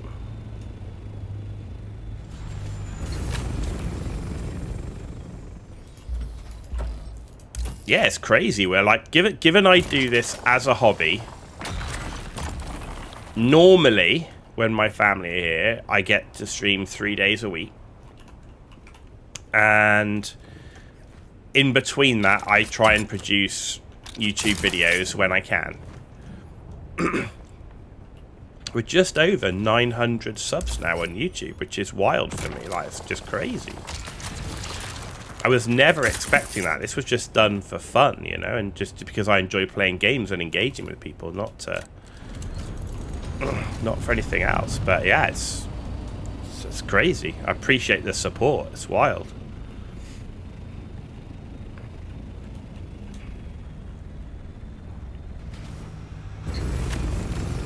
Took you 2 hours to install a Canon printer. Jeez. Was that just because of the issues with it, or?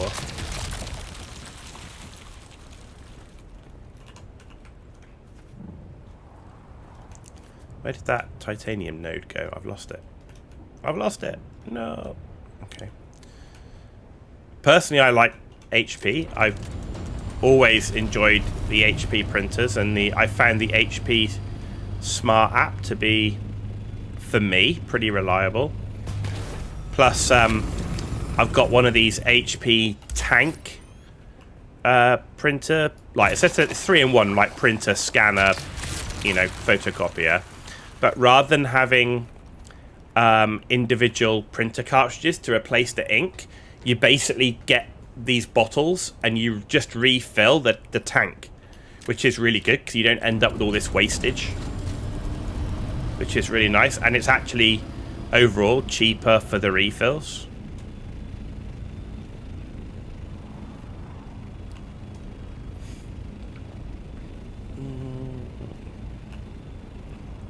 Is that it? Is that titanium, or is that something else? That's what you use. Yeah, I really like the HP tank. It's nice.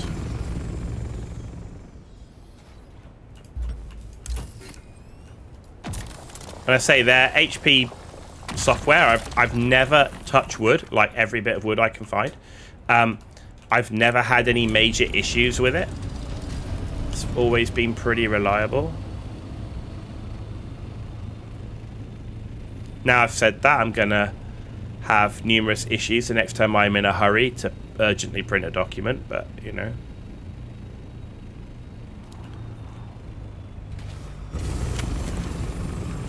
Such a lot to install, and it's professional printer has its own screen showing you.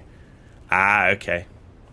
Yeah, I mean, I think the Canon definitely do more of those sort of what I would call more industrial focused or business focused ones, right?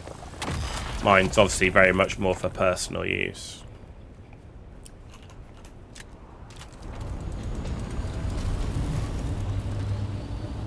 I mean, having its own screen can definitely be nice as well if you do lots of stuff from a lot of mobile devices as well.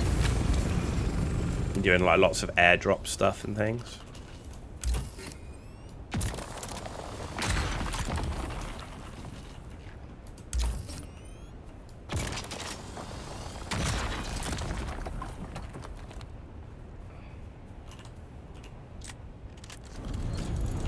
Alright, how are we doing now? Oh, we're nearly there. We're nearly done with our first load. My word. Oh, Stridium. A floating rock. We're now moved from Dune and we're now in Avatar. See a photograph calendars and prints people. Ah, well, that's a completely different beast. Yeah, you need a little bit of a different quality for that.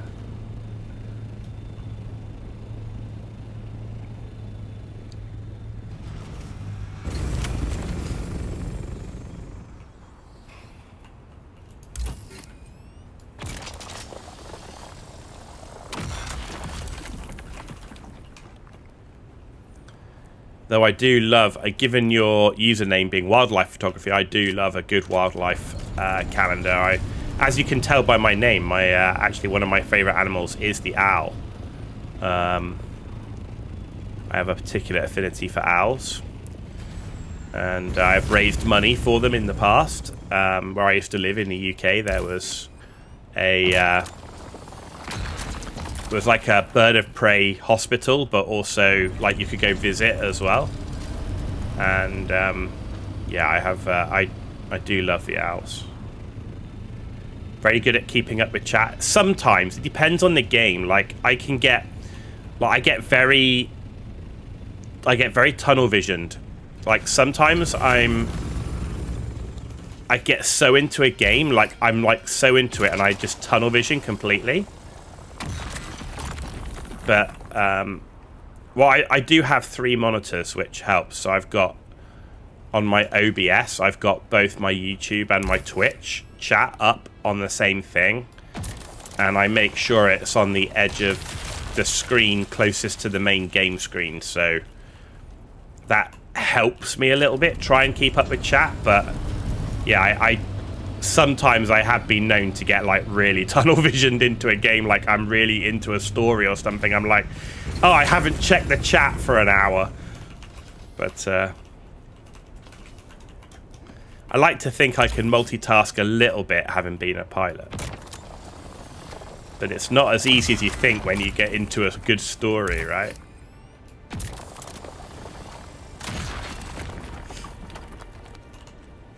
There we go. We are full. We're as full as it gets. Right. Show me the way home. There we go.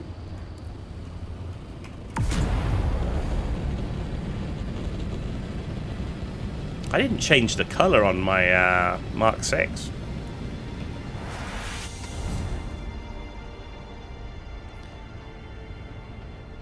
Just back from Alaska. Have some of your best picks. Well, I hope you have some good snowy owls. But yeah, I mean, Alaska for wildlife, I mean, yeah, you're going to get some great stuff there, right?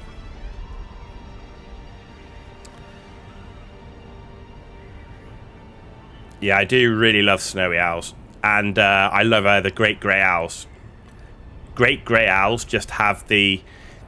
They just have the owl-shaped face. They're like the main disc, the facial disc is like...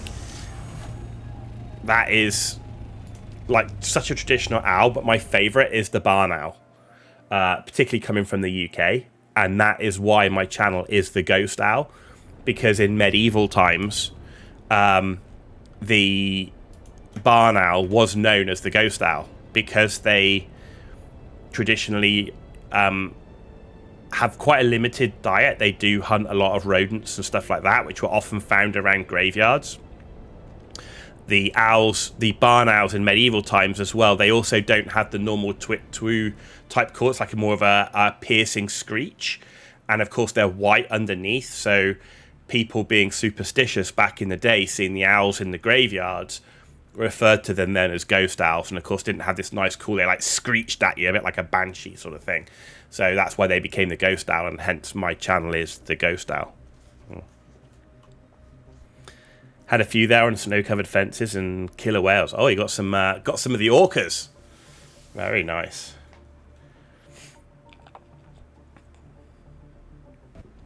Bit more of a challenge to get the orca than the owls, I'm sure.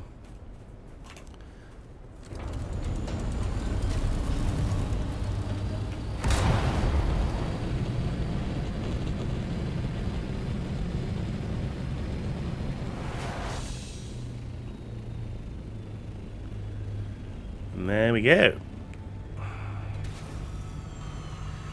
Right, I need to change to my color. Oh, I did not change my color. Look at that. We changed the customization for the Atreides Assault Ornithopter variant, but I didn't change for the swatch. And the swatch should be, which one is it? Smaller, I think. Yeah, Mauler. It's as close as I can get to the Ghost Owl colors, which tend to be like black, like cyan, and purple.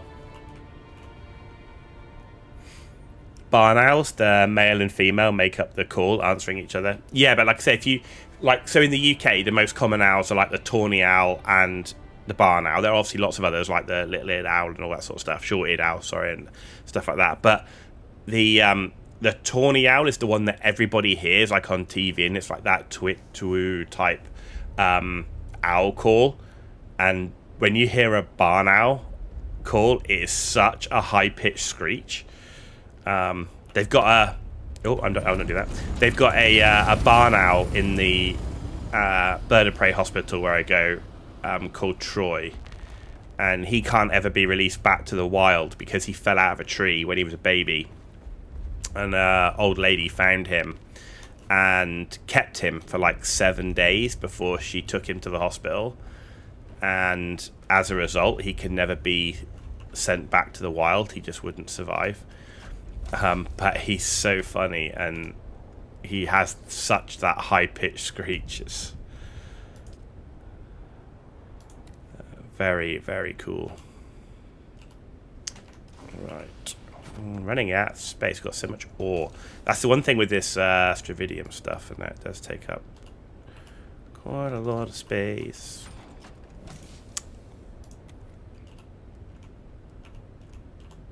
There we go.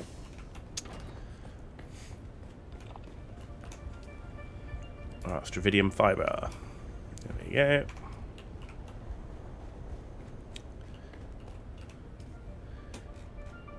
Plastanium 380.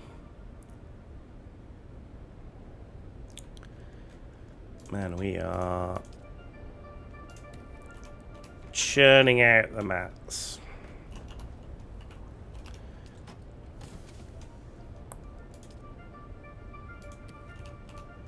There we go, that's pretty full.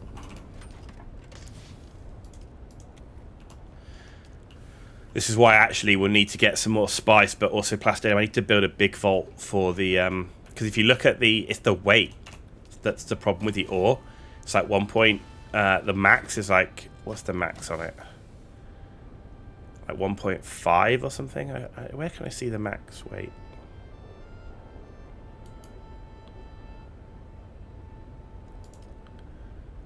Where can I actually see the max weight on it? Oh, down the bottom right, there you go. 1750. Compare the 1750, I'm being a moron, to 3,500. So, double the weight. It's huge. Right.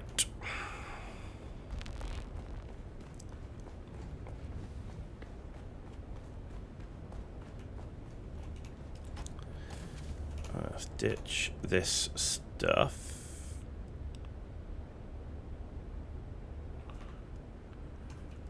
Okay.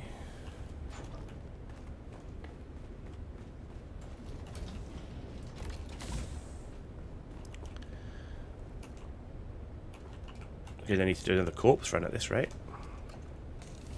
In fact, we are going to need to do a corpse run. Okay. Only got 500,000 on the water. Going through the corpses today.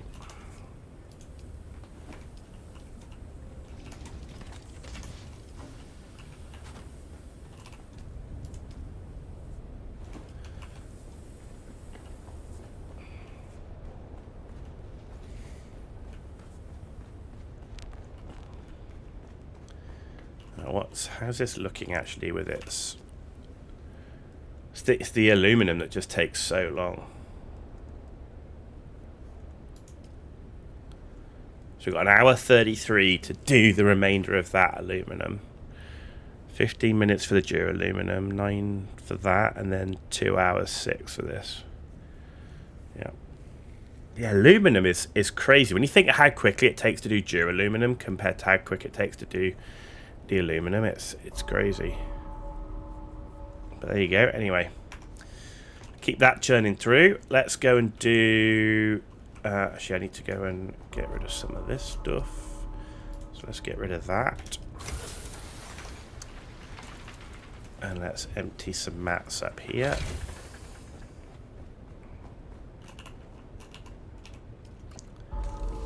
Good. I need some welding wire, I think, because I've got some repairs to do.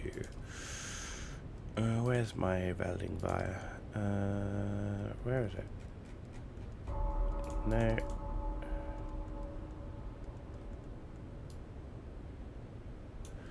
Welding wire.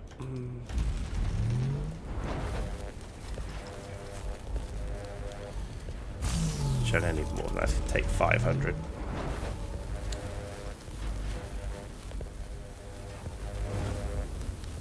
There we go. That'll be enough. Just need to fix my buggy up.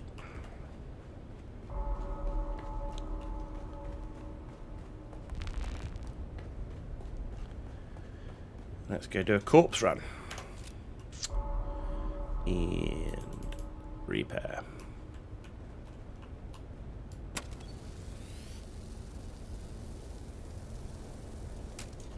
I said I don't generally repair unless it's below 50%.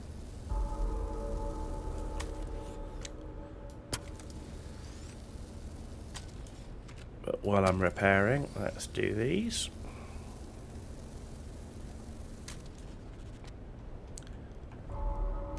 Nothing needs to be done there, just the tracks.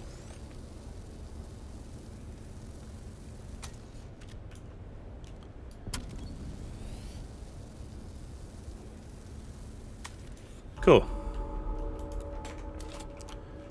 Alright, let's go and get some corpses. Shouldn't be called a buggy, it should be called a hearse. Who's that? Eyes on enemy.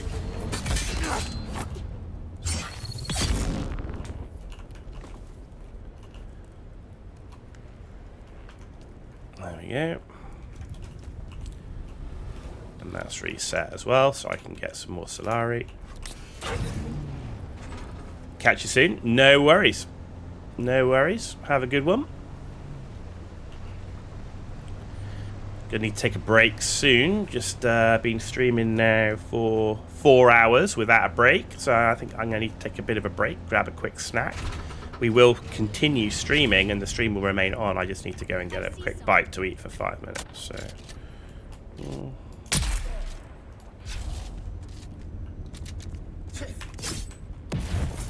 see, again, it was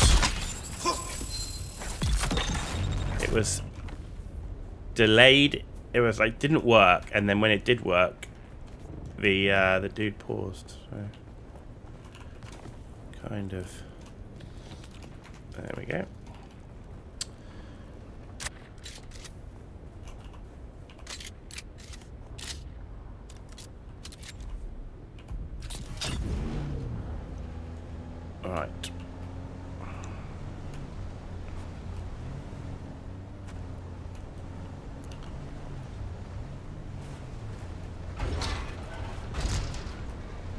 go. Next one. Oh, 2 over here now. The enemy is exposed.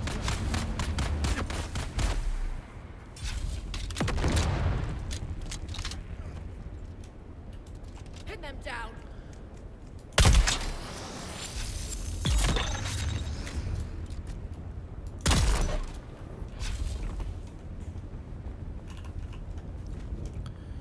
Very nice.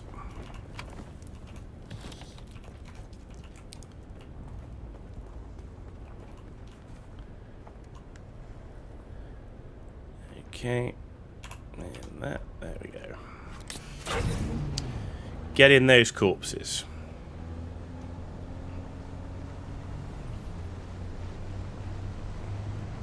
So this isn't a horror game, but you drink blood and you collect corpses. Who'd have thought?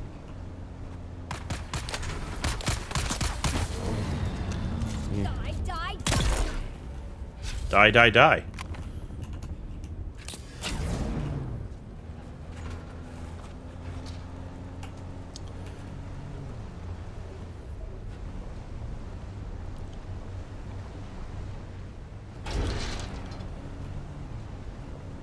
Shield on.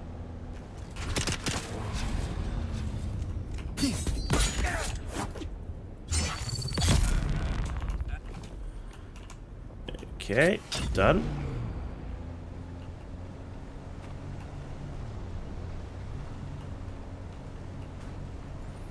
This is only a Mark 5 buggy as well. I'd be interested to see how the Mark 6 drives. identify the enemy. What is mine?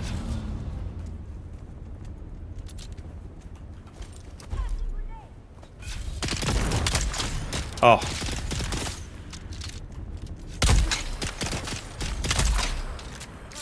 That first one actually hit. I'm guessing the shield just went off when we hit him. Where did he go? There he is.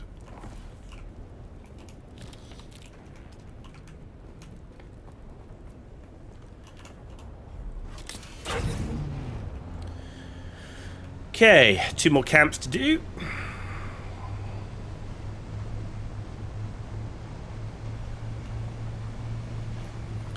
Ooh, there's some fuel cells. Let's pick those up.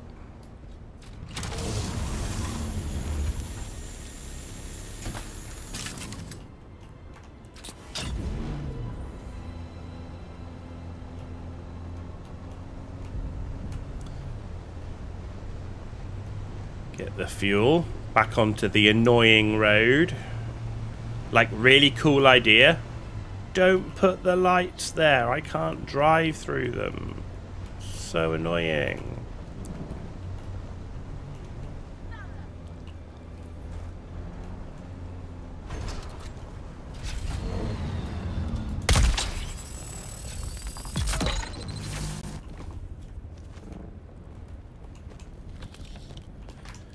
There we go. Very nice.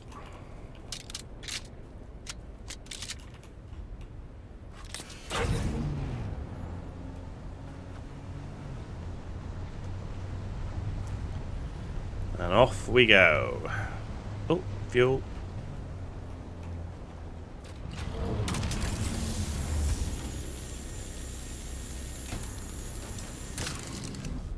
Have you noticed where the actual laser is and where it actually comes from?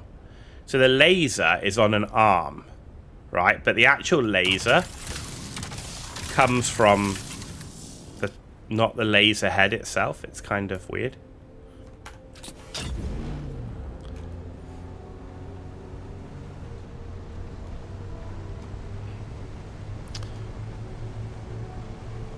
Alright, 1 more camp to go.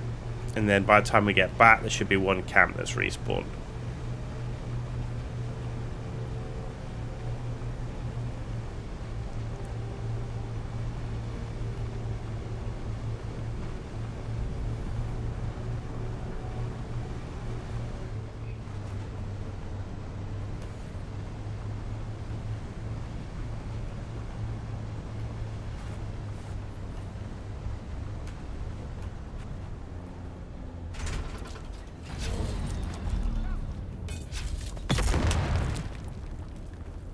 Okay.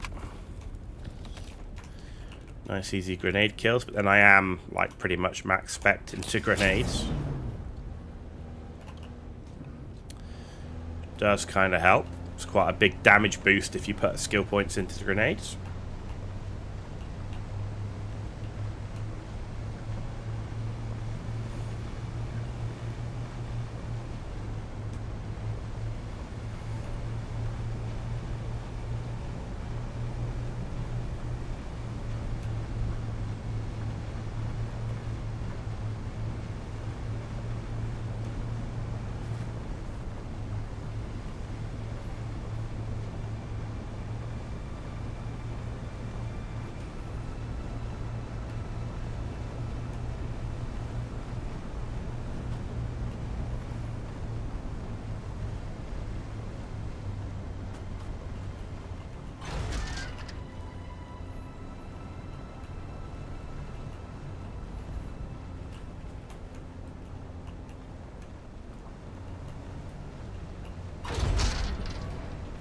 It just doesn't work. The vehicles aren't accurate enough to get a nice clean drive through with those lights in the way.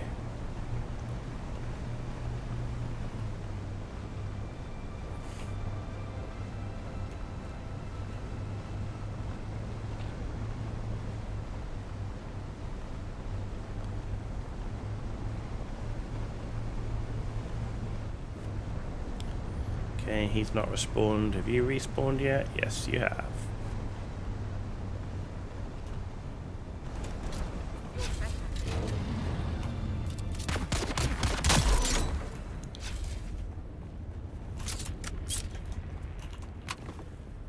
There we go. Another corpse.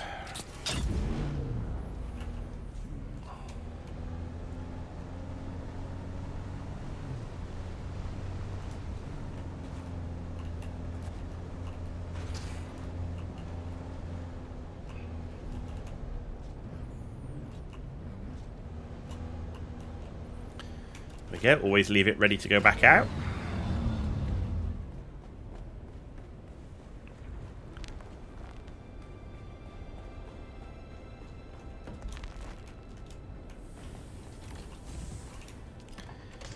And buggy. See how many corpses? We're nearly full on the container anyway, so that actually worked pretty good.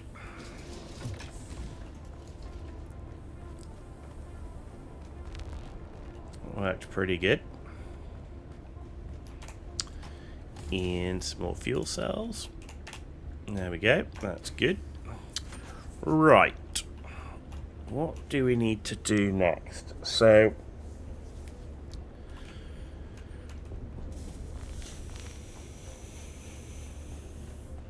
buggy. Mark 6. So plastanium we're making. We got enough diamondine dust, enough cobalt. We'll need more spice.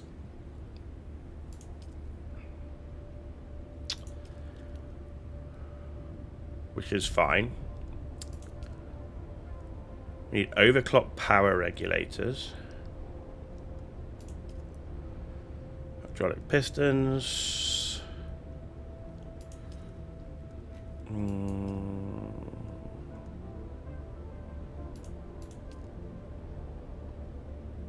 Enough of the plasteel composite armor.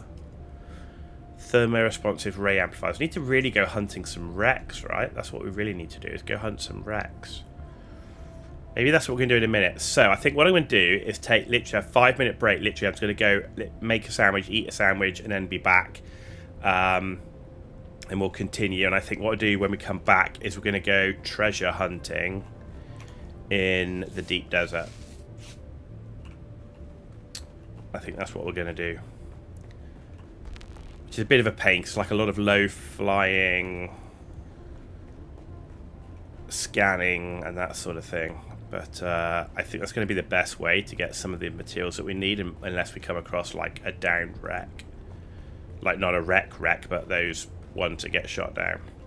So we're ready to go. We've got plenty of water and everything. I need static compactor. to find treasure nodes. Mm-hmm.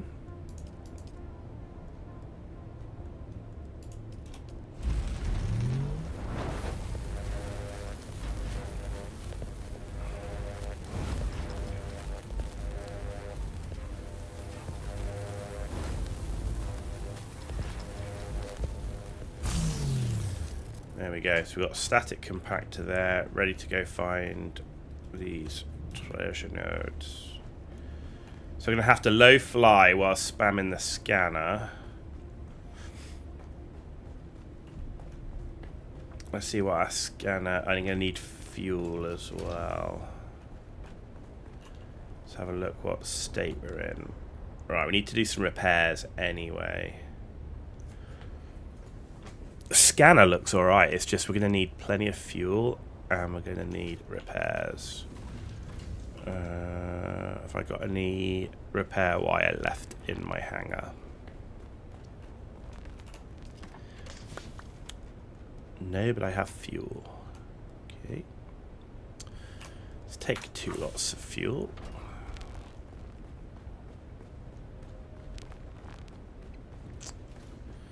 Let's go make some more welding wire. I thought I had a ton up there, but clearly don't. Clearly don't.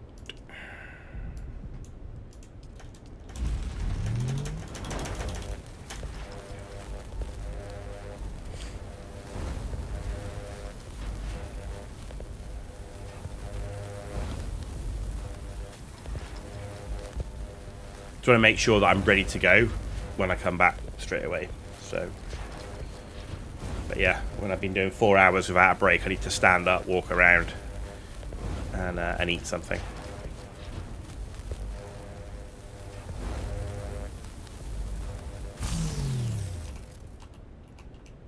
Good.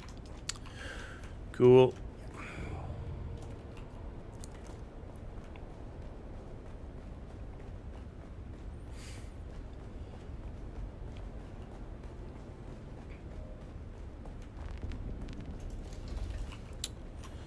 Right. Repair. Engine repair. Scanner's alright. Wings.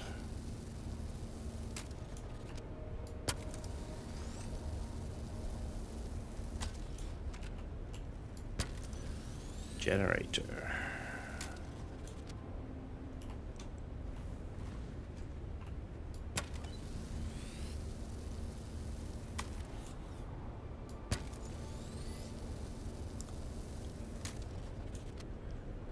Okay, that's done. We can go ditch some of that. We'll keep some of the fuel. Do we fully fuel? Yeah. Okay.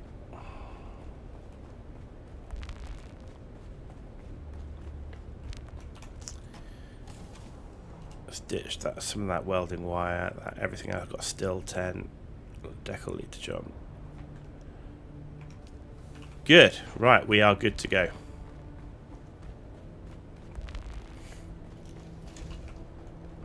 Alright. Treasure hunting in the deep desert. Right, don't go anywhere, because I'm not, and I'll be right back.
Hello. We're back. Managed to grab myself a turkey with peppercorn ranch sauce sandwich. And now we can continue with treasure hunting in the deep desert. So let's go. Let's go.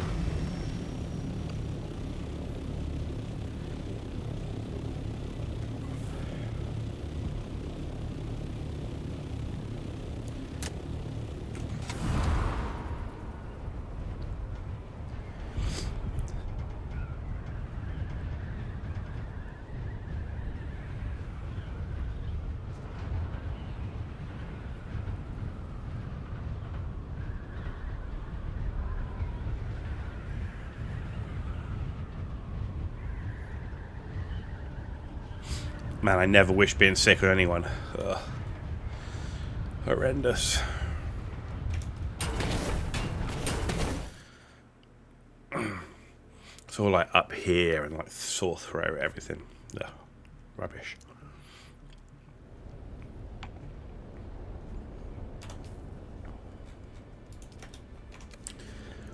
So we're going to see if we get lucky or unlucky with our treasure hunting.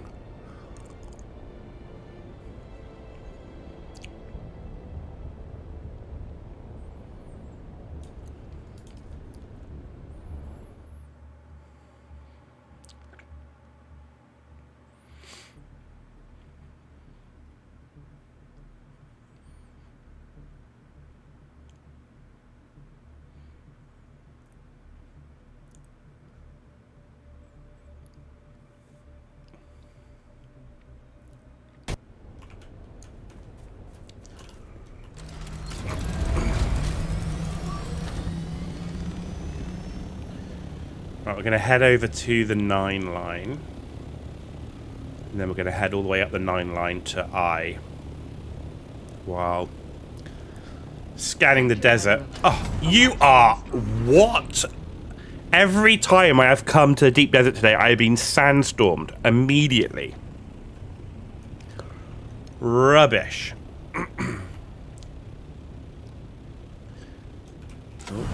Right, where was that place? It was over here, right?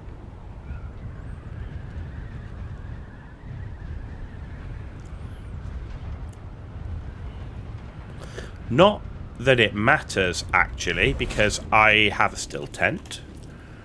And I have that. Let's just make sure there's nothing in my inventory first. No, okay.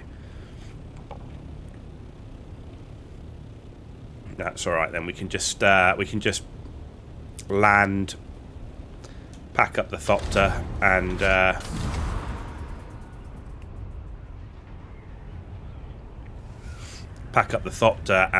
put the still tent up. That's fine. Sector weather alert. A large sandstorm is approaching. So our target is like here.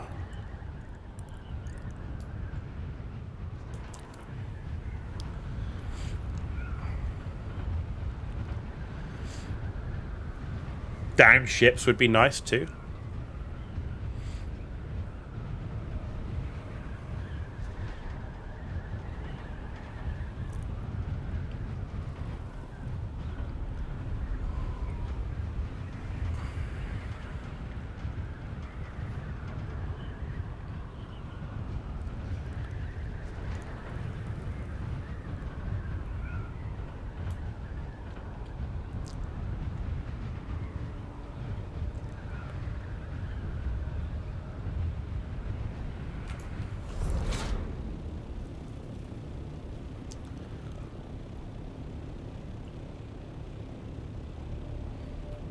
Let's land on.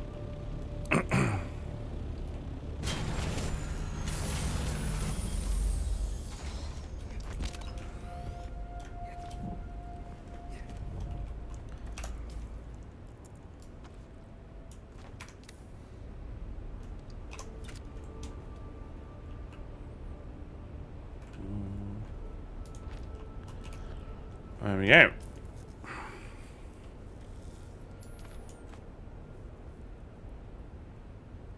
What was in here?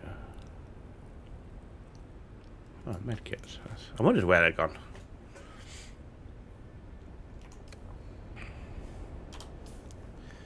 Right, where's the sandstorm gone?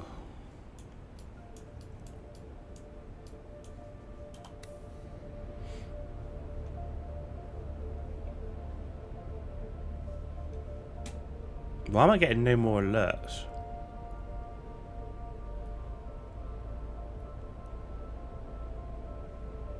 Are we going to miss it?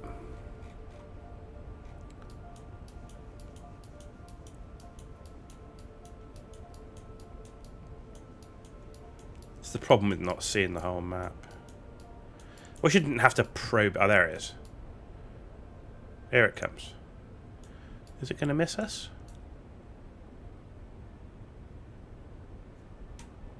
I think it might actually.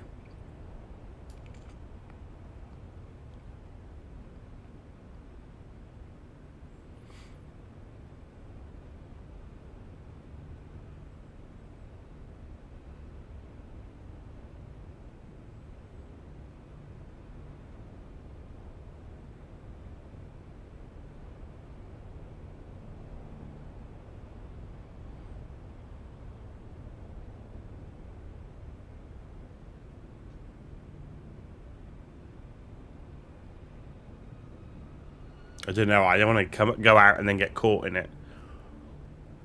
I don't know if it's just literally going to scrape by us or...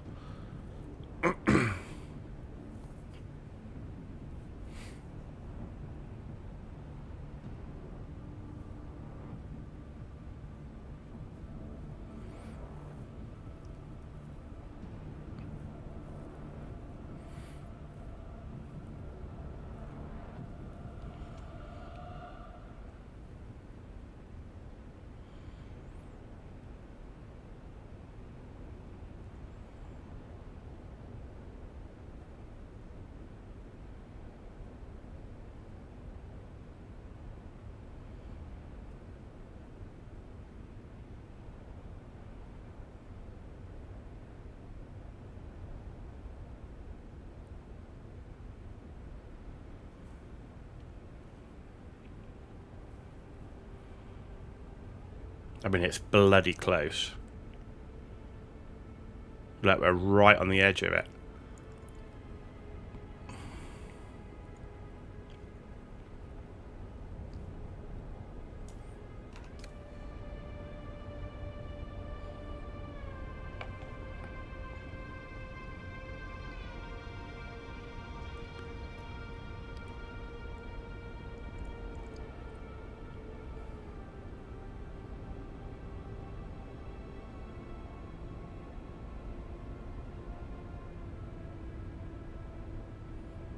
Cool. That, you couldn't be more on the edge. Look at that.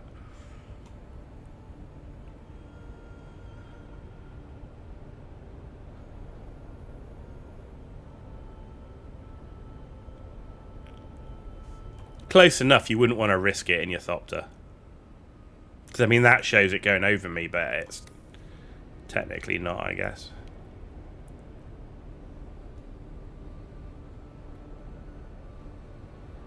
Okay, good. Right. Are we clear?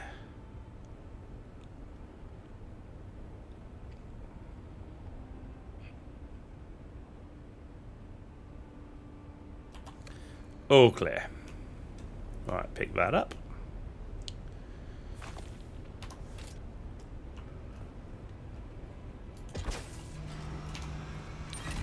Right, let's start hunting for treasure, shall we? Or down ships, one of the two. Right.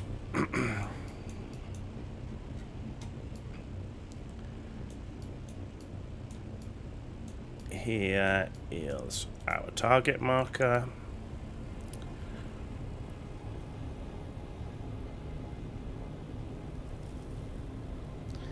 We gotta see it. What? Yeah, it doesn't. This is the problem with the scanning. You need to be at like quite a low altitude.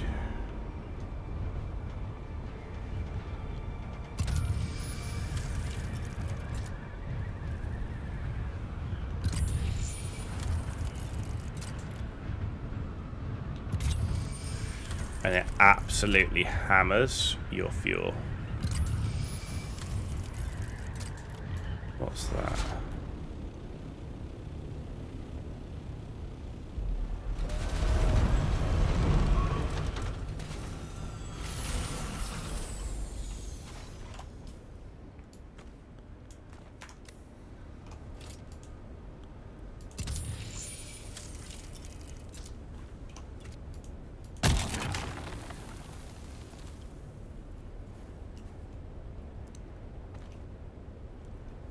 Opal fire gem. You love treasure hunting? Yeah, the problem with it is whether we're actually going to find what we need, which is I'm really after some more like advanced components.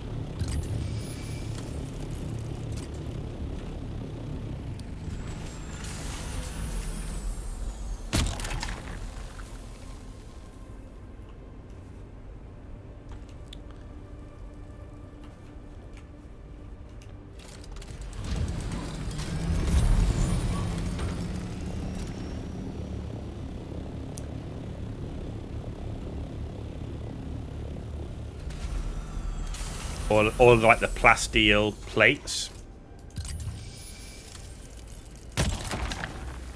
Then I can make my own, but I don't have any plasteel plates to even make my own advanced components, which is rubbish.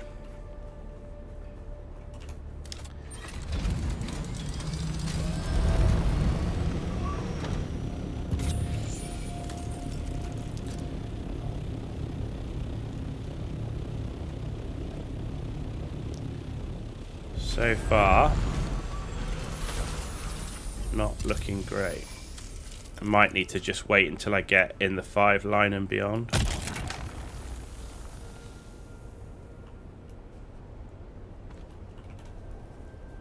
Because at the moment we're not getting much good stuff at all.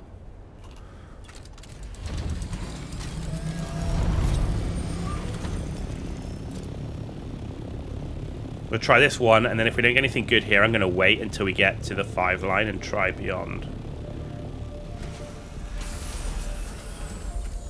Where is it? There it is. Oh, it's miles away. Thought I was closer.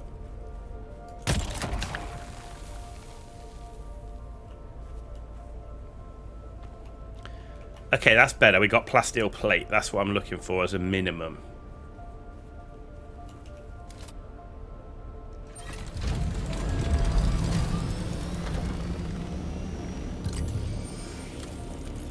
Okay, there's one.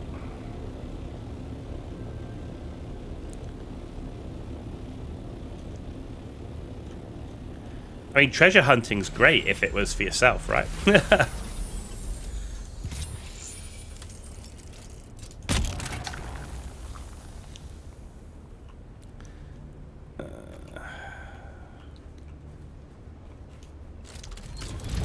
Not what I'm looking for.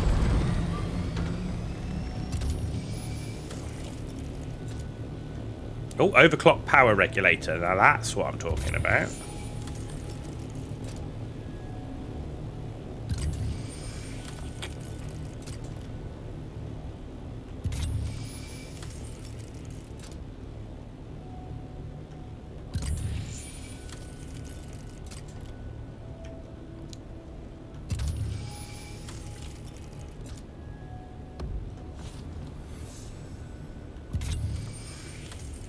Problem is, it does burn through the fuel.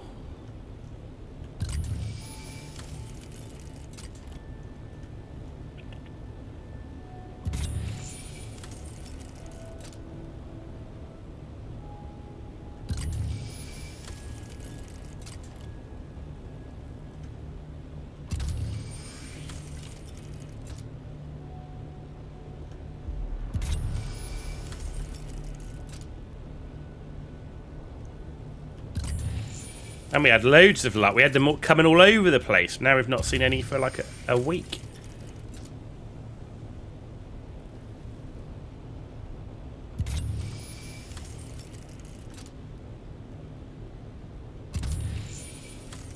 Don't tell me all the treasures now just in the B line.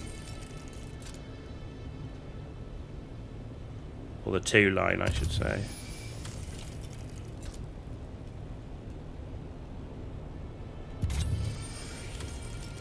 Oh, there's one. I see you.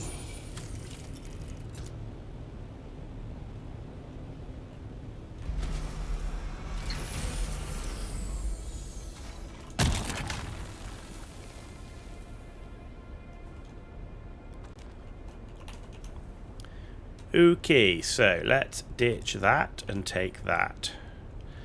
That and take irradiated core. That's very nice.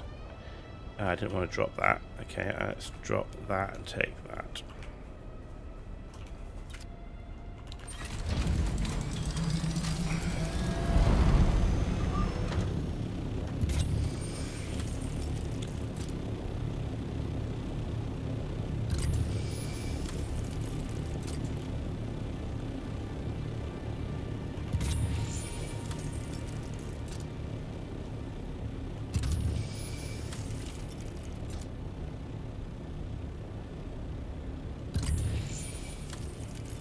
There's one.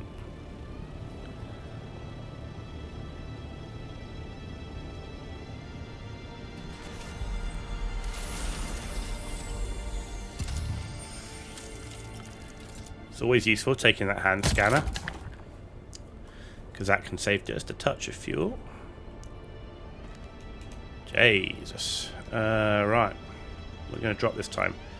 Let's drop that, because you're never going to carry enough of it to care.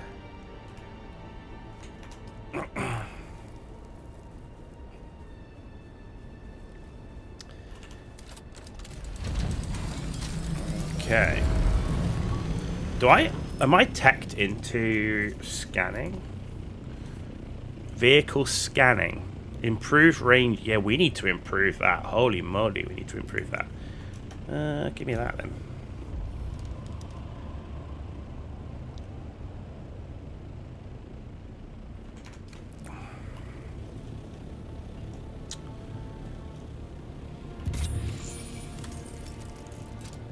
There's one.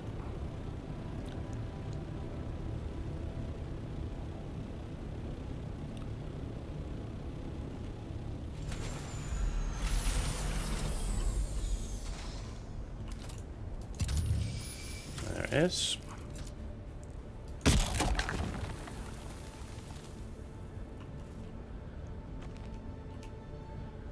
What's that? Cobalt paste, buggy tread Mark III.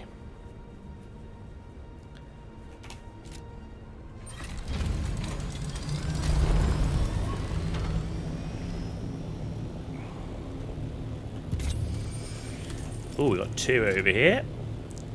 Alright, there's one.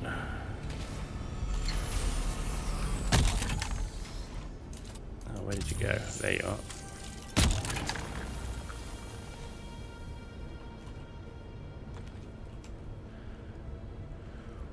Okay. Right, so let's ditch you and take you. And let's ditch Plastone and take you. Oh, we've got a Decalitachon. That's actually pretty cool. What are we going to get rid of? Aluminum ore.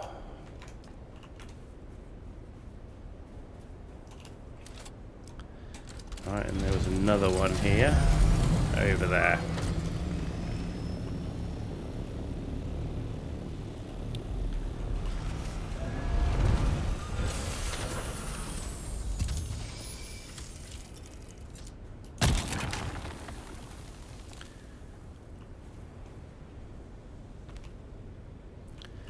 Cool.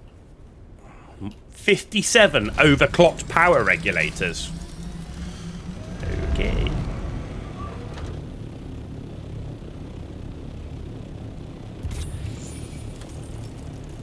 Alright, there's one.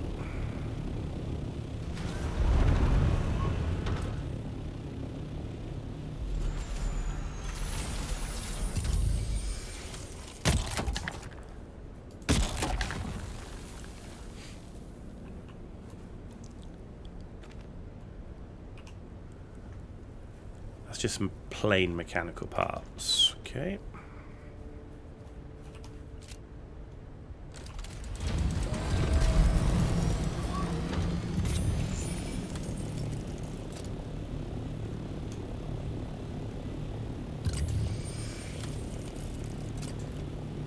Definitely need to invest in skill, I think, for this, because this is invaluable for gathering shit in general.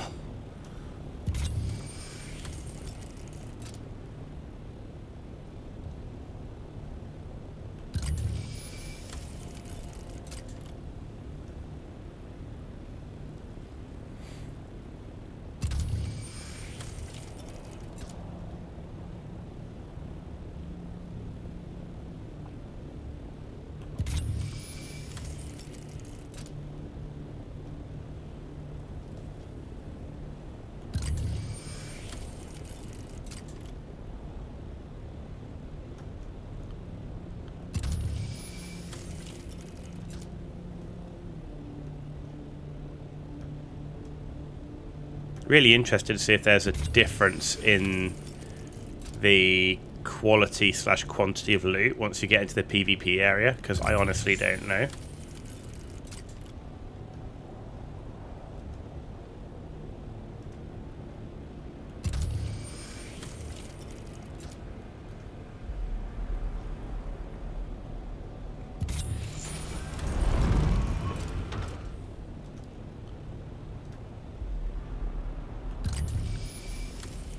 Yeah, that's not treasure. I was like, holy crap, look at all that treasure. But it's not, it's the rock formation.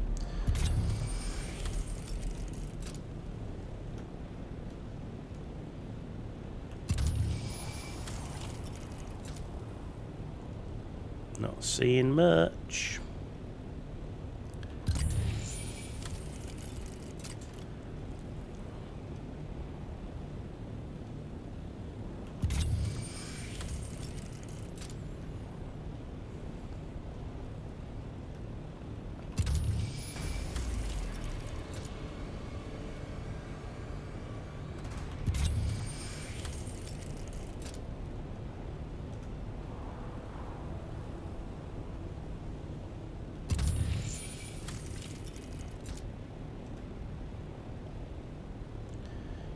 Alright, we're officially in the PvP area.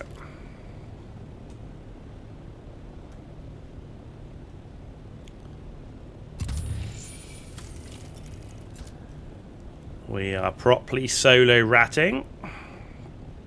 Let's just hope we don't get seen. We haven't seen any treasure in ages.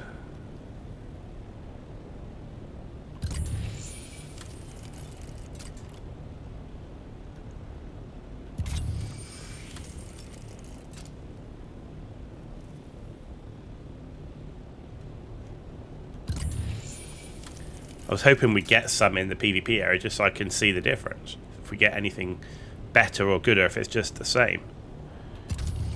If it's just the same, then there's no ever point in being in the PvP area. Why would you come here?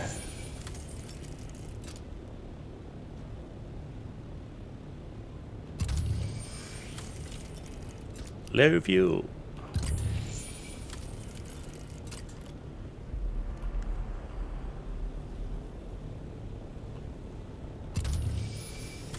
How much did that use? Yeah, we got plenty of fuel.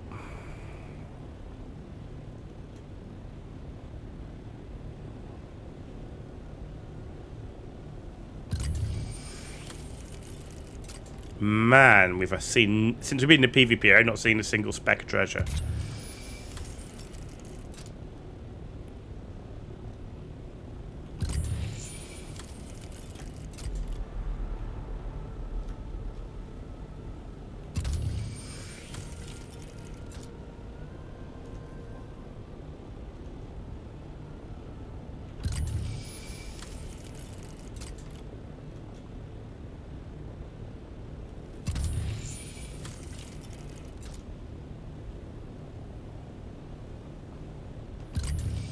So far, the PvP area is worse for treasure. Oh, there's one. Worse for treasure than the non-PvP.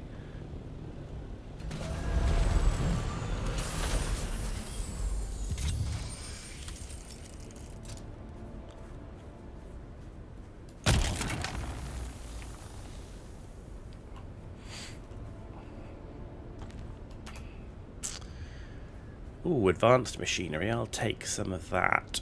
I'll ditch the rad suit for that. And let's ditch... Please. Yeah, particle capacitor. Kirab heavy jerkin? No, I'm not taking that. I thought that was better gear than that. No. Man, you don't... The gear from it's shite.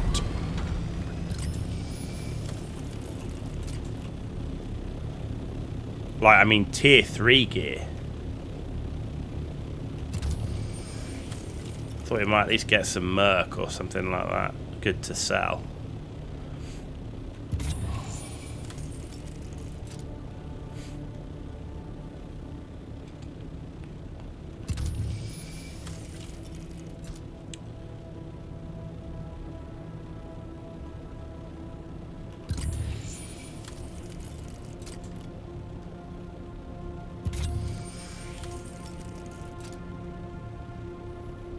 So yeah, there was way more treasure back in the other end. Now I don't know if we just got lucky or if that's by design.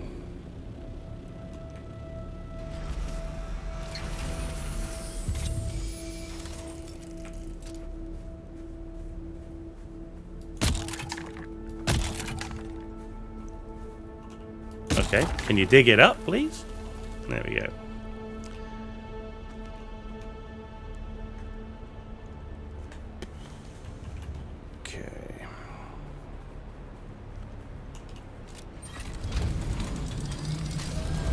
I don't remember using the opal fire gems for much. Do we just sell those? I never really treasure hunt, so I'm actually only doing it to get components.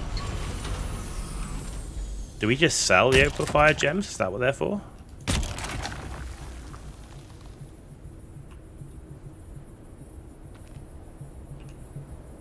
Is that basic? Yeah. We've got 182 plasteel plate. Which is great. Oh, there's a treasure thing, I'm sure, right there. There it is. Oh, there's 2 over here. Look at that.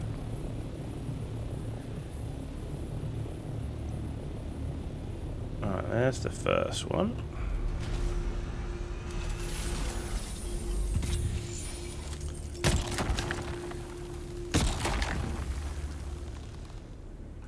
There we go.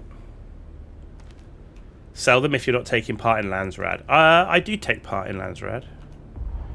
Oh, I'm full weight-wise. What's so heavy? Let's get rid of the duraluminum then, and the aluminum, because we've got tons of that. And the tri-forged hydraulic piston we'll take. Sort by volume. Plasteel plates are heavy, and the flour sand, so let's get rid of that. So but in Landsrad, is it just giving them the land? If it just giving it to them, is it? Oh, there was another one here, wasn't there?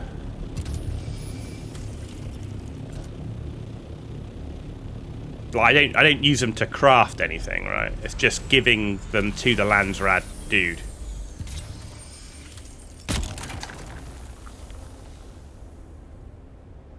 Okay. Cool. That's cool. I might keep them then, because I do take part in the Landsrad. That's why I created a one-man guild. Because actually, some of the Landsrad rewards can be pretty cool.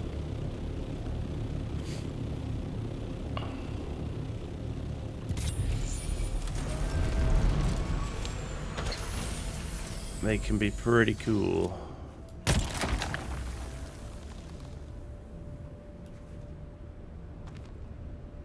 Okay. We're nearly at the target destination. I wouldn't say I've noticed anything different about the rewards so far of being in the PvP area. You're a solo player as well and just do the... Yeah, same. That's what the Landsrad is for me. Oh, what's that? Improved water tube. Oh, we'll take some of that. So, What are we going to get rid of for that? Let's get rid of that, because we've got plenty of it. And that's Dune, man. That's tier 4, no. Yeah, the rewards are pretty cool. Like some of the, you can get the cosmetic swatches and stuff like that.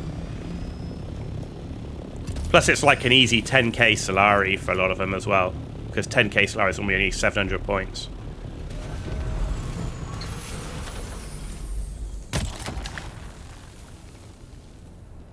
There we go. Ooh, a volume is a problem. Right, so let's get rid of the decaliter junk. I don't need it. Plasteel plate, power regulator. Yes, take all of that. And that, and that. Man, we're going to be full by the time we've done one pass. Huh. Got 5k left to go on our target. Whoa, we got 3 here. Okay.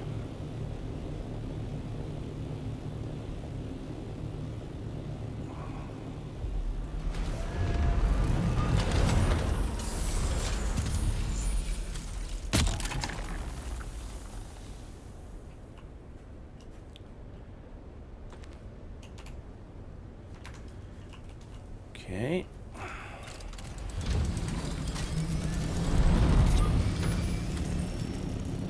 Man, there's tons here. Tons and tons and tons.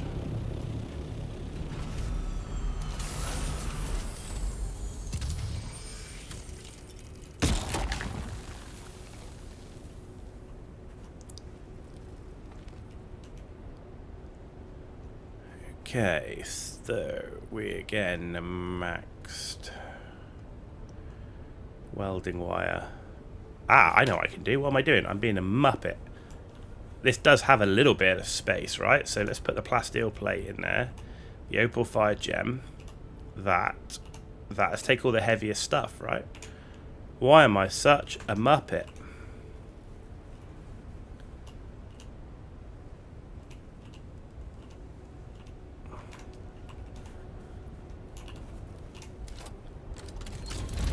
The only thing it means now is I can't pick it up if we get sandstorm, but we just did have a sandstorm, so I'm so used to not putting stuff in my scout cargo bay for that very reason, because I don't use the scout to transport stuff.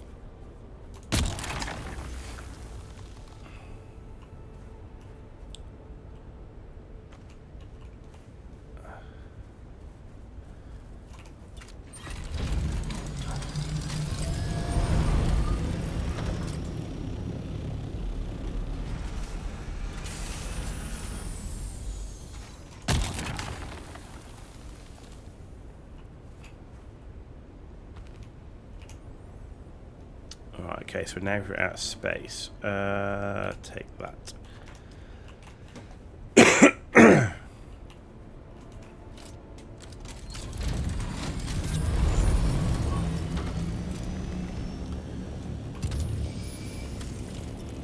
Okay.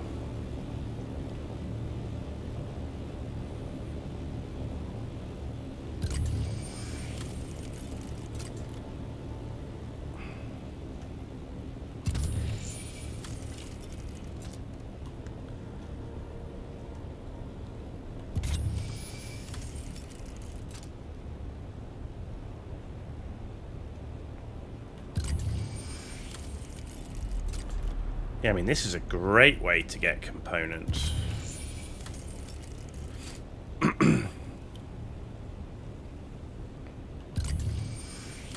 And super easy. And again, so far, I don't feel like the PvP area is necessarily better.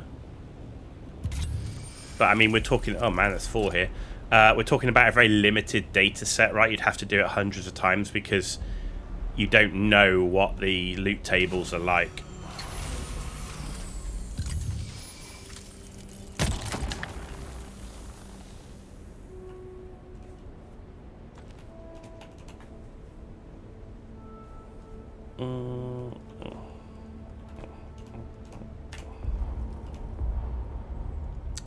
There we go.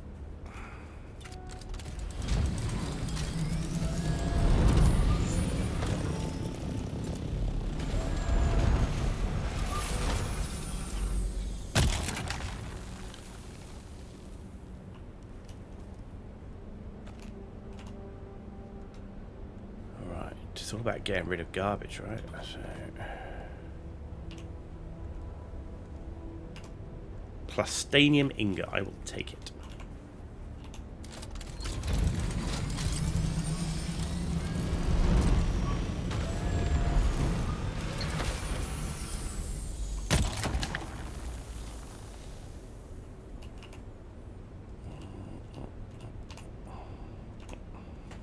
Cool.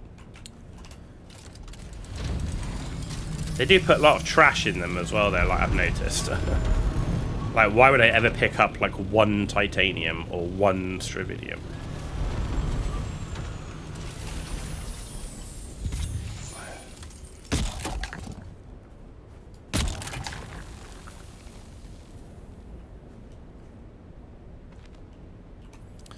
But this I will take. Steel plates.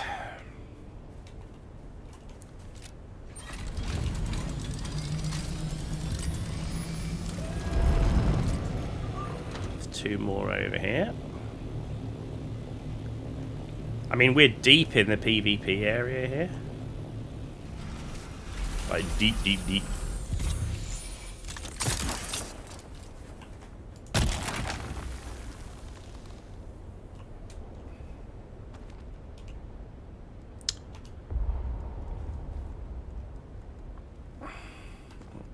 Oh, okay.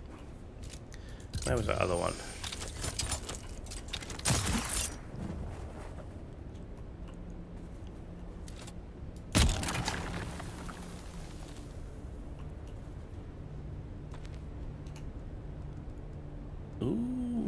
Okay.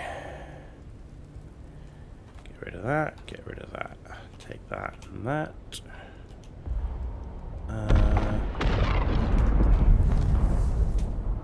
Okay, lovely.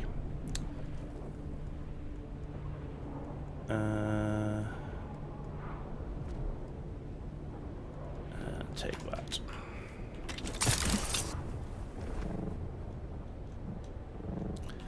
Just what I'm looking for when we're worried about worms and everything else.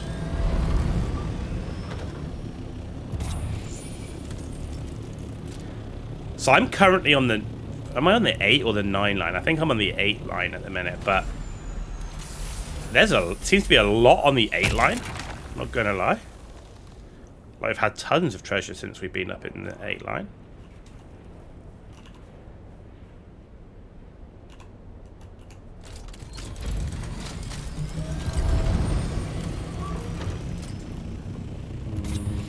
There it is.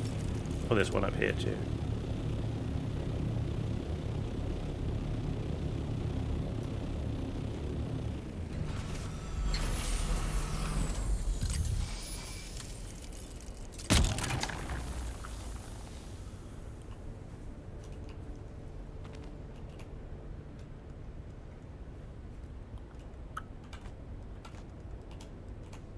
Good.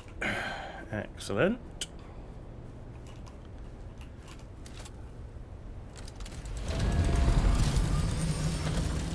Where did you go? You were here somewhere. It's this one.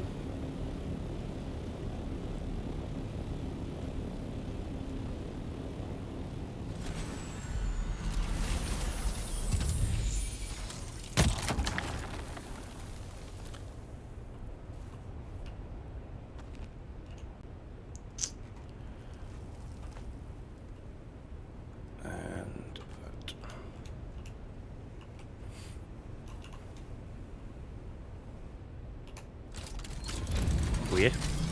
Anyway.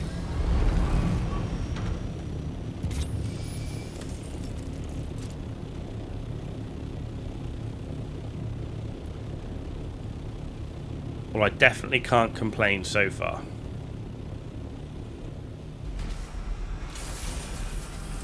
like one treasure hunting session. Probably going to set me up for components for quite a bit. Quite a bit.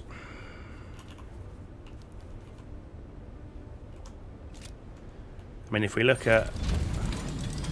We got a 164 caliber compressor, 139 precision rangefinder, plus steel composite blade like that. Overclock power regulator, 140. This is crazy.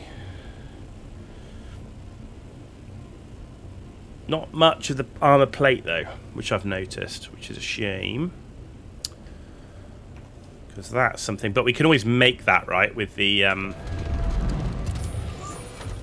we can always make that. Yeah, it's been a really good haul so far.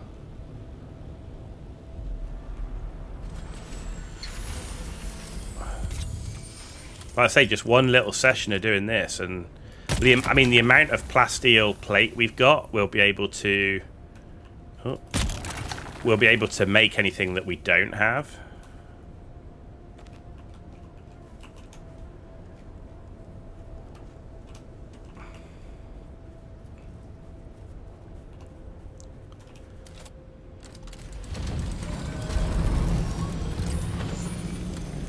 There was another one, wasn't there? There it is.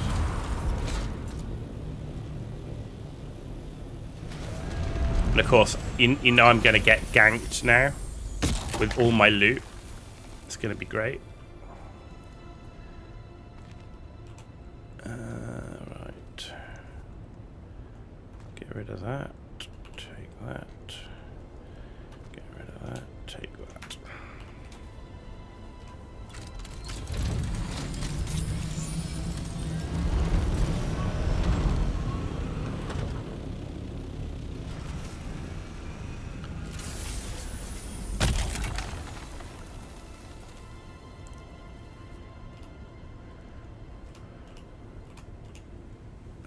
None of that I want. Okay.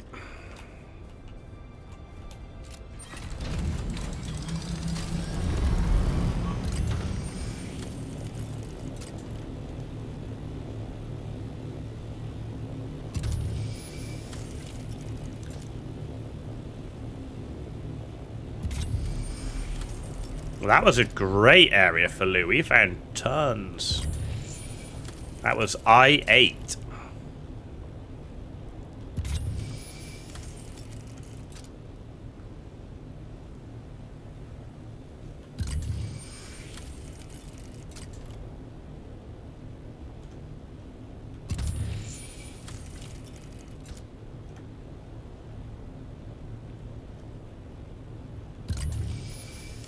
Oh, here we go, 2 more.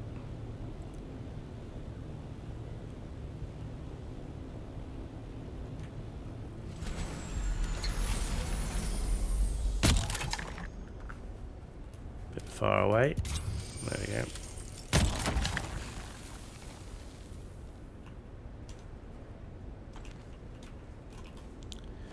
We haven't found anything like...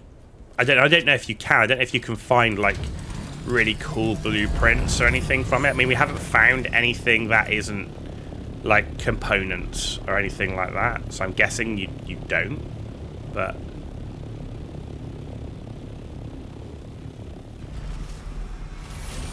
unless it's a very rare loot drop from a treasure chest.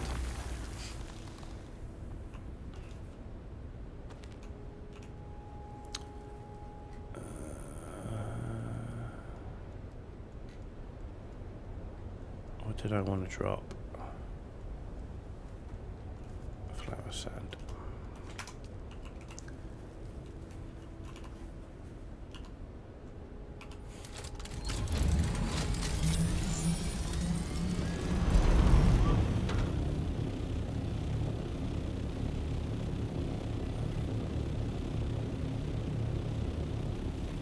I mean, of course, the longer I stay out here, the more likely I am to get ganked, but I mean, I'm here already, right? So, I mean, look at that. That's pretty good. Like, I mean, that's a pretty damn good haul. Like, I'm not gonna lie.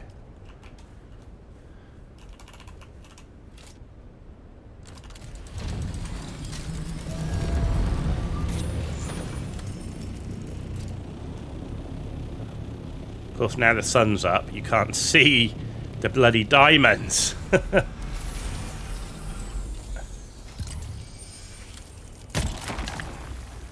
It's a yellow on yellow on yellow HUD. Less than ideal.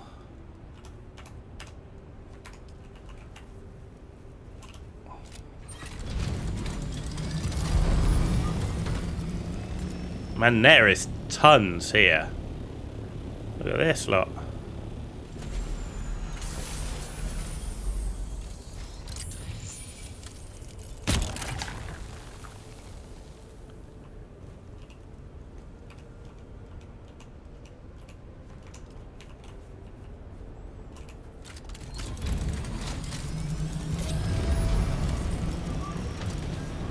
That one right here as well, look at that.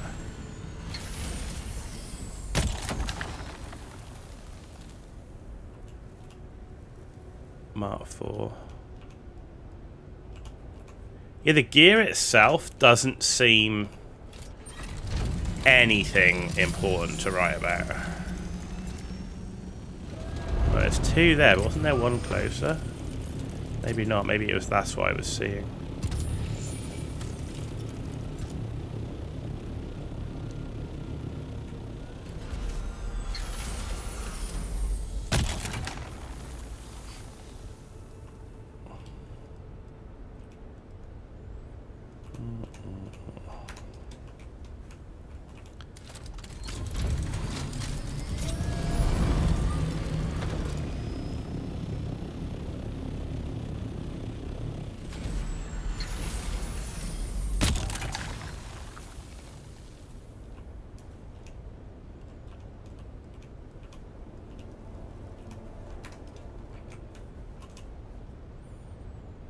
I mean, we really can't complain, can we?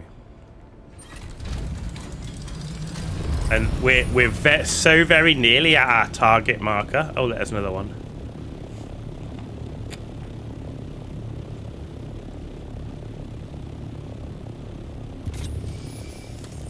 Oh, and there's a ton here as well. Oh my god. We're never going to be able to get home at this rate. I didn't realise there was going to be this much treasure out here, to be honest. I did not. Right, let's have a few drinks from our deciliter John, because we're getting a bit low. There we go.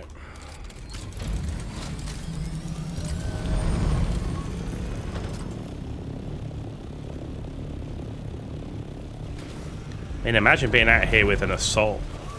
I guess the only difference with the assault is you can't fly low as quickly, right? I guess. Well, I guess you can with the booster.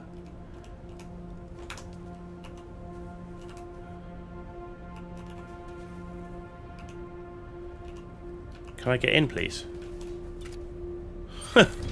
I'm like, I've just got all this loot, but now I can't actually get in my Thopter. That would be disgusting.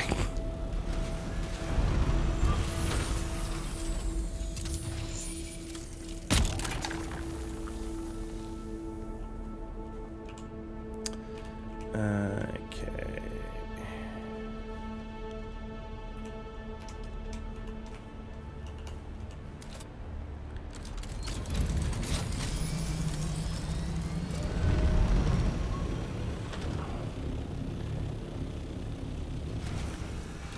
I mean, at the moment, the thing that's going to send me home is fuel.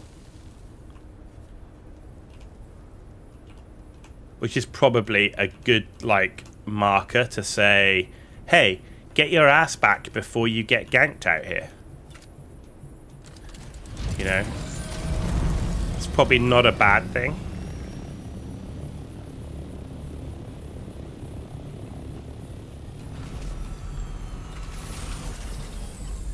I would be pretty sad, I'm not gonna lie.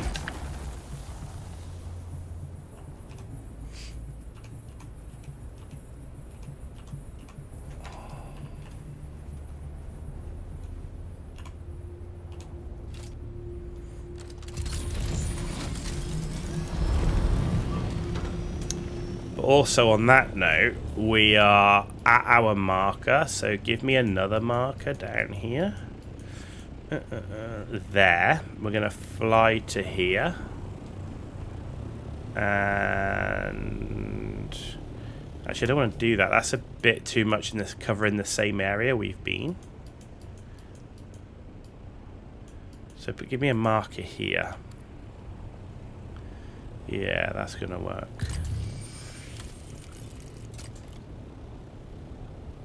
And we'll start making our way back.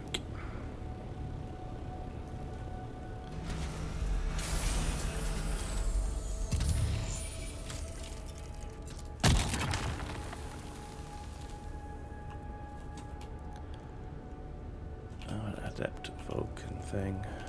Okay.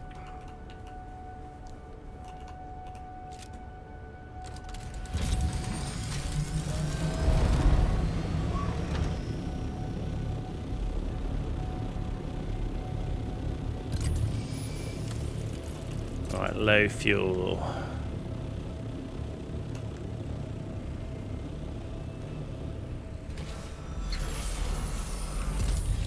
Fortunately, I bought 2 medium-sized fuel cells, which seems about right, to be honest.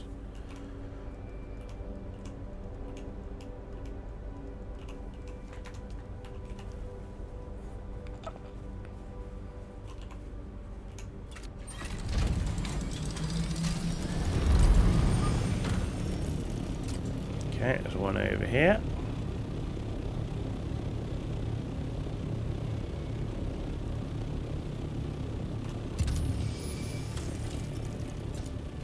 That's the other thing. Can I even put a scanner on an assault? I never tried. I'm not sure you can or not. Never tried. Oh. Left 4 Solari behind. Make or break.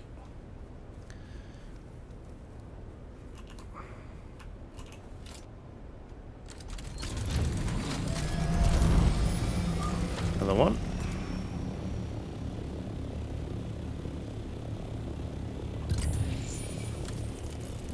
Where did it go? Okay, I just lost it. Never mind. There's one. It's this orange on orange, like, or yellow on yellow. Why can we not have, like, proper HUD colors? Like, I really wish the HUD was green, like every other HUD in the known universe.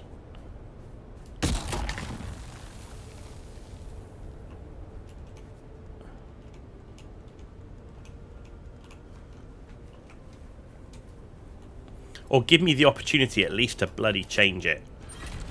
Like, if you want to have it as a standard, that's fine. But at least give me the opportunity to change my HUD. Right, there's 3 over that side as well.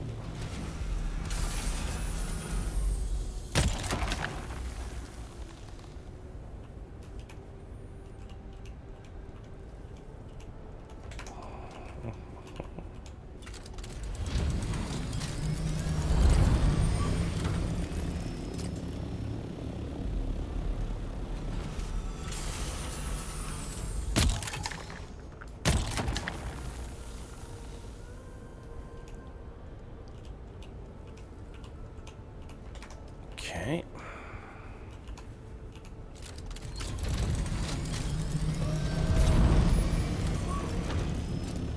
There's one.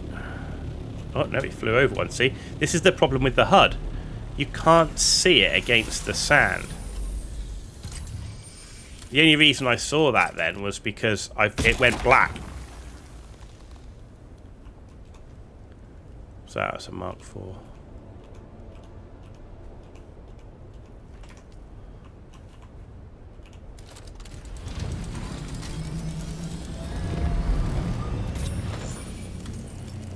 My scanner's looking a bit worse for wear. It's alright, I can fly home with a broken scanner. Can't fly home with a broken thopter.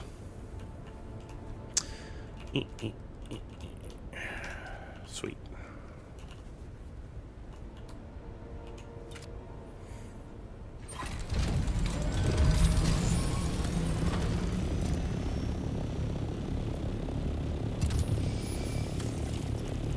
There's one.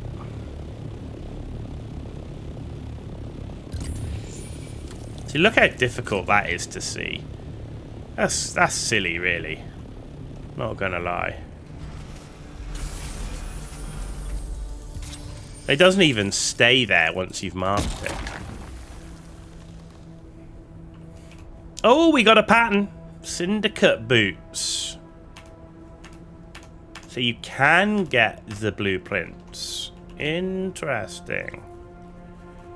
Make sure I picked them up. I did. Okay. It's a duraluminum pattern, but it's still a pattern. Beggars can't be choosers.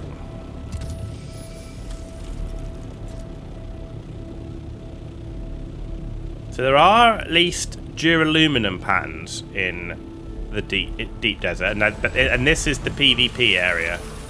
Now, whether you get the same in the non-PvP, I would guess you do, because it's just duraluminum patterns, and you can get those from the testing stations, right?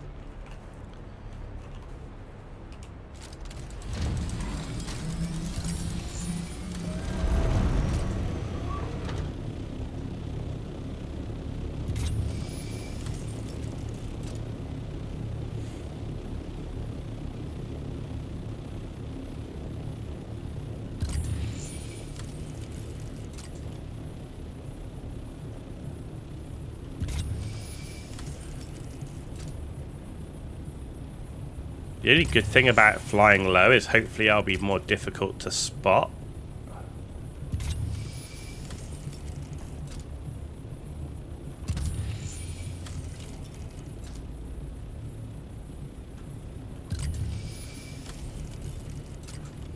Yeah, the only thing I see a lot more rarely than, and maybe it's just perception, but I seem to remember seeing like shot down wrecks all the time. Like, not the big wrecks, but the little ones that get shot down. Like, both in Hagar Basin and in the deep desert. But I hardly see them these days. Do they reduce the amount of them or something?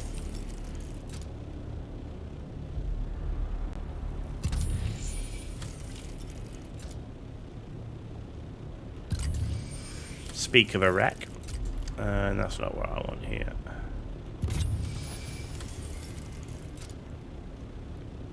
Journey, chartering the depths.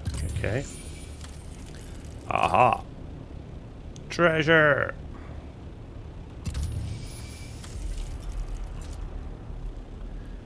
There's one here. Oh, see, this is why I wish you put me out on top all the time.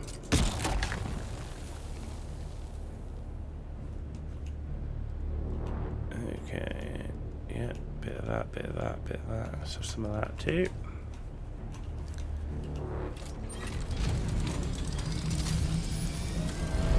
Where were you? You were here somewhere. There it is.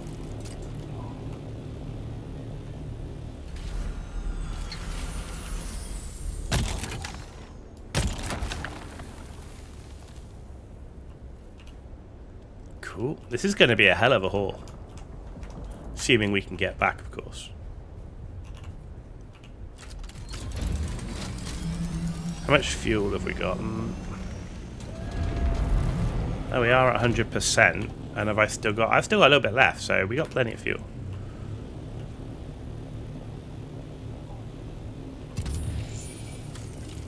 Ah.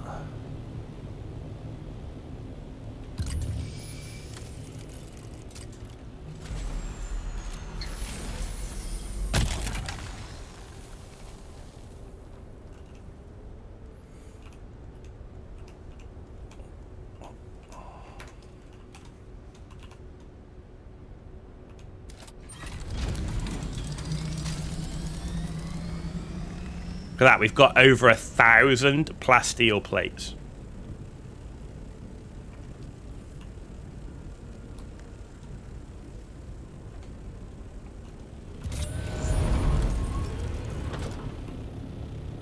Another 4 treasure spots literally next to each other.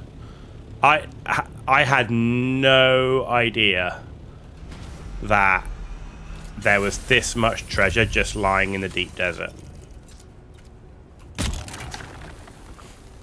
especially given how little there was in Hagar Basin. Less they've increased it, but I remember struggling for ages in Hagar Basin trying to get treasure to do the bloody quest thingy.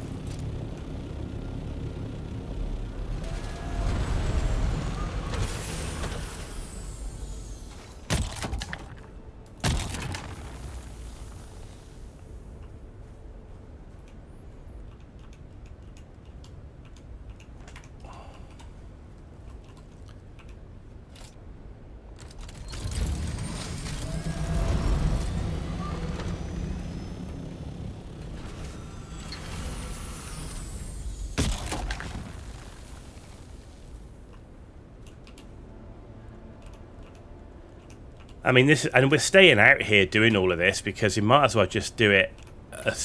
Once you're out here, you might as well just do as little as possible, right? Which is only do it once, get it done, do a big session, and then you don't have to do it for a while. Because at the moment, I feel like I'm going to have enough mats for quite some time. Remains to be seen, but that's how it feels. And I don't really like crafting the missing mats because often it costs you a spice melange, right? That's an expensive way to make components, especially when they're like so readily available here. My God, what are you doing?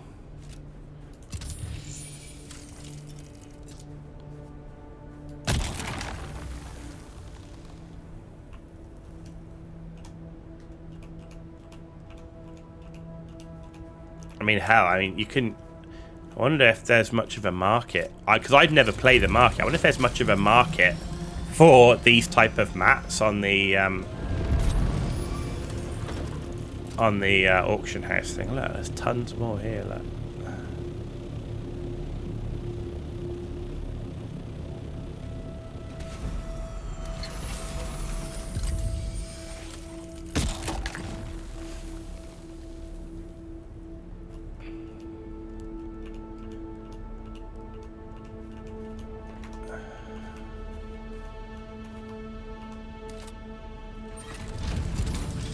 And the great thing is that these components don't take up a huge amount of room.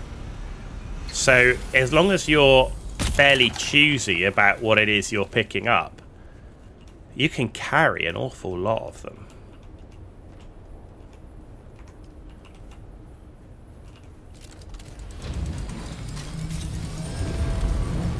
I mean, look here. I mean, this is like treasure paradise. I feel like I've landed on a sunken galleon in the desert.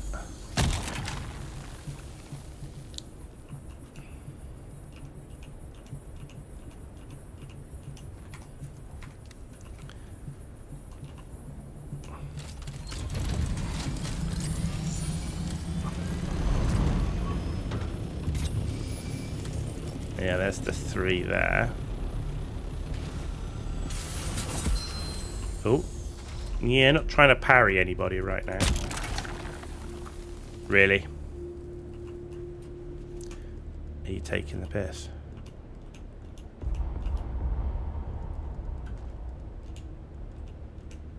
There we go.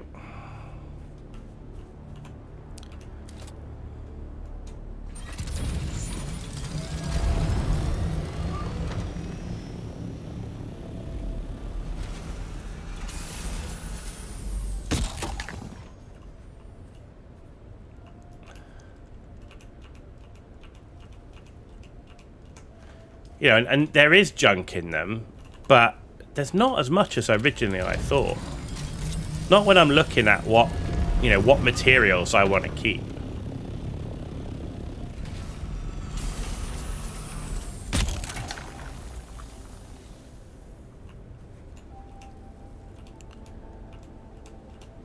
Yeah, the only thing I haven't seen a lot of is that I can definitely remember is those advanced Holtzman actuator things. I haven't seen many of them drop.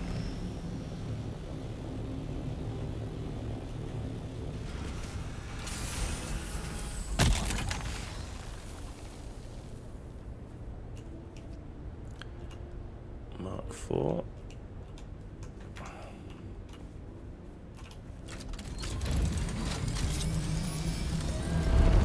I mean, everywhere I go, it's just like treasure after treasure after treasure. Like, I mean, this is madness.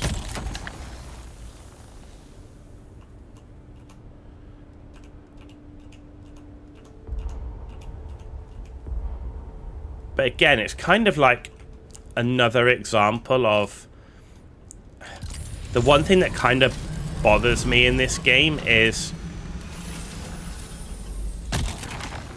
you need a thopter. Like, the whole thing is based around you just fly everywhere. I really miss driving around in a buggy or a sand bike or whatever. Like, everything's just thopter, thopter, thopter. That's one of the things I liked about Haga Basin, was the fact that you could go on foot, you go on your buggy, the bike. Like, you still use the thopter a lot, like particularly when you get it, but there's a reason to use the bike when you want to do some like farming of plants or certain types of things, or reasons to use the buggy, you know, for when you're mining stuff.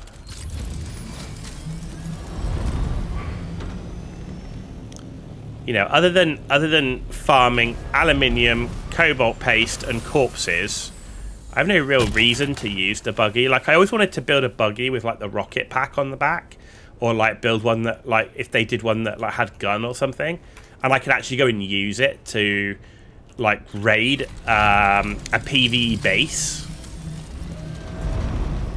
You know, if there was like an enemy base that you could like drive up to and like, you know, use it and start shooting and actually get something from it, that would have been pretty cool. I really kind of feel like those early vehicles, or earlier vehicles, are kind of like wasted at the minute.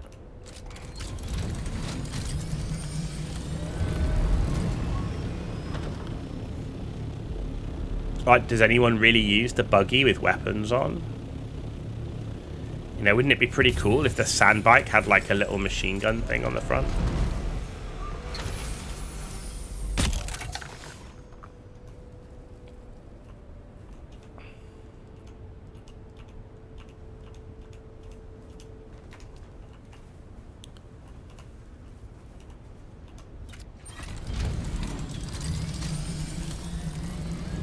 Alright, let's start heading back this way, because we've still got quite a way to go.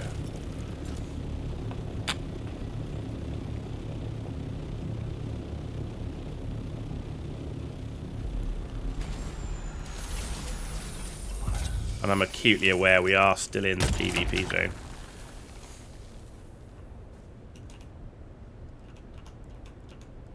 Oh, I didn't want to pick that up.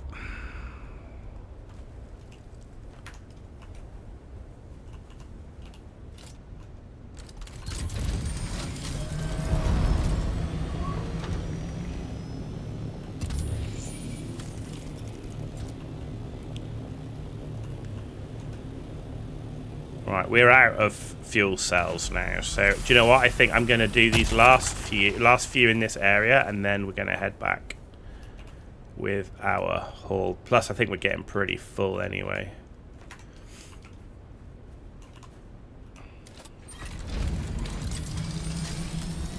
So there you go. I'm going to do these 3, and then we're just going to fly straight back.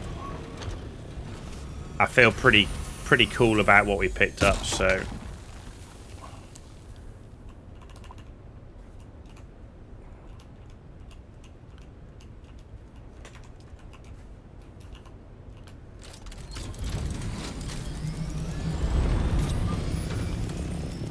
Yeah, and plus I think I've messed around in the deep desert PvP area as long as I want to risk it. Plus my power pack's about to break, which is awesome as well. Yeah.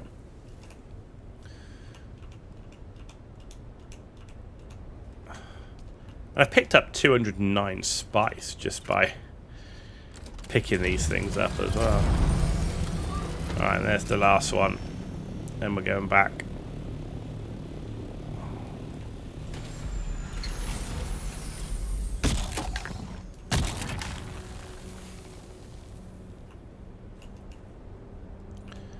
Oh, a good size one for the end. Oh, and some ballistic weave stuff, which is cool. Right.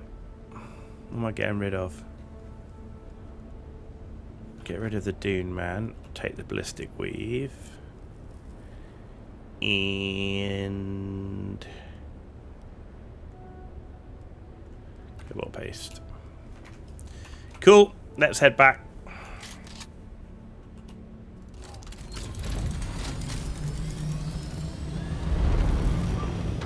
Right, let's get out of here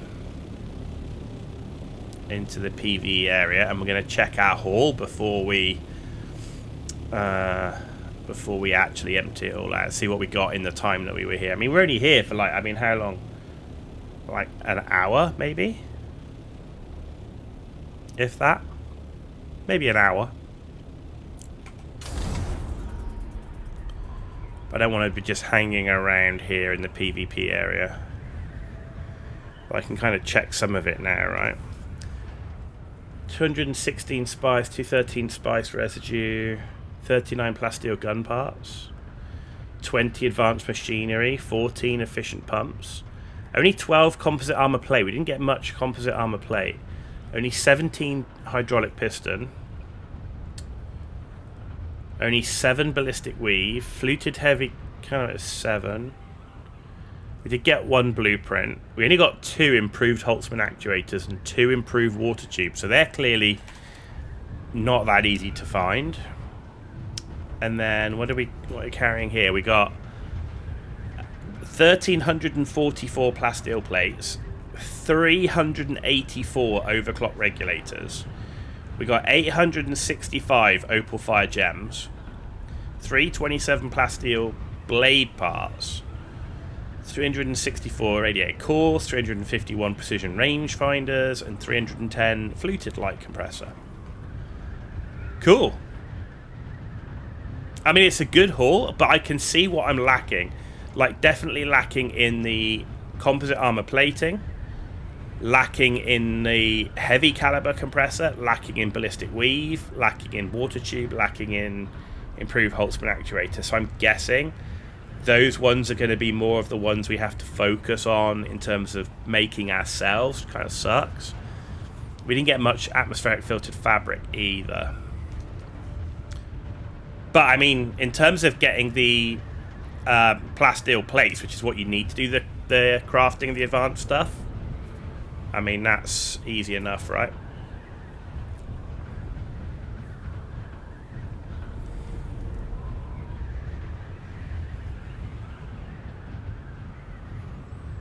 Yeah, that was a great haul. Now just a long road home.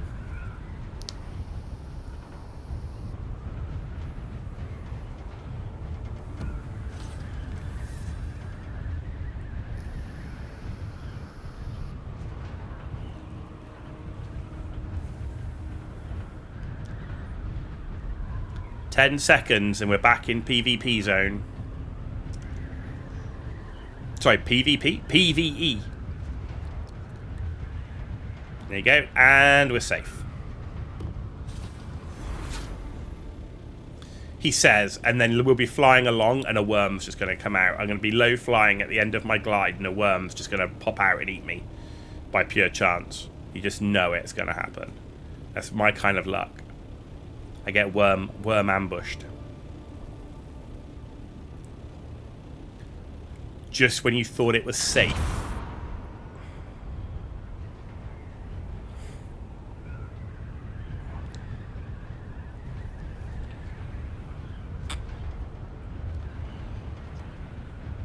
That was a very successful deep desert rat raid. Not gonna lie. Very happy with that.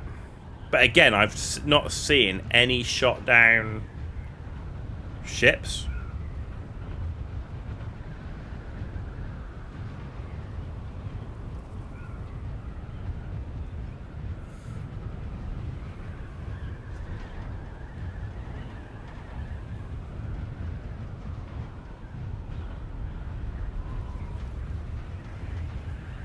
Which is crazy, because what about the ship manifests and stuff? But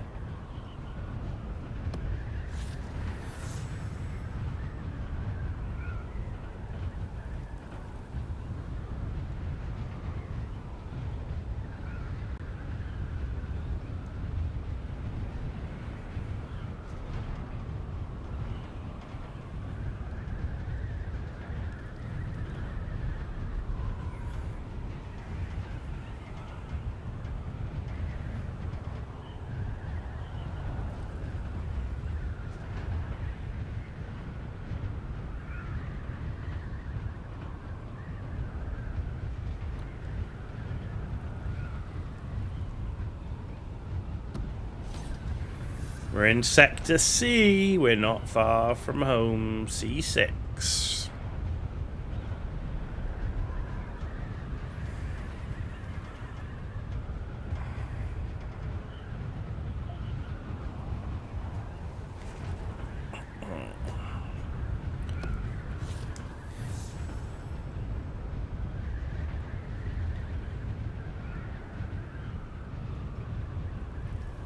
Okay. Weird.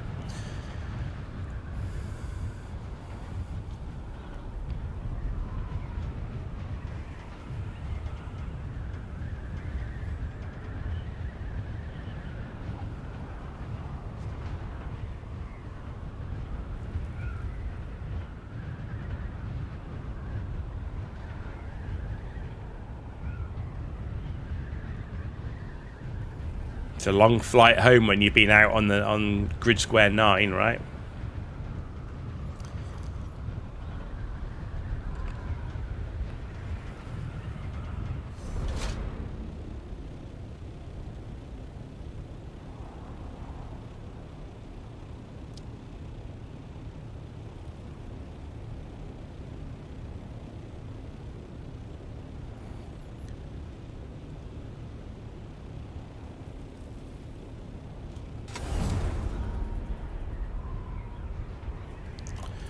I wonder what is there any opal stuff in the Landsrad?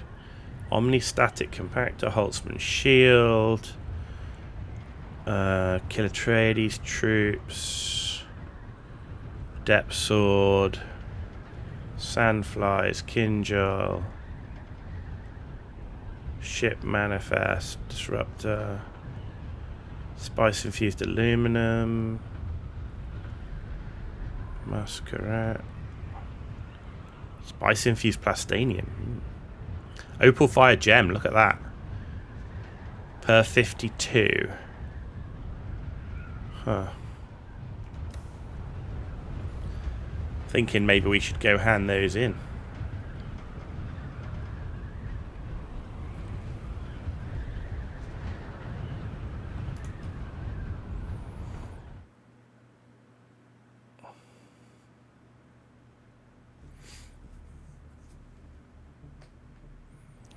True Pro Gamer with the first time chat in Twitch. Hey, how you doing?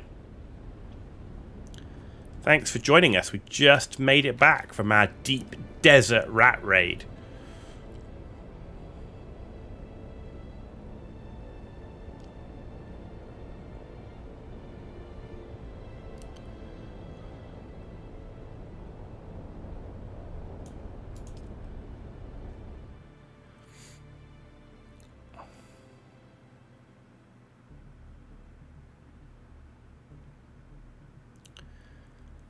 We are all good, my man.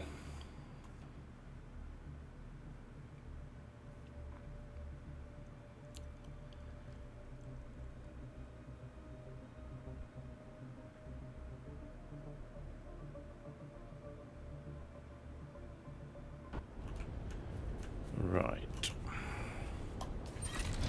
So which one was it? Which one is the Opal Fire Gem one? This one.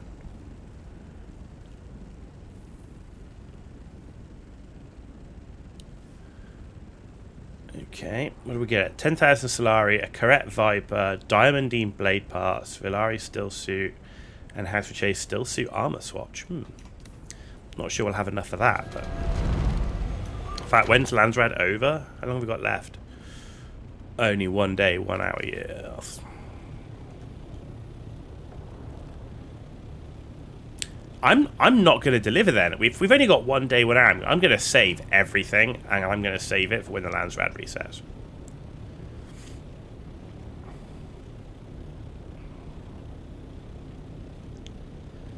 Because whatever I deliver today, I can't add. So if I'm just short, I'm going to have to like farm like a loon, and I don't want to do that. Not going to lie. I don't want to do that.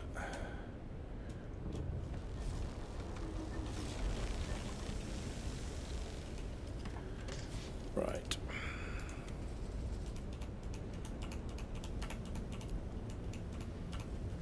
In fact, those Opal Fire Gems. Actually, no, I'm going to keep those myself. Right, what else should be in here then? That should be, because this is all components. Man, I can't carry it all. Okay.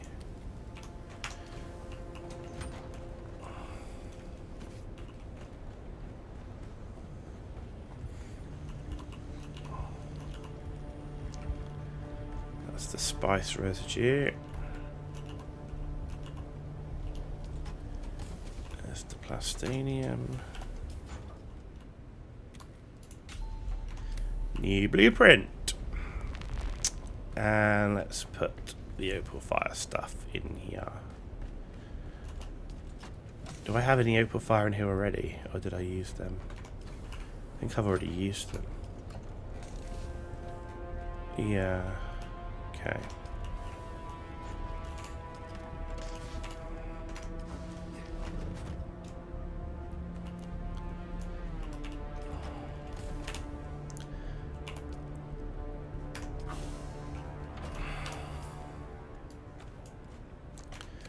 Well, that was pretty successful. That was pretty successful. Not gonna lie. Right, let's see how we're looking for components for our Mark 6 buggy now.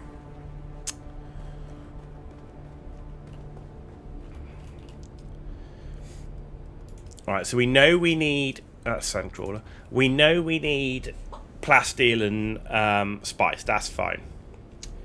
So...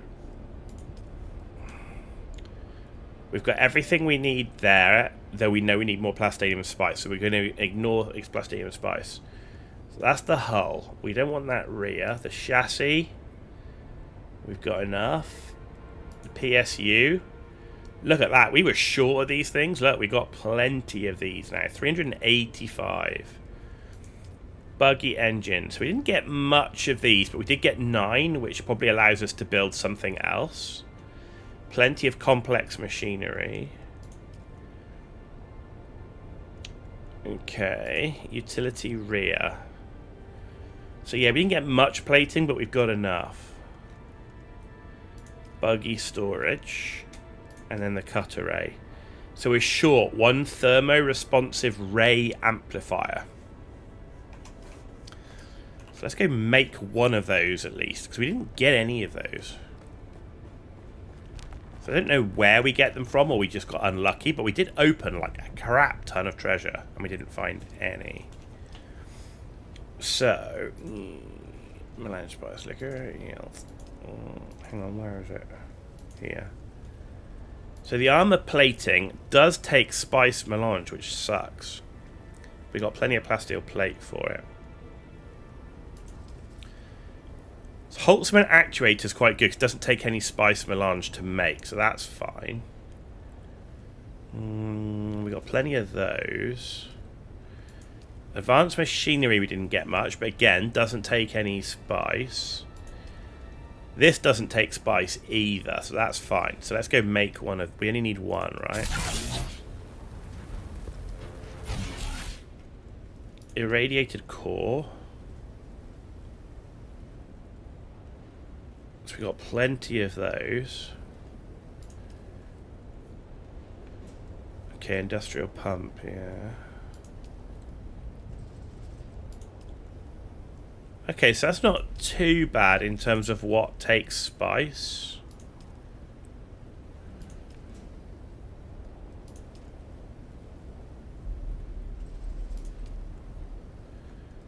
So the only real issue that we have is in terms of getting plasteel composite armor plating. No, because that doesn't take... hang on. No, it does take spice. It takes spice.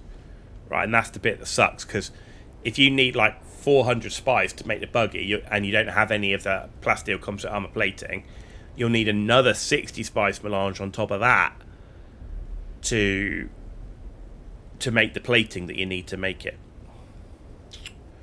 Right. Okay.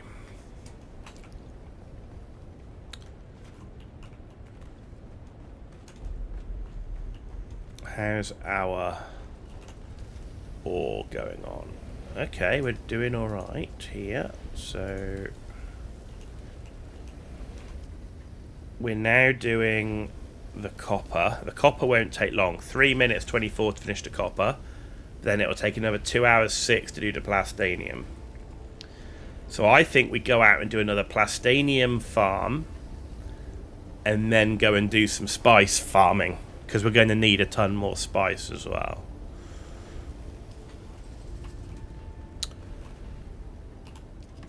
That's full to the brim. That's nearly full, jeez. Jesus. Oh, not too bad. Okay, we managed to do it all, but yeah, running out of space in these. Right.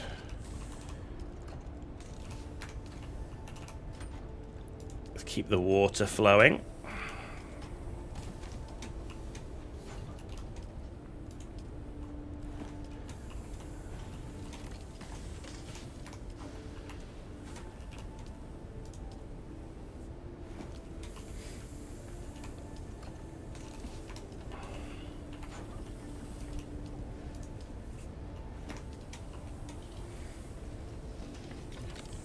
Excellent.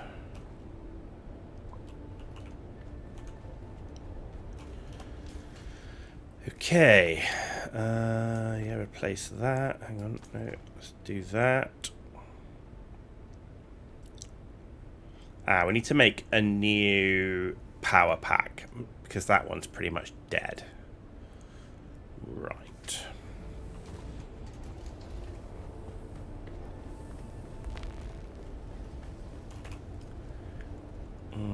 Where is my power pack? Maybe it won't let me recycle it because it's...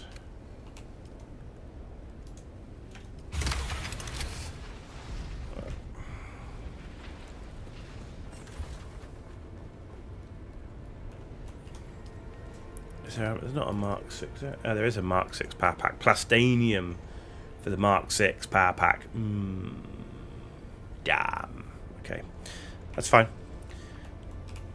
Where is it? Power pack Mark 5. Pooh. Easy enough.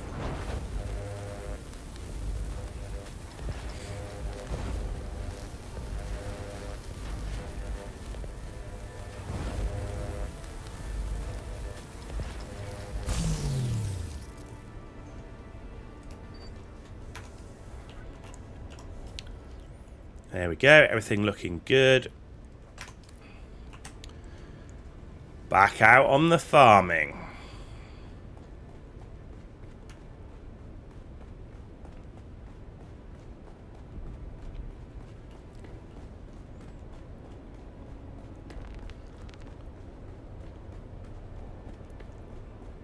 More plastanium, and after the plastanium it's going to be spice.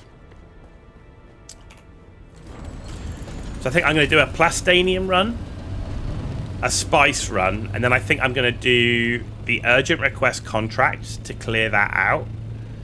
And then I think we'll do the call to account stuff.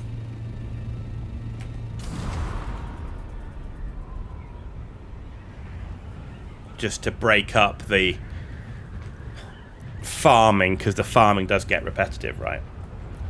But we have been streaming for 6 hours, which is not bad.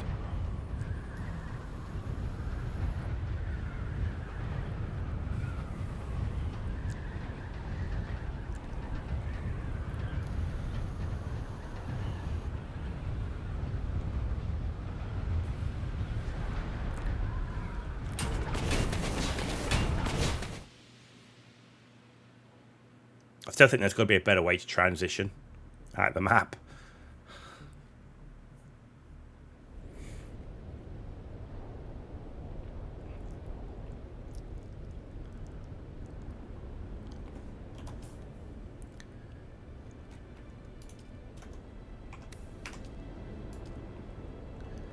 I just saw that Mouse is now #1 in chat.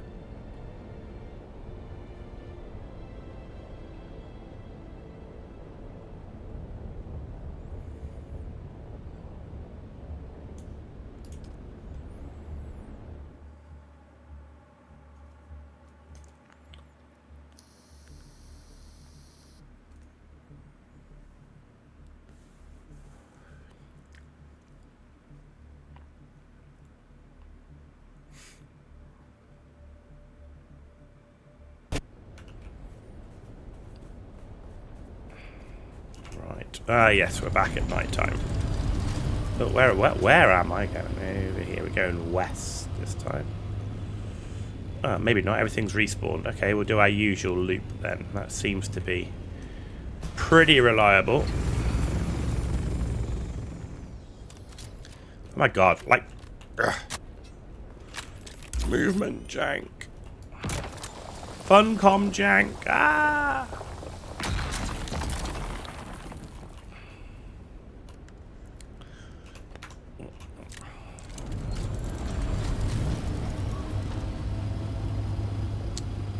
Yeah, because if we're able to do like another 300 plastanium, that'll give us everything we need for the Mark 6 buggy in terms of plastanium.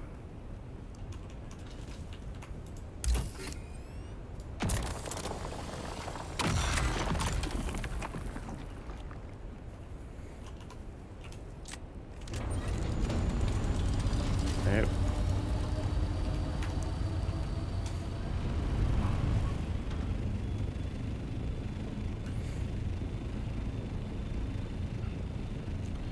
Which will be good. And then maybe one or two spice runs, and that should give us all the spice we need for the Mark 6 buggy. And then after the Mark 6 buggy, we're going after a Mark 6 Scout. After the Mark 6 Scout, we're going to do a Mark 6 sand bike and a Mark 6 tread wheel. And that'll give us one of every vehicle as a Mark 6. And our backup will be a Mark 5 for the time being.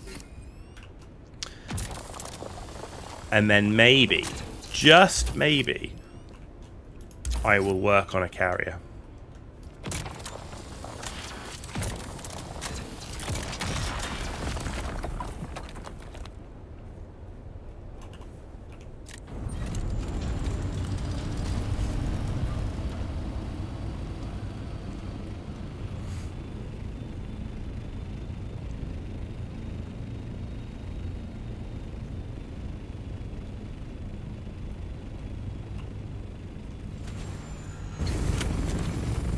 Because I do want a carrier. I'm actually less fussed about a sandcrawler because I roll solo. And I know there's like... I know there's a way that you can kind of mess around with when the worm comes and jumping in your carrier and... You know, the worm comes, you jump out of your sandcrawler. And as long as you were sand crawling around your carrier, you can literally jump out of one, jump in the other, and pick it up. But I have seen so many videos of people getting eaten with their sand crawler and the carrier, and I'm just like, do I really want to do that? So you go, well, why the hell do you want a carrier then? Well, actually, one of the reasons I would like a carrier is to carry a buggy to the Jasmium area, and then I can drop the buggy off and have it drive around picking up the Jasmium way more efficiently, and that should increase our Jasmium haul.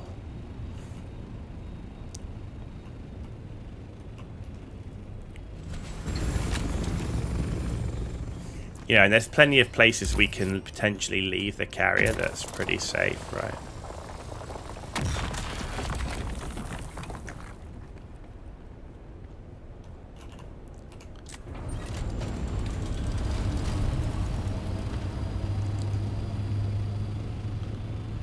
Loving this titanium amount at the moment.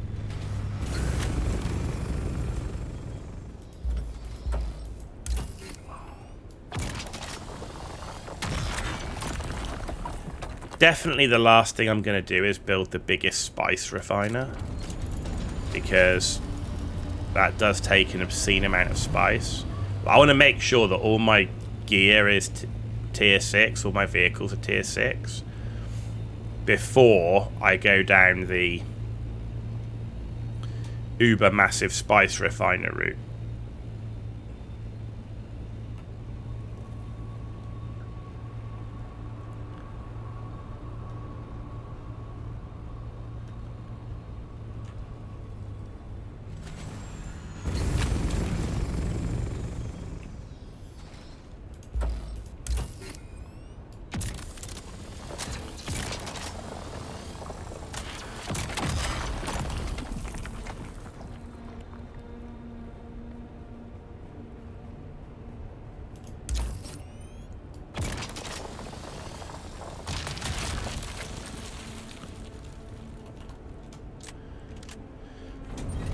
Okay, cool.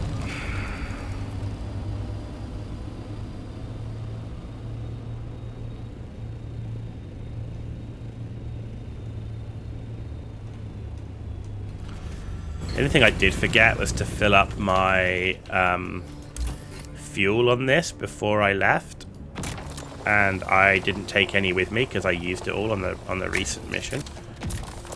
Oh, what you ass! Come on, Funcom, man, you're killing me. Look at this, dude. Like, I mean, you've got Funcom, man, literally.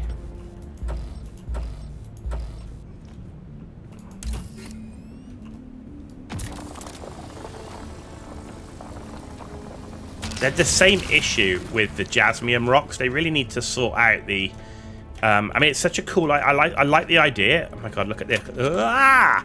I like the idea of what they've done with the whole fracturing the rock thing, but because they move them around, they really need to do it in such a way that it's like higher up and isn't bugged so much. Like, you know, it's no good having a fracture rock system if half the time you can't actually fracture the rock. The erythrite crystals were a pain for that as well until I managed to get a buggy.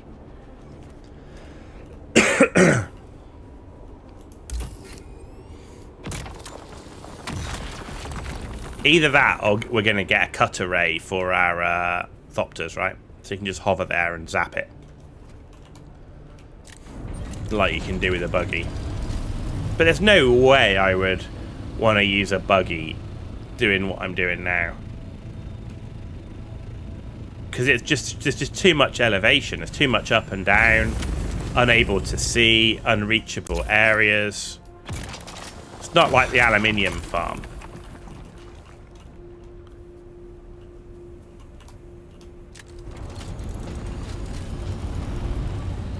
Oh, Strividium. See that?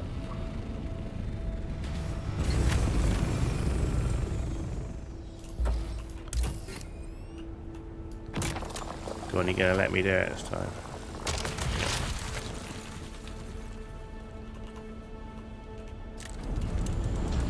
How are we doing?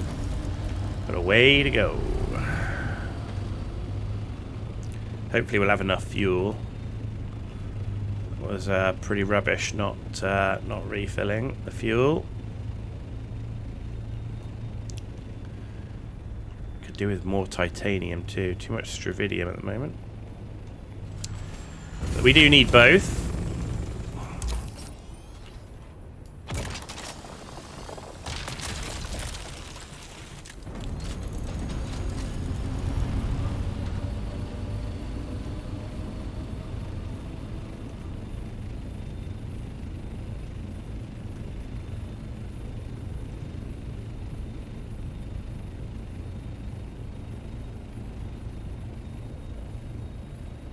Alright, what have we got over here? Alright, there's titanium there.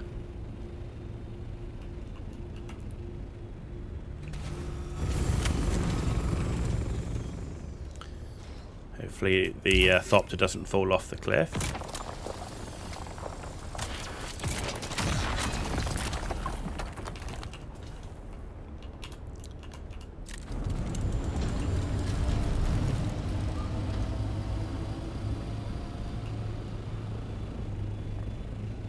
I see more titanium here.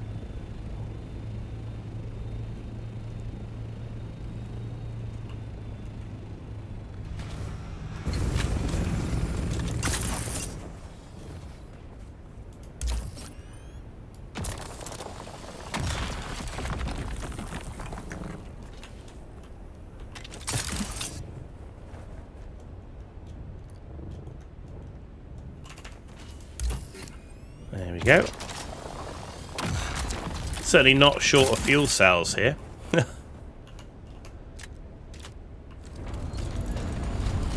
If you need fuel, no problem.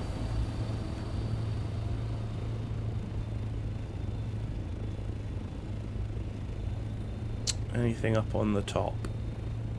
Negative. Okay.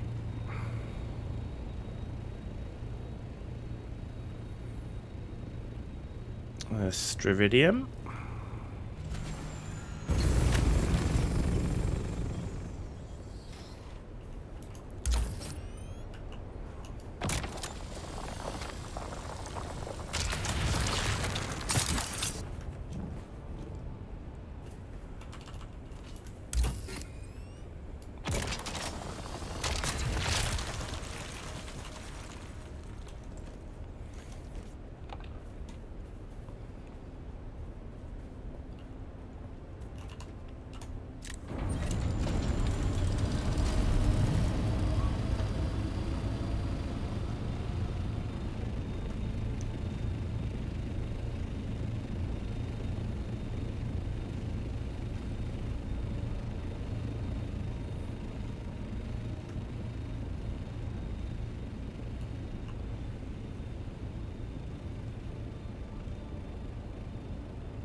Not a lot here. Oh, that's Strividium.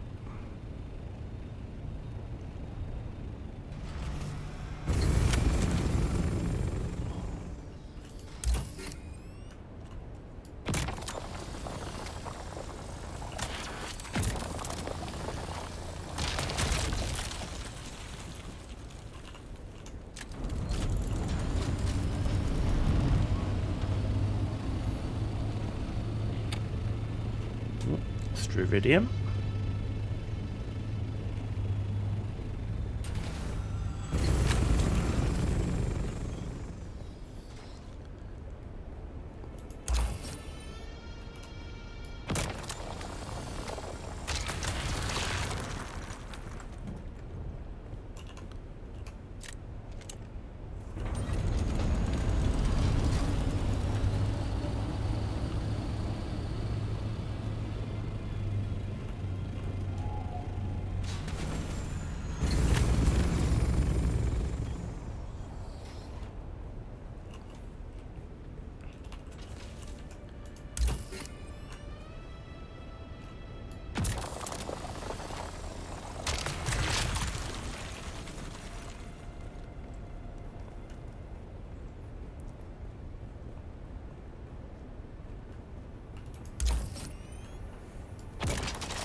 Sun's out. Good and bad. Easier to mine. Easier to do the mining with.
Okay, got to keep an eye on that fuel, but we're not far off, I think.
see quite as much titanium it felt on this run. Bit of a shame.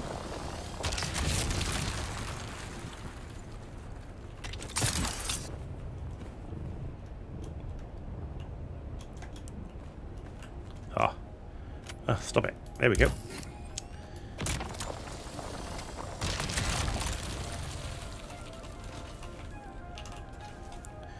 Cool.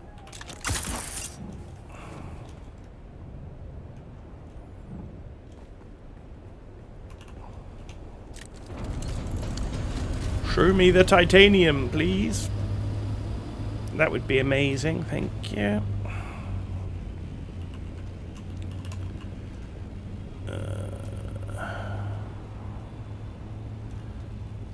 Sometimes you get titanium like hidden at the base of those cliffs and stuff. Nothing, nothing, nothing. Ah, there's a bunch. Ah, there's some here, and there's a bunch over there. I see it. I see it.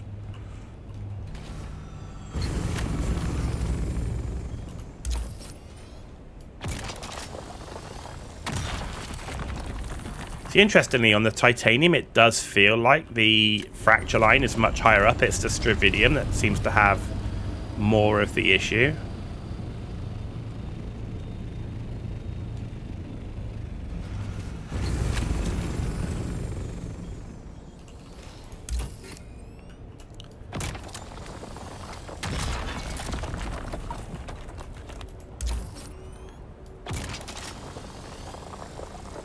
Just awkward when you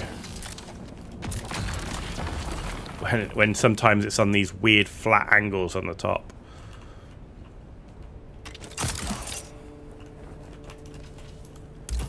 Ah, the floating rock. The Avatar scape.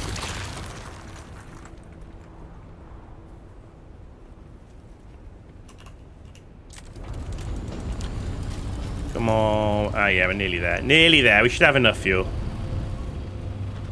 Hope so, because I haven't got any spare.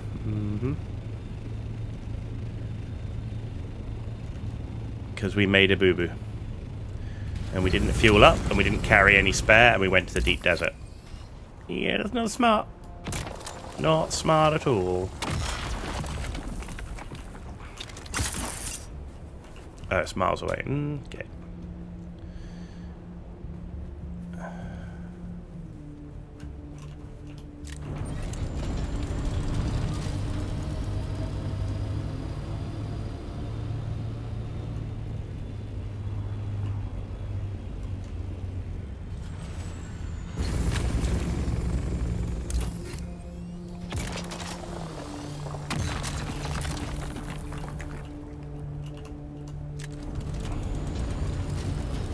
We're nearly there. Be nice to come up on like a whole bunch of nodes. What have we got here? Here's a few. Oh, here's a few. That's what I'm looking for. That is what I'm talking about.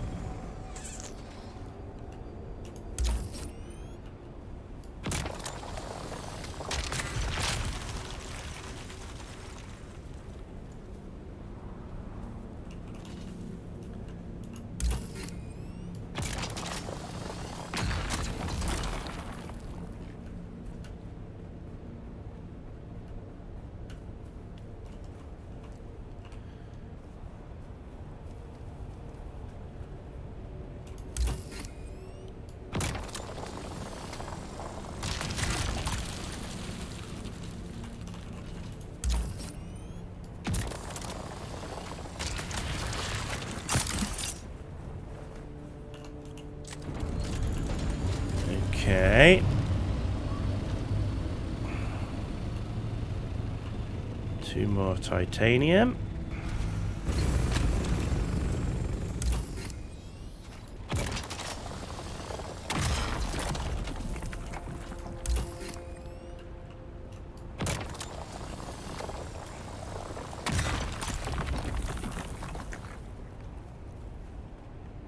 Nice. Yep, pretty much there. Just a couple more nodes. And that will be about the limit of our fuel anyway, so... Titanium.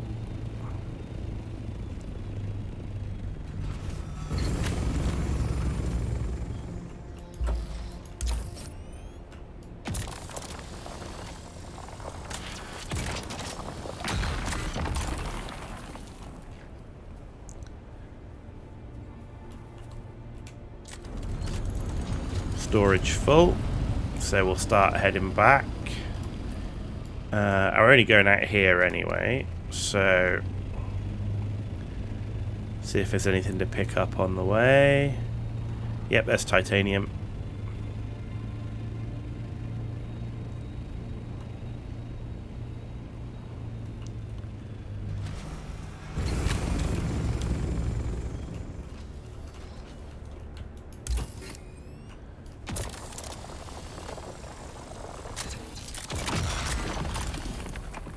There we go, I need one more node. On the way out would be great, because that will mean that we are absolutely full.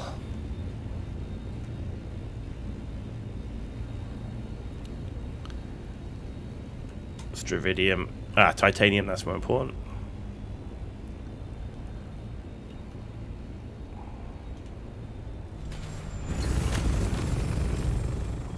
Yeah, man. A good haul. A good haul. There we go. Full as a full thing. Don't run away. Got it. Alright, let's get out of here, man.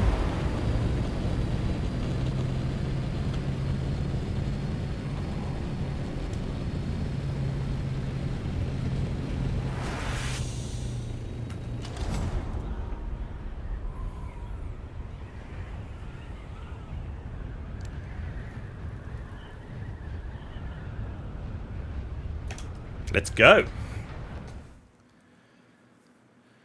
Let's go.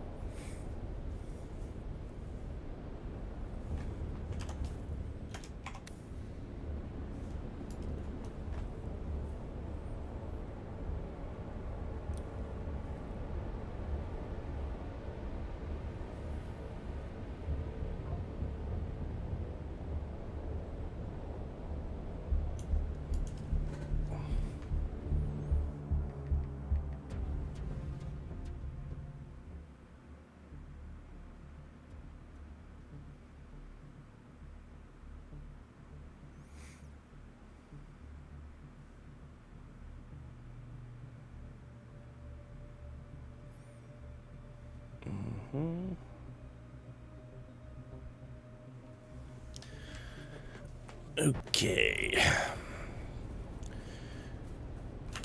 Excellent.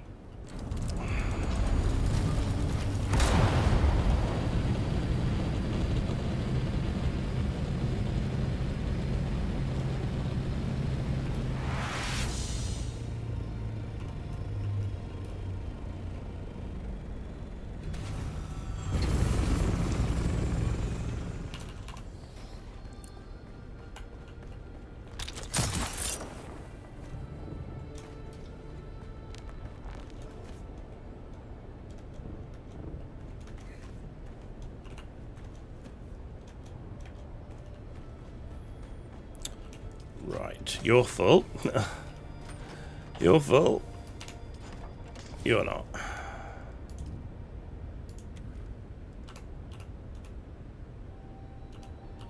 You're nearly. Damn, man.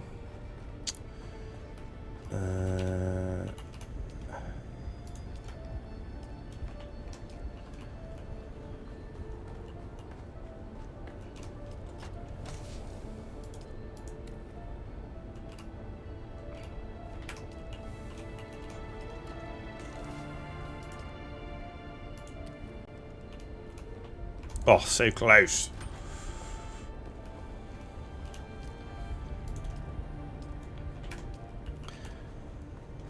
Man, he's still churning out the old fuel. Look at that.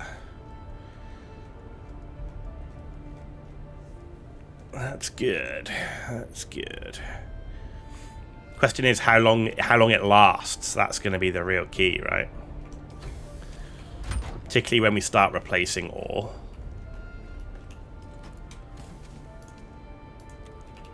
Oh man. There we go.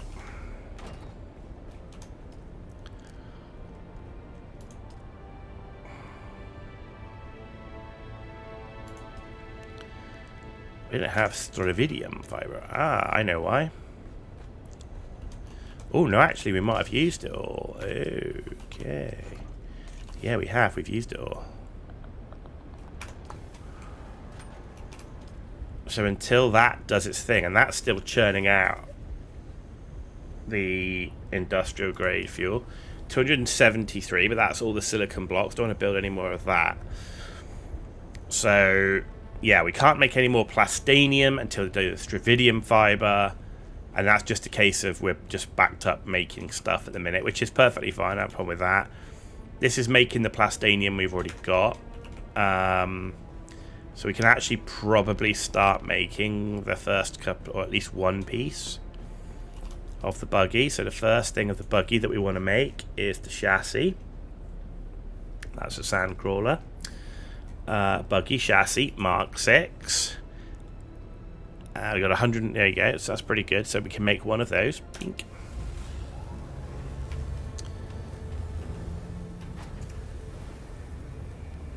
And what we'll eventually we'll end up breaking that buggy down. I mean, look at that. We've got loads of buggy spaces. So we'll eventually break the buggy down, and it will go in here. What have we got in here? That's a Mark 4. Do you know what? I'm going to sell some of this because I don't want the Mark 4 stuff. So Mark 4, Mark 4. So let's get rid of all the Mark 4. We're going to sell all of that. Because this was when I needed like Mark 4 backup stuff, right? That's a Mark 5 and that's a Mark 5 cut array. So we'll leave that. So yeah, we're going to sell these bits of buggy and we're going to make that new Mark 6 buggy, and then we'll break that one down. Okay. All right, let's go and sell these bits.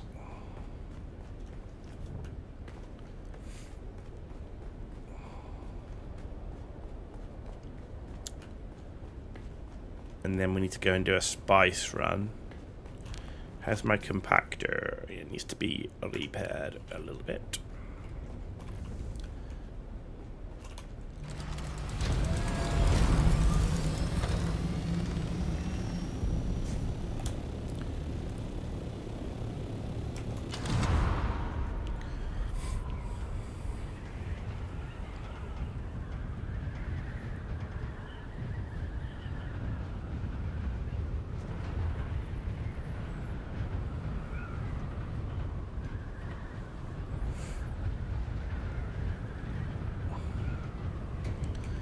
I mean, the effects in the game are really cool, like where you've got the sand in the lights and stuff. I really want some of these bloody spotlights for my base, though, I can tell you that. That would be wicked. Still like, alive, that's are you? needed. Alright.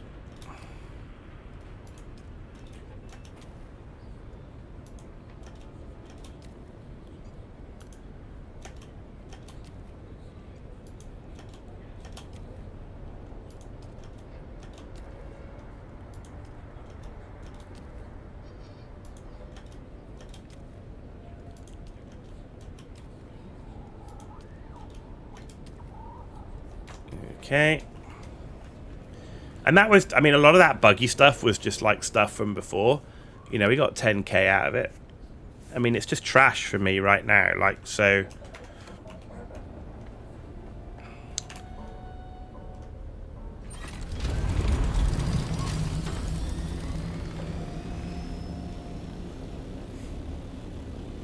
Right, let's go get ourselves repaired, kitted, fueled, ready to go to the deep desert and look for some spice.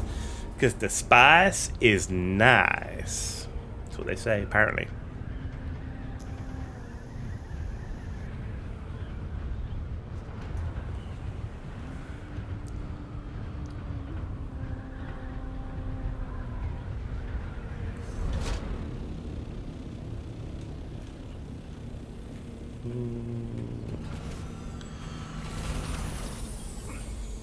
Okay.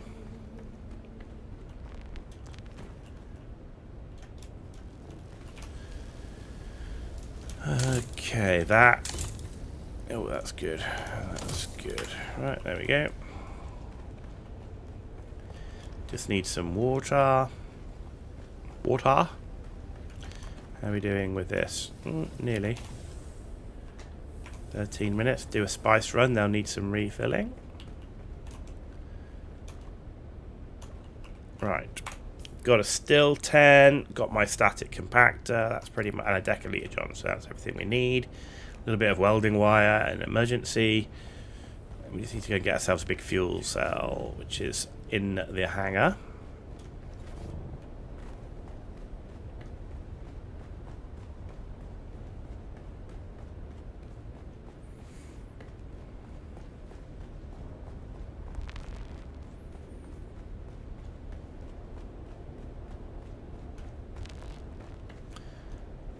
Where are you? Yeah.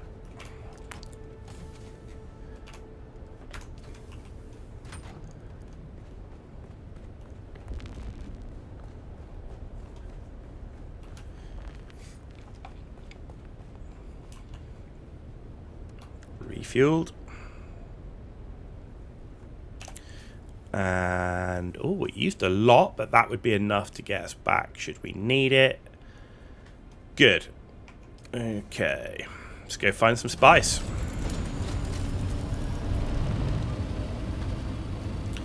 And let's make sure that we are empty. We are.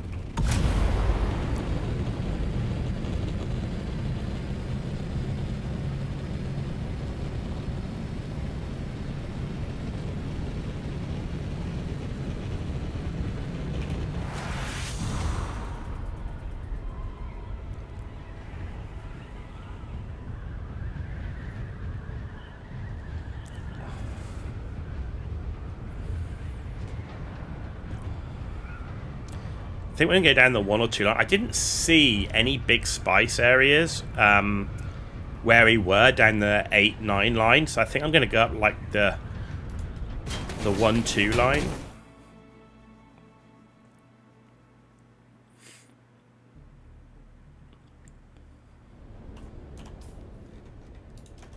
No, that's the record. Why am I going there? There we go.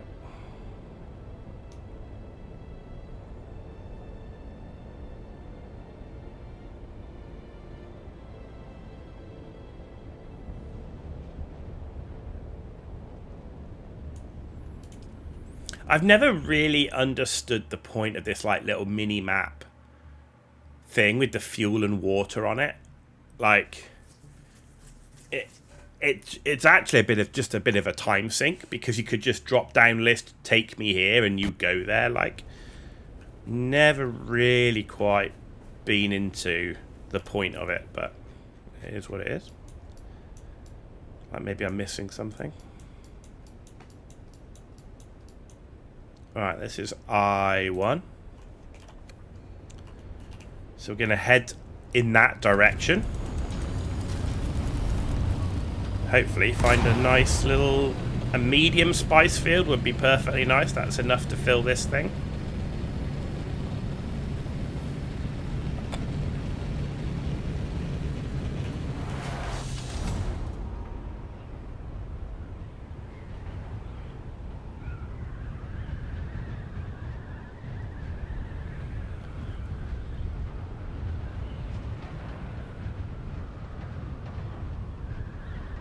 There we go.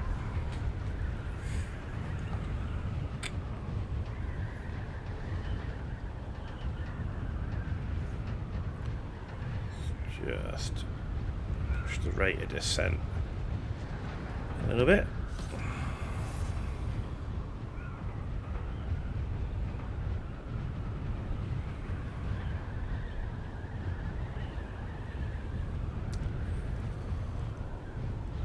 Find a nice big spice blow. Is that one up there? Maybe. Oh, we're losing speed here, man.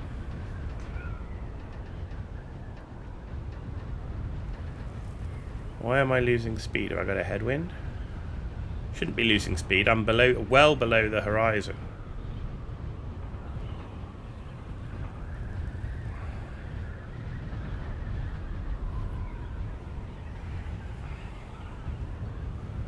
Thank you.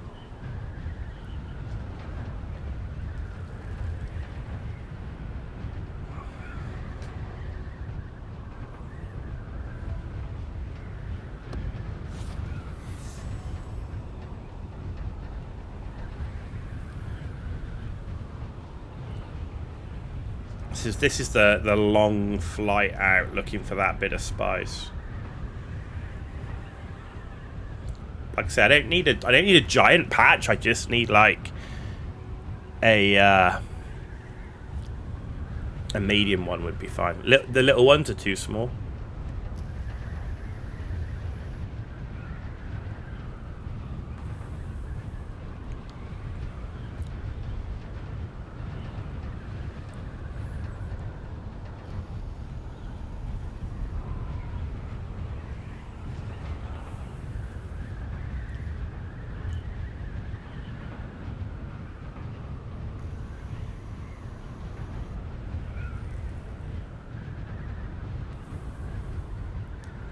I do think the static compactors need more durability, though.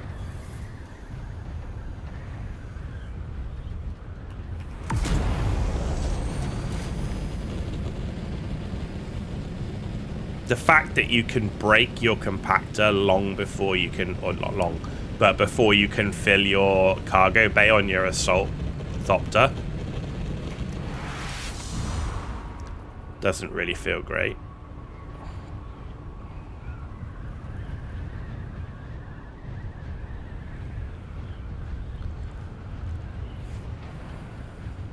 Especially given, like, for example, I've taken the skill points to increase the durability of my tools and my weapons, and mean that when I repair them, they don't get as damaged. But it doesn't seem to make that much of a difference. Because if it does make a difference, that means it like really sucks bad. There's the old wormy worm. Say hello.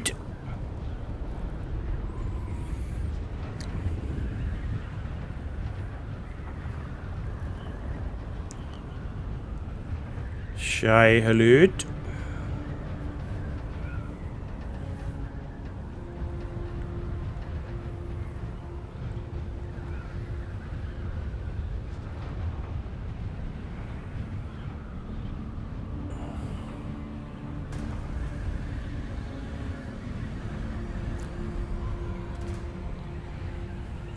Okay, we're now in the PvP zone, ladies and gentlemen.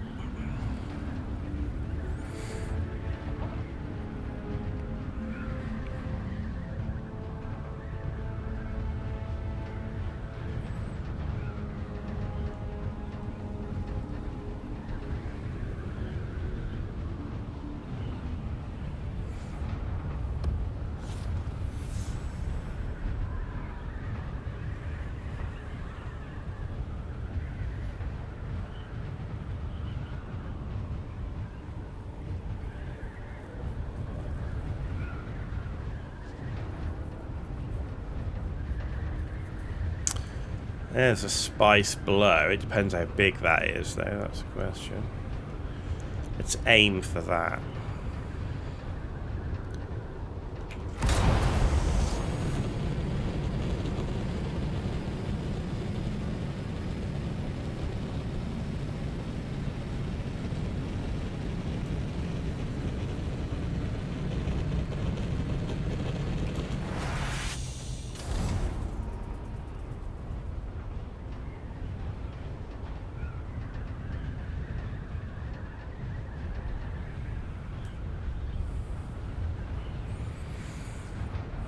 See, look, I mean, that's like just such a tiny spice thing, it's not even worth it.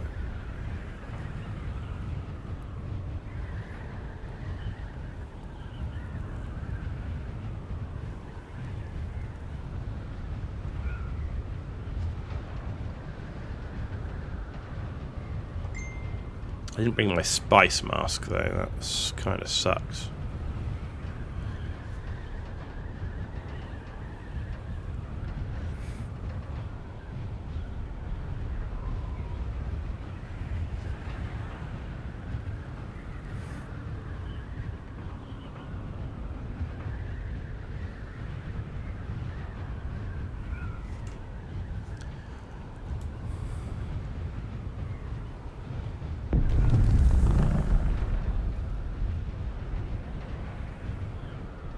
Another one there.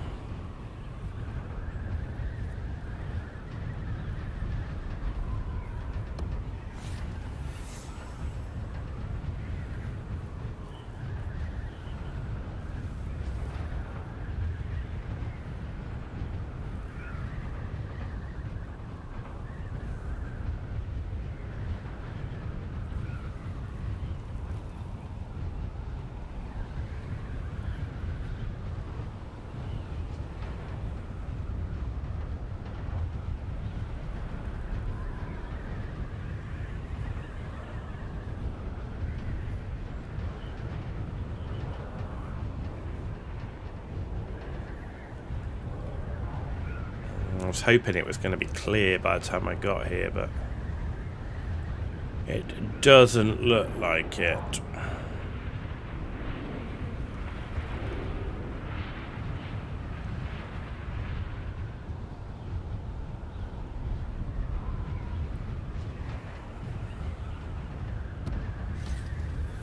No, no, it's still going, and it's not that big.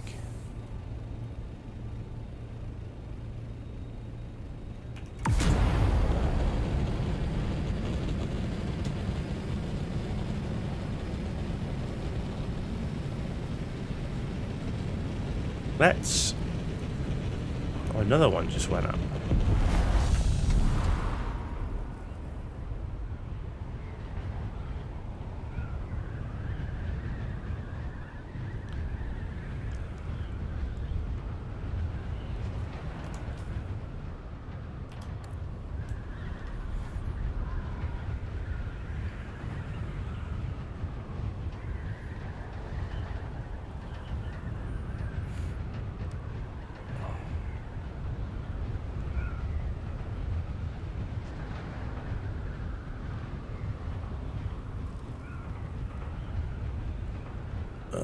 I mean, that's not big, right?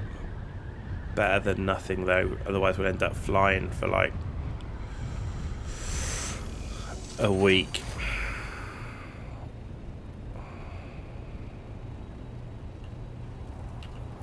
Maybe I can just farm some of this until the... mind you, actually, we might be alright. It's just a bit on a slope, but if I can farm some of this while the other one is doing its thing.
Come on, man.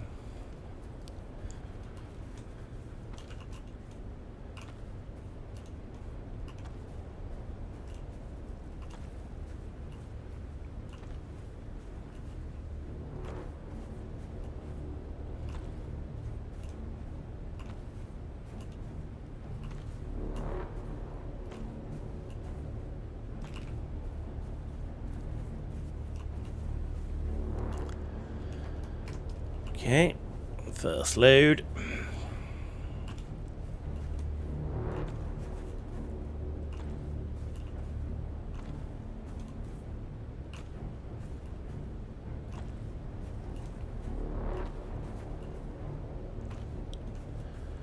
Ah, the joys of the sun.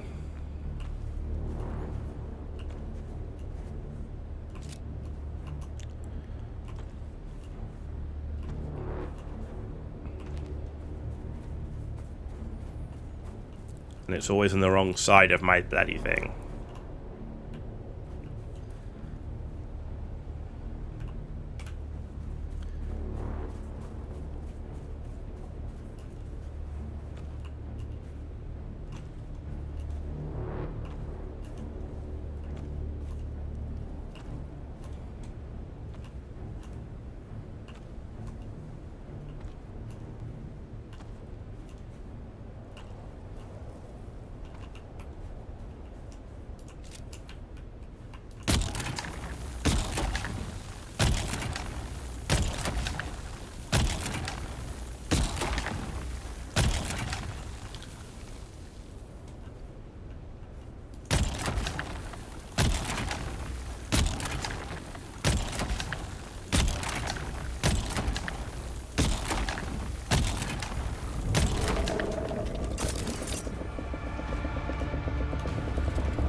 just got a little bit cooked.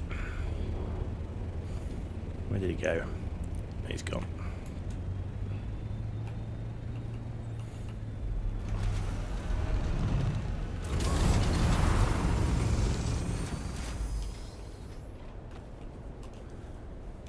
Oh, I didn't empty.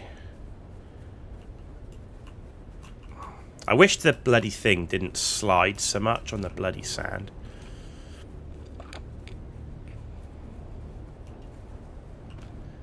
I think if it was that heavy and it was in the sand, it would sink a bit more. Or they would have adapted it so it doesn't slide.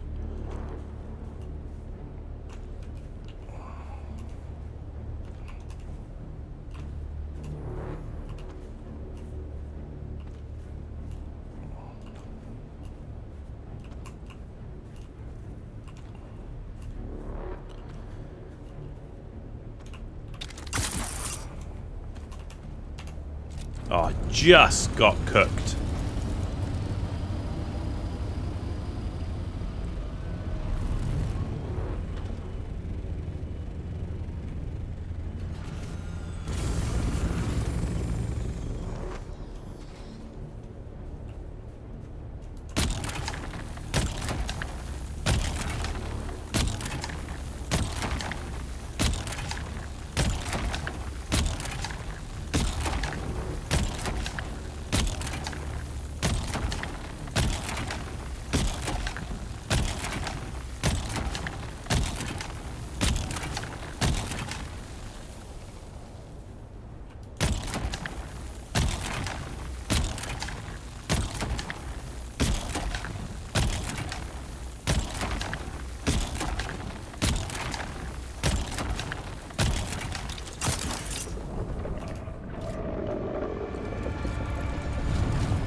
Okay, very nice.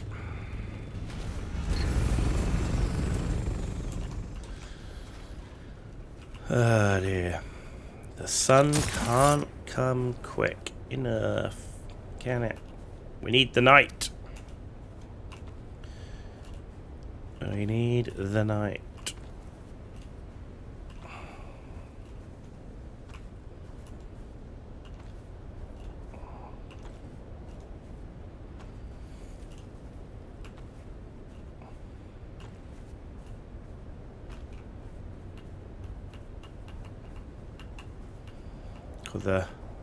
The shade is literally couldn't be in a worse place right now.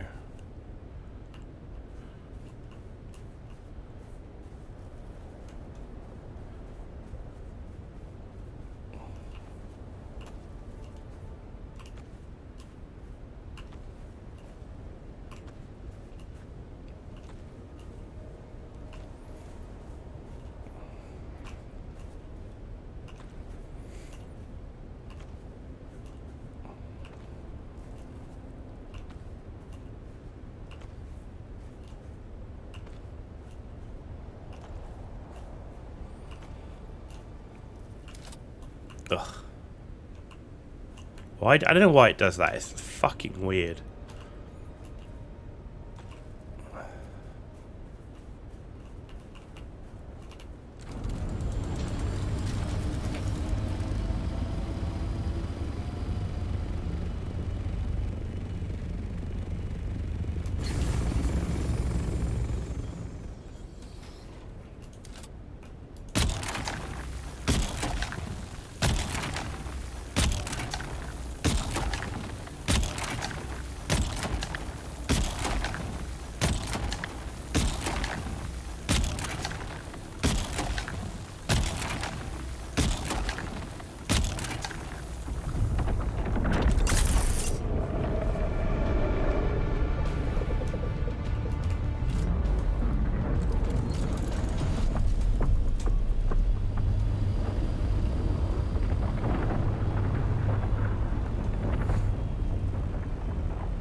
this sliding away is a pain.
This will be the last line up here.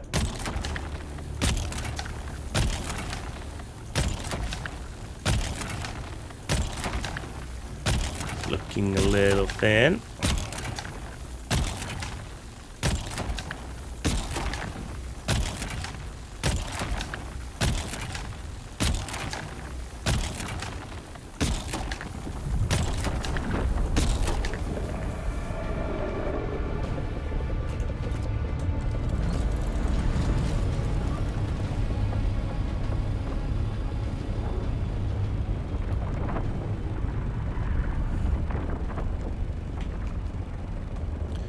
Okay, we've nearly got 5k.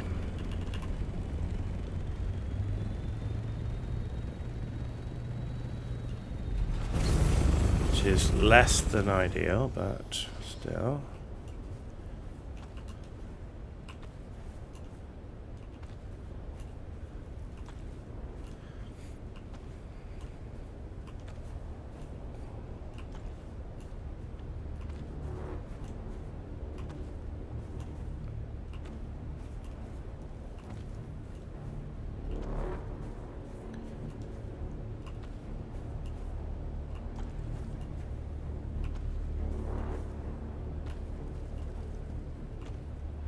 These are a bit too close together at the moment. I'm not spacing it out enough.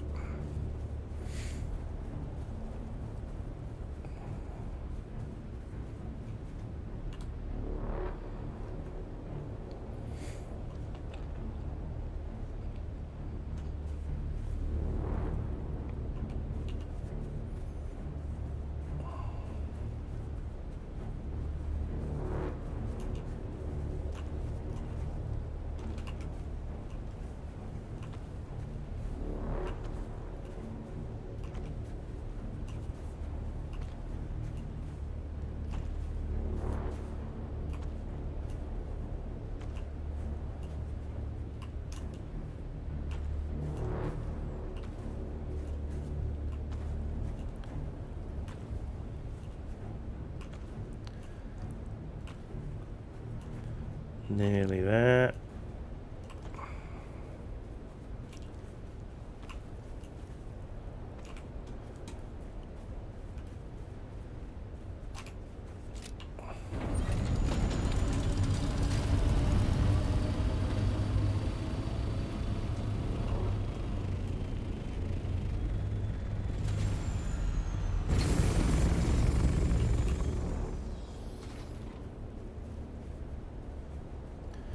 So we need to get some better spacing, I think.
Okay.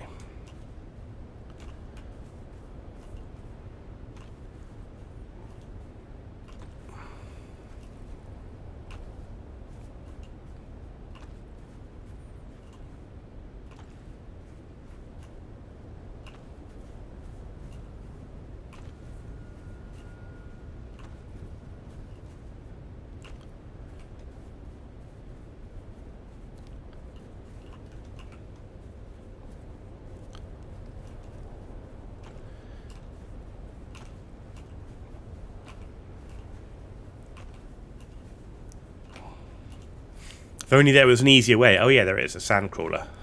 Don't. It's pretty risky. So I say I've seen people do it solo. It's pretty damn risky, especially with the amount of mats that you have to invest in the carrier and the sandcrawler. It's risky.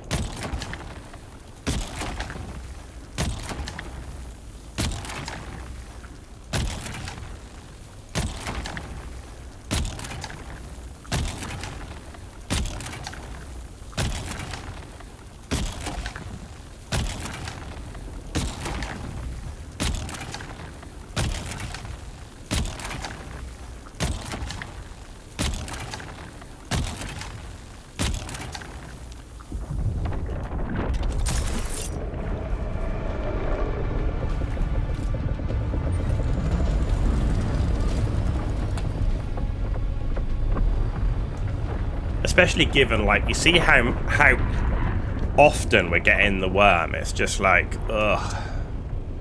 Like, I don't know how it is with a sandcrawler, like how often it's going to bring the worm, but you'd think like something as big as a sandcrawler would call the worm like a lot.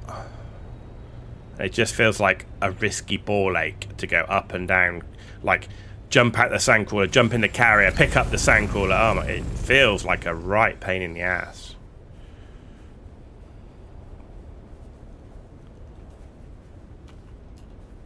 Oh, I didn't empty my bag.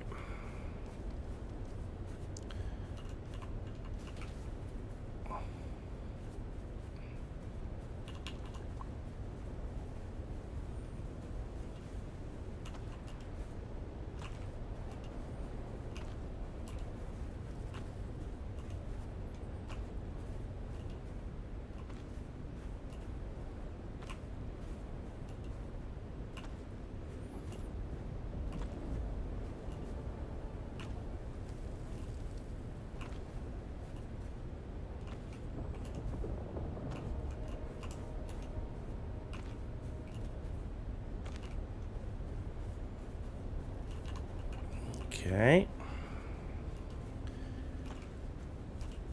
You know, I've got soft step boots on, so I'm definitely using that. It's just a case of, like, to use the quiet compactor. There doesn't seem, so far, I haven't found a compactor that is quieter, that produces at least a reasonable static compaction yield.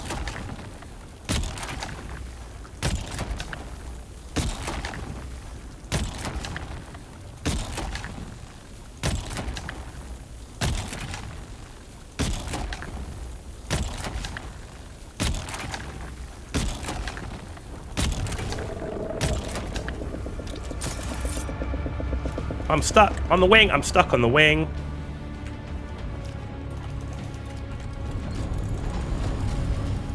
So much jank getting in with the goddamn vehicle, man.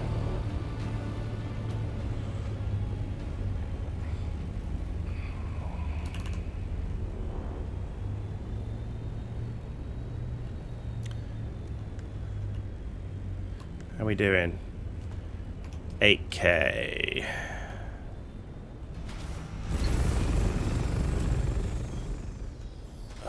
See what I mean? The jank of the vehicle. Oh, it's so frustrating. I really wish you didn't have the major collision issues with the vehicle and the wings.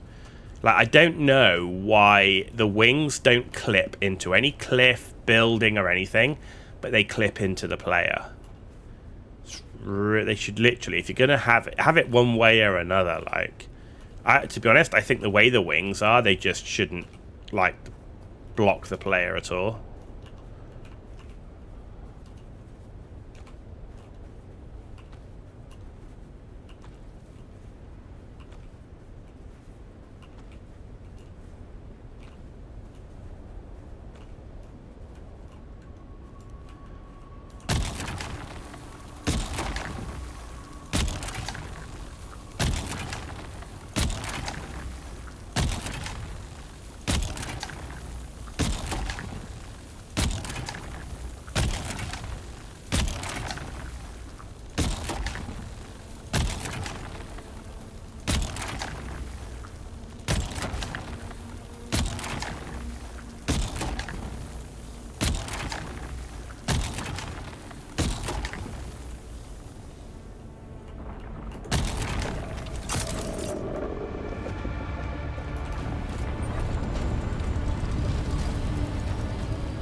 Let's keep sucking up the spice. Wow, it suddenly went really dark.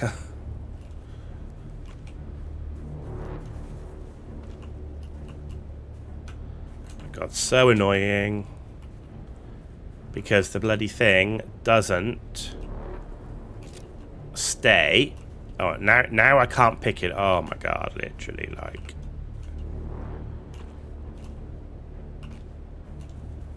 It's such a ball aching process with so much jank. I think that's one of the biggest issues.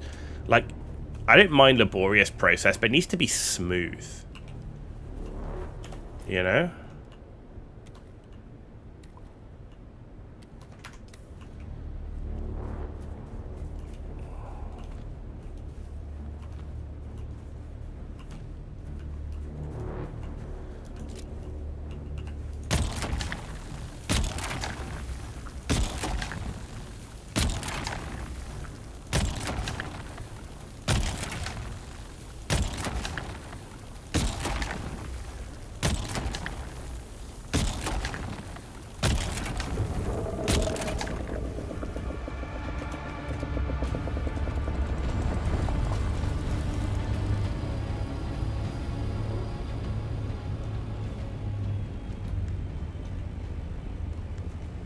How are we doing? Okay, so we've got 10k. So everything else now is a bonus.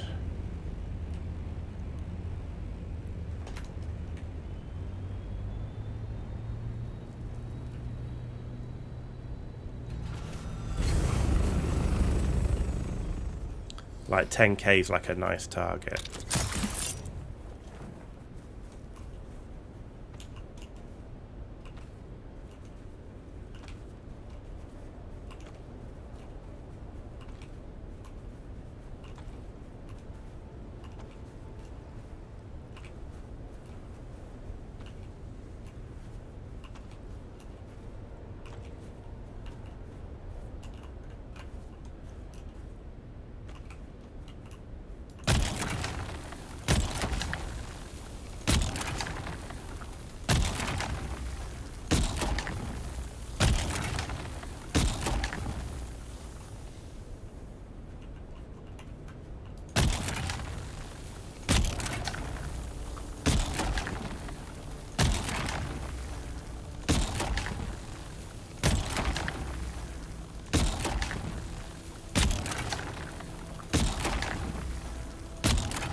And that's the other thing. It only takes, like, because the process is so not smooth and not reliable, it only takes a tiny bit of jank of getting in and out of vehicle to mean that you could lose a carrier and a sandcrawler. And I just don't want to risk that. I'm not going to lie.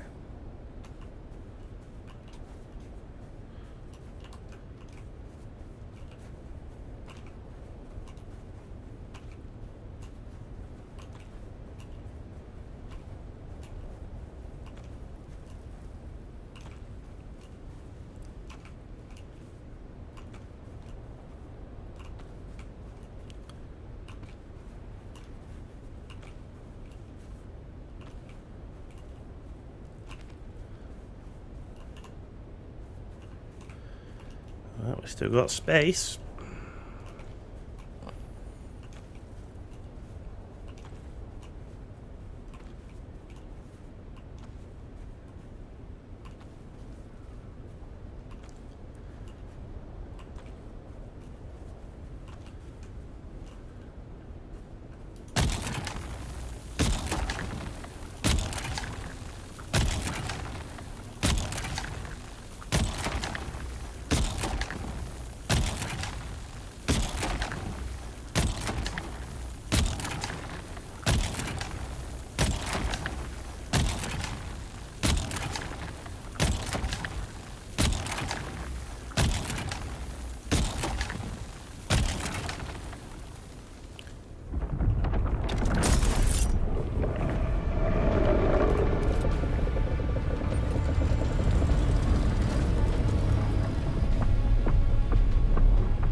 Storage full. Okay.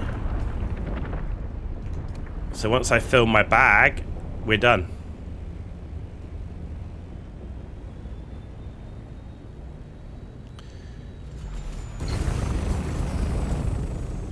We literally just need to fill the bag.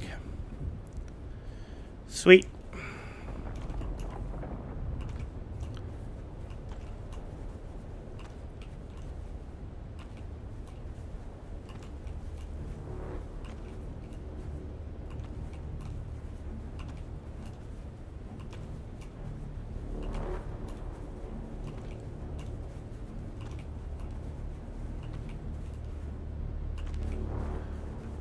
Alright, time to go home.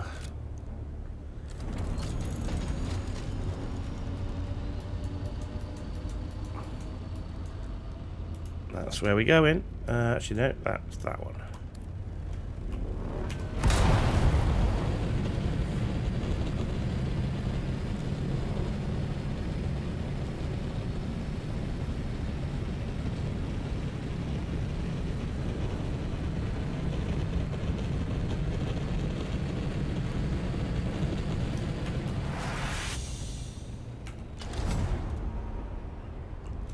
No, what's going on there?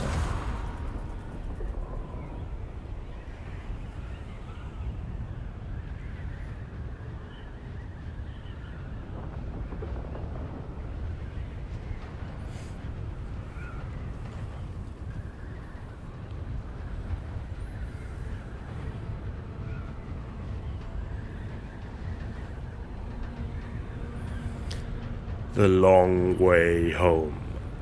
21 kilometers. Here we go. Half of it in PvP area.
Sector F.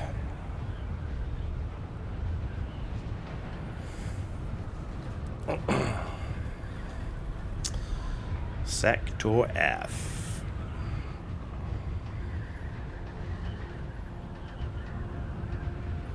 Nearly in the safe zone. Very nearly.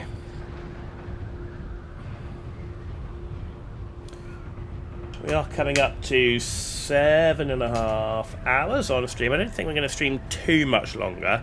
Plus, a lot of what we're doing now is like a lot of waiting as well. So it's like waiting for the spice to, you know, craft, waiting for the plastanium, and I'm running out of storage space for ore and, you know, type of thing. So I might go and do at least an industrial pump run.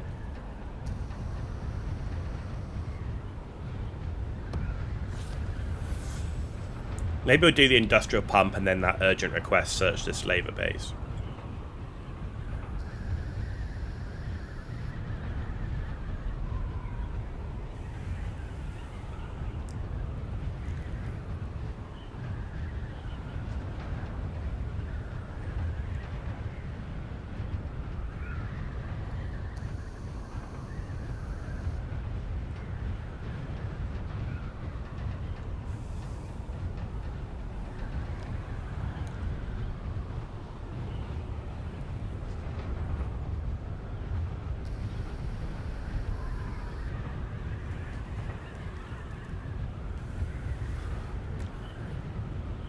20 seconds and our, or 10 seconds now, and our spice haul will be pretty safe.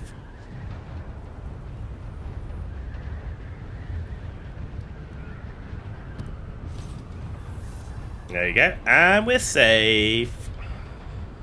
Ish. We're never safe until we're actually back home.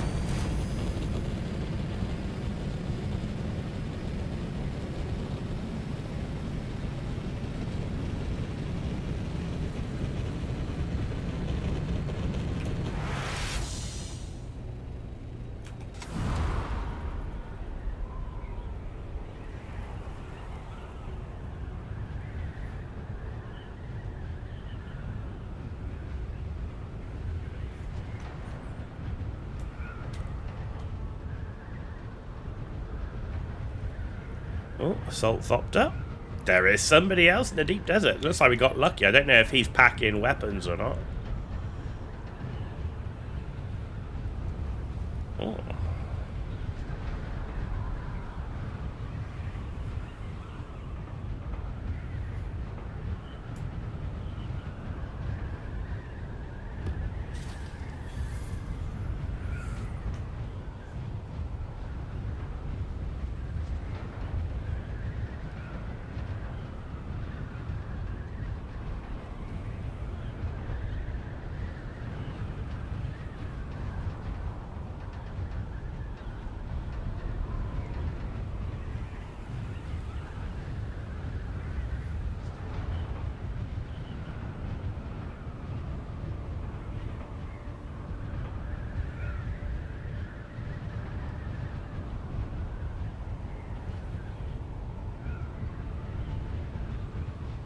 It's a long way.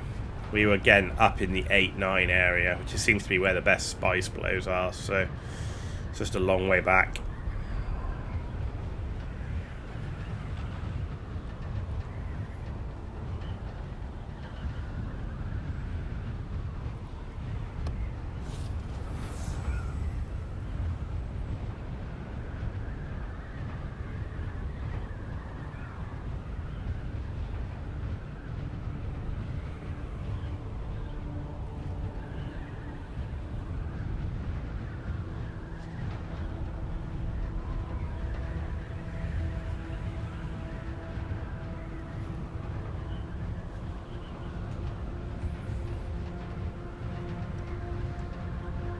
Must be getting close to the last time we got a boost. Boost and climb, boost and climb.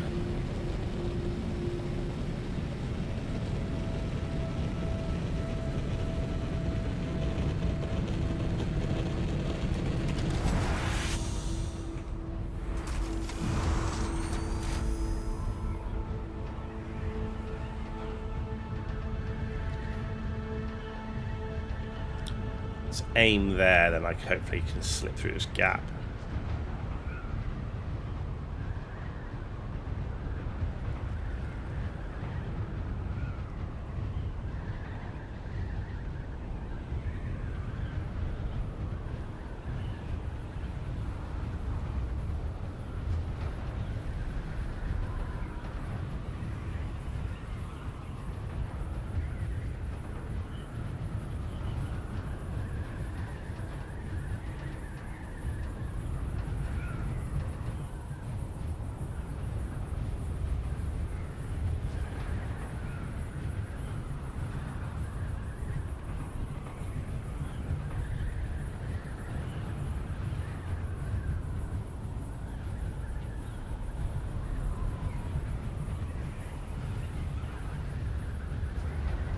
There we go.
There we go, ladies and gentlemen.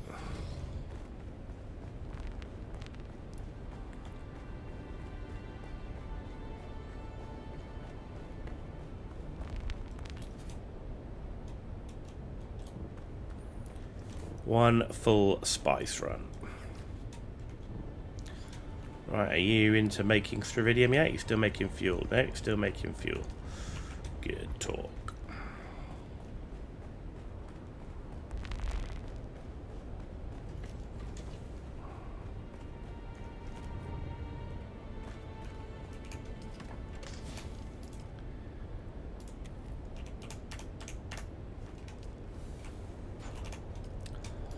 Spice melange.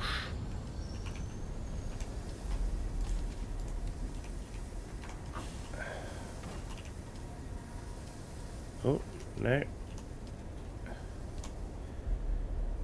There we go, so another 180 spice melange to go with the 180 that we've already got there, which is good.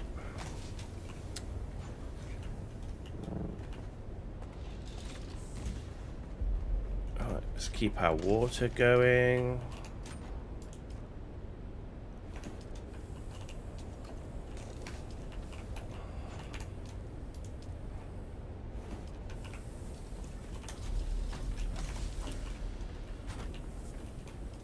See, 4 or 5 advanced death stills seems to be the most that, like, at the moment, that you would need to be solo. Like, that actually, the time it takes, the amount of water you get, keeps up with the amount that you can physically either mine or whatever, or spice that you gather, and the amount of water you need to do stuff. So I don't feel like that's an issue right now.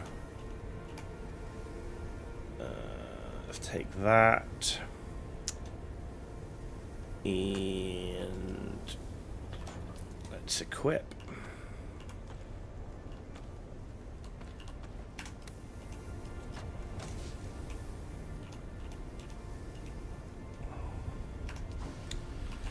Okay.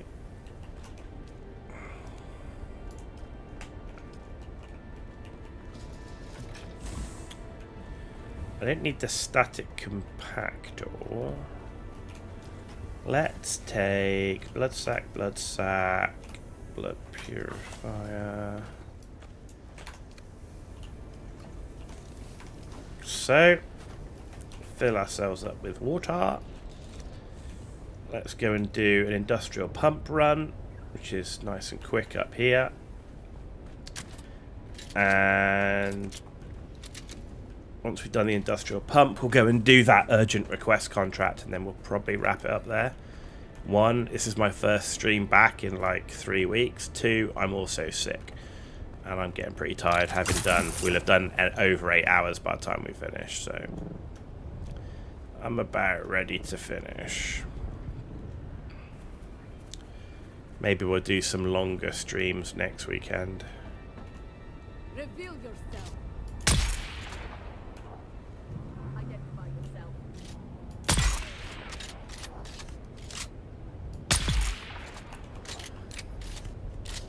Okay.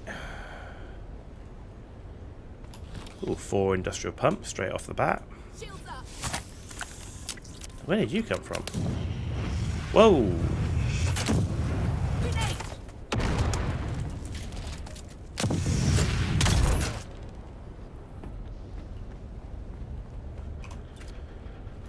Normally there's only 3 dudes here. Today there was 4. Interesting.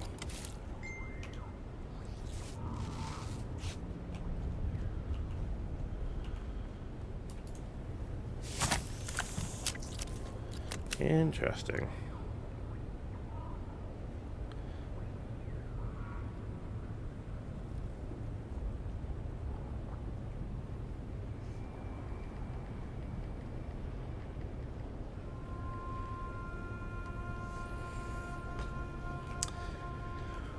Okay.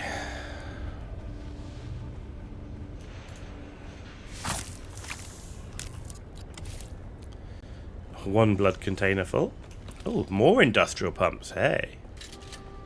Could be on for a decent haul.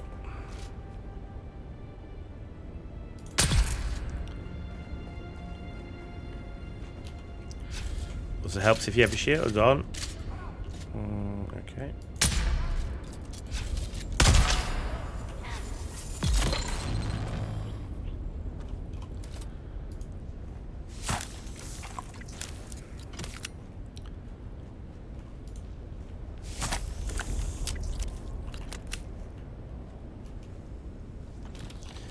Good. More industrial pump.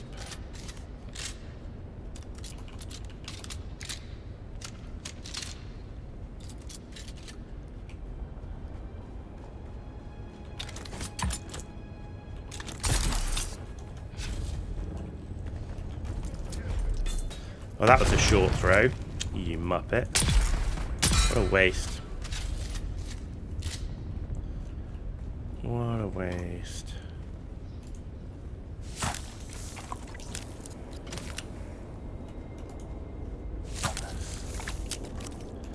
And that's it. That's the 2 large blood sacks filled.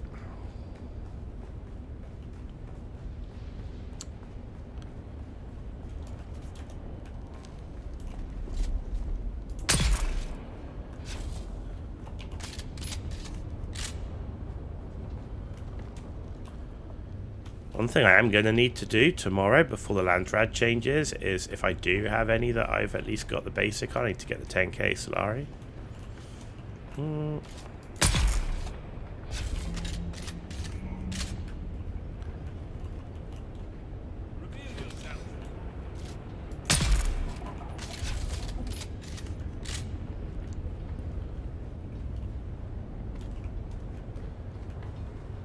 Okay.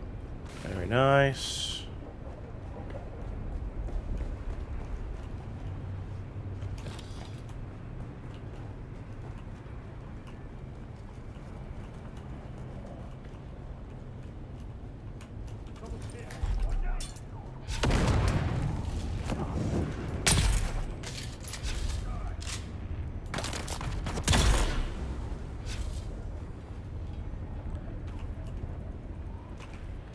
Excellent.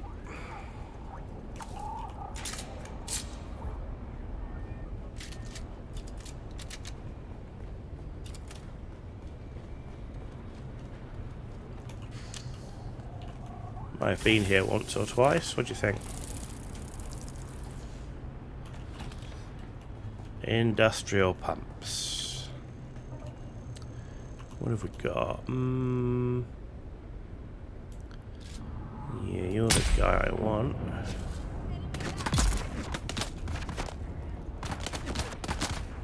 Oh, you're down there. Huh. One, he can shoot through the floor.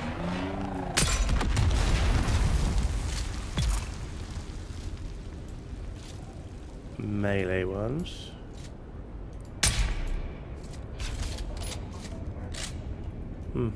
Okay. Charge! Yeah.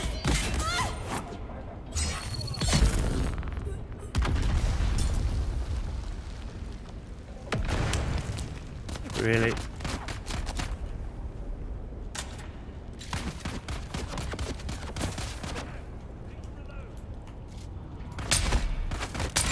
Oh my god, what the fuck am I doing?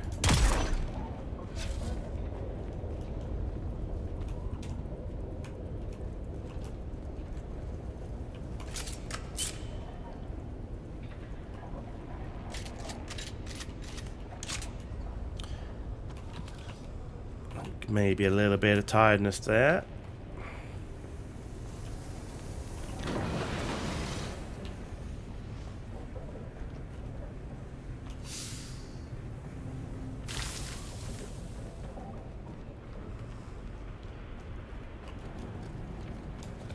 And we've got 36 industrial pumps. Now I consider that a good haul, without a doubt.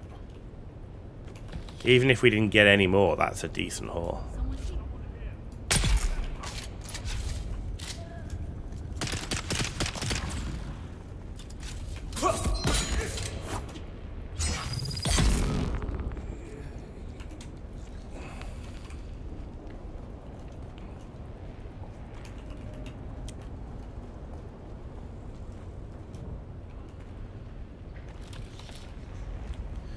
Cool, time to go.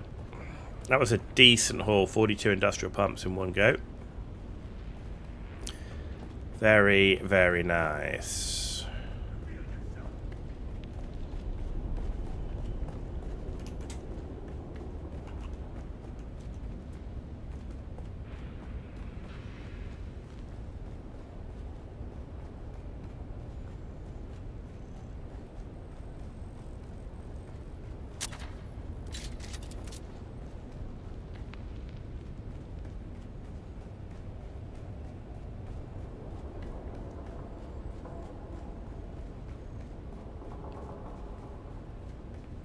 Switch to pistol, run faster.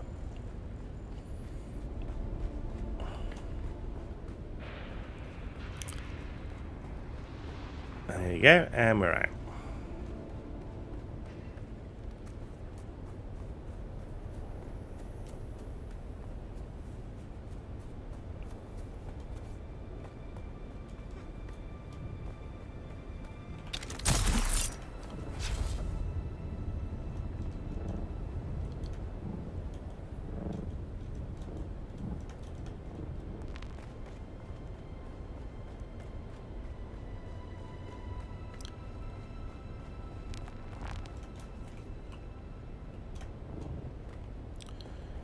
Okay, let's drop off this stuff.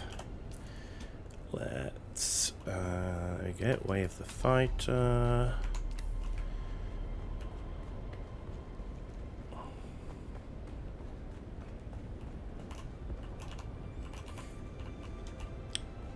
Okay.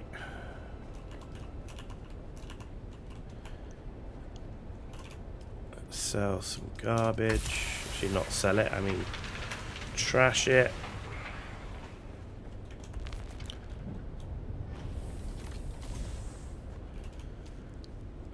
Deposit all.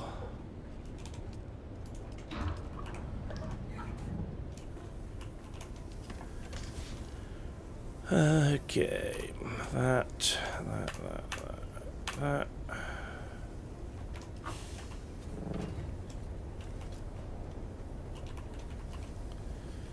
I've got some aluminum to get rid of.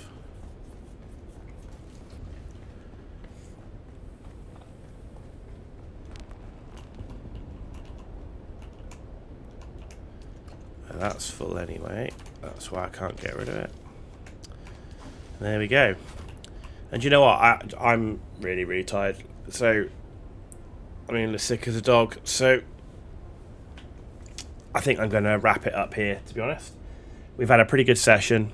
7 hours 40. Maybe if I have a bit more of a rest today. Like I say, first stream back in 3 weeks and being sick. 7 hours 40 I'm pretty happy with.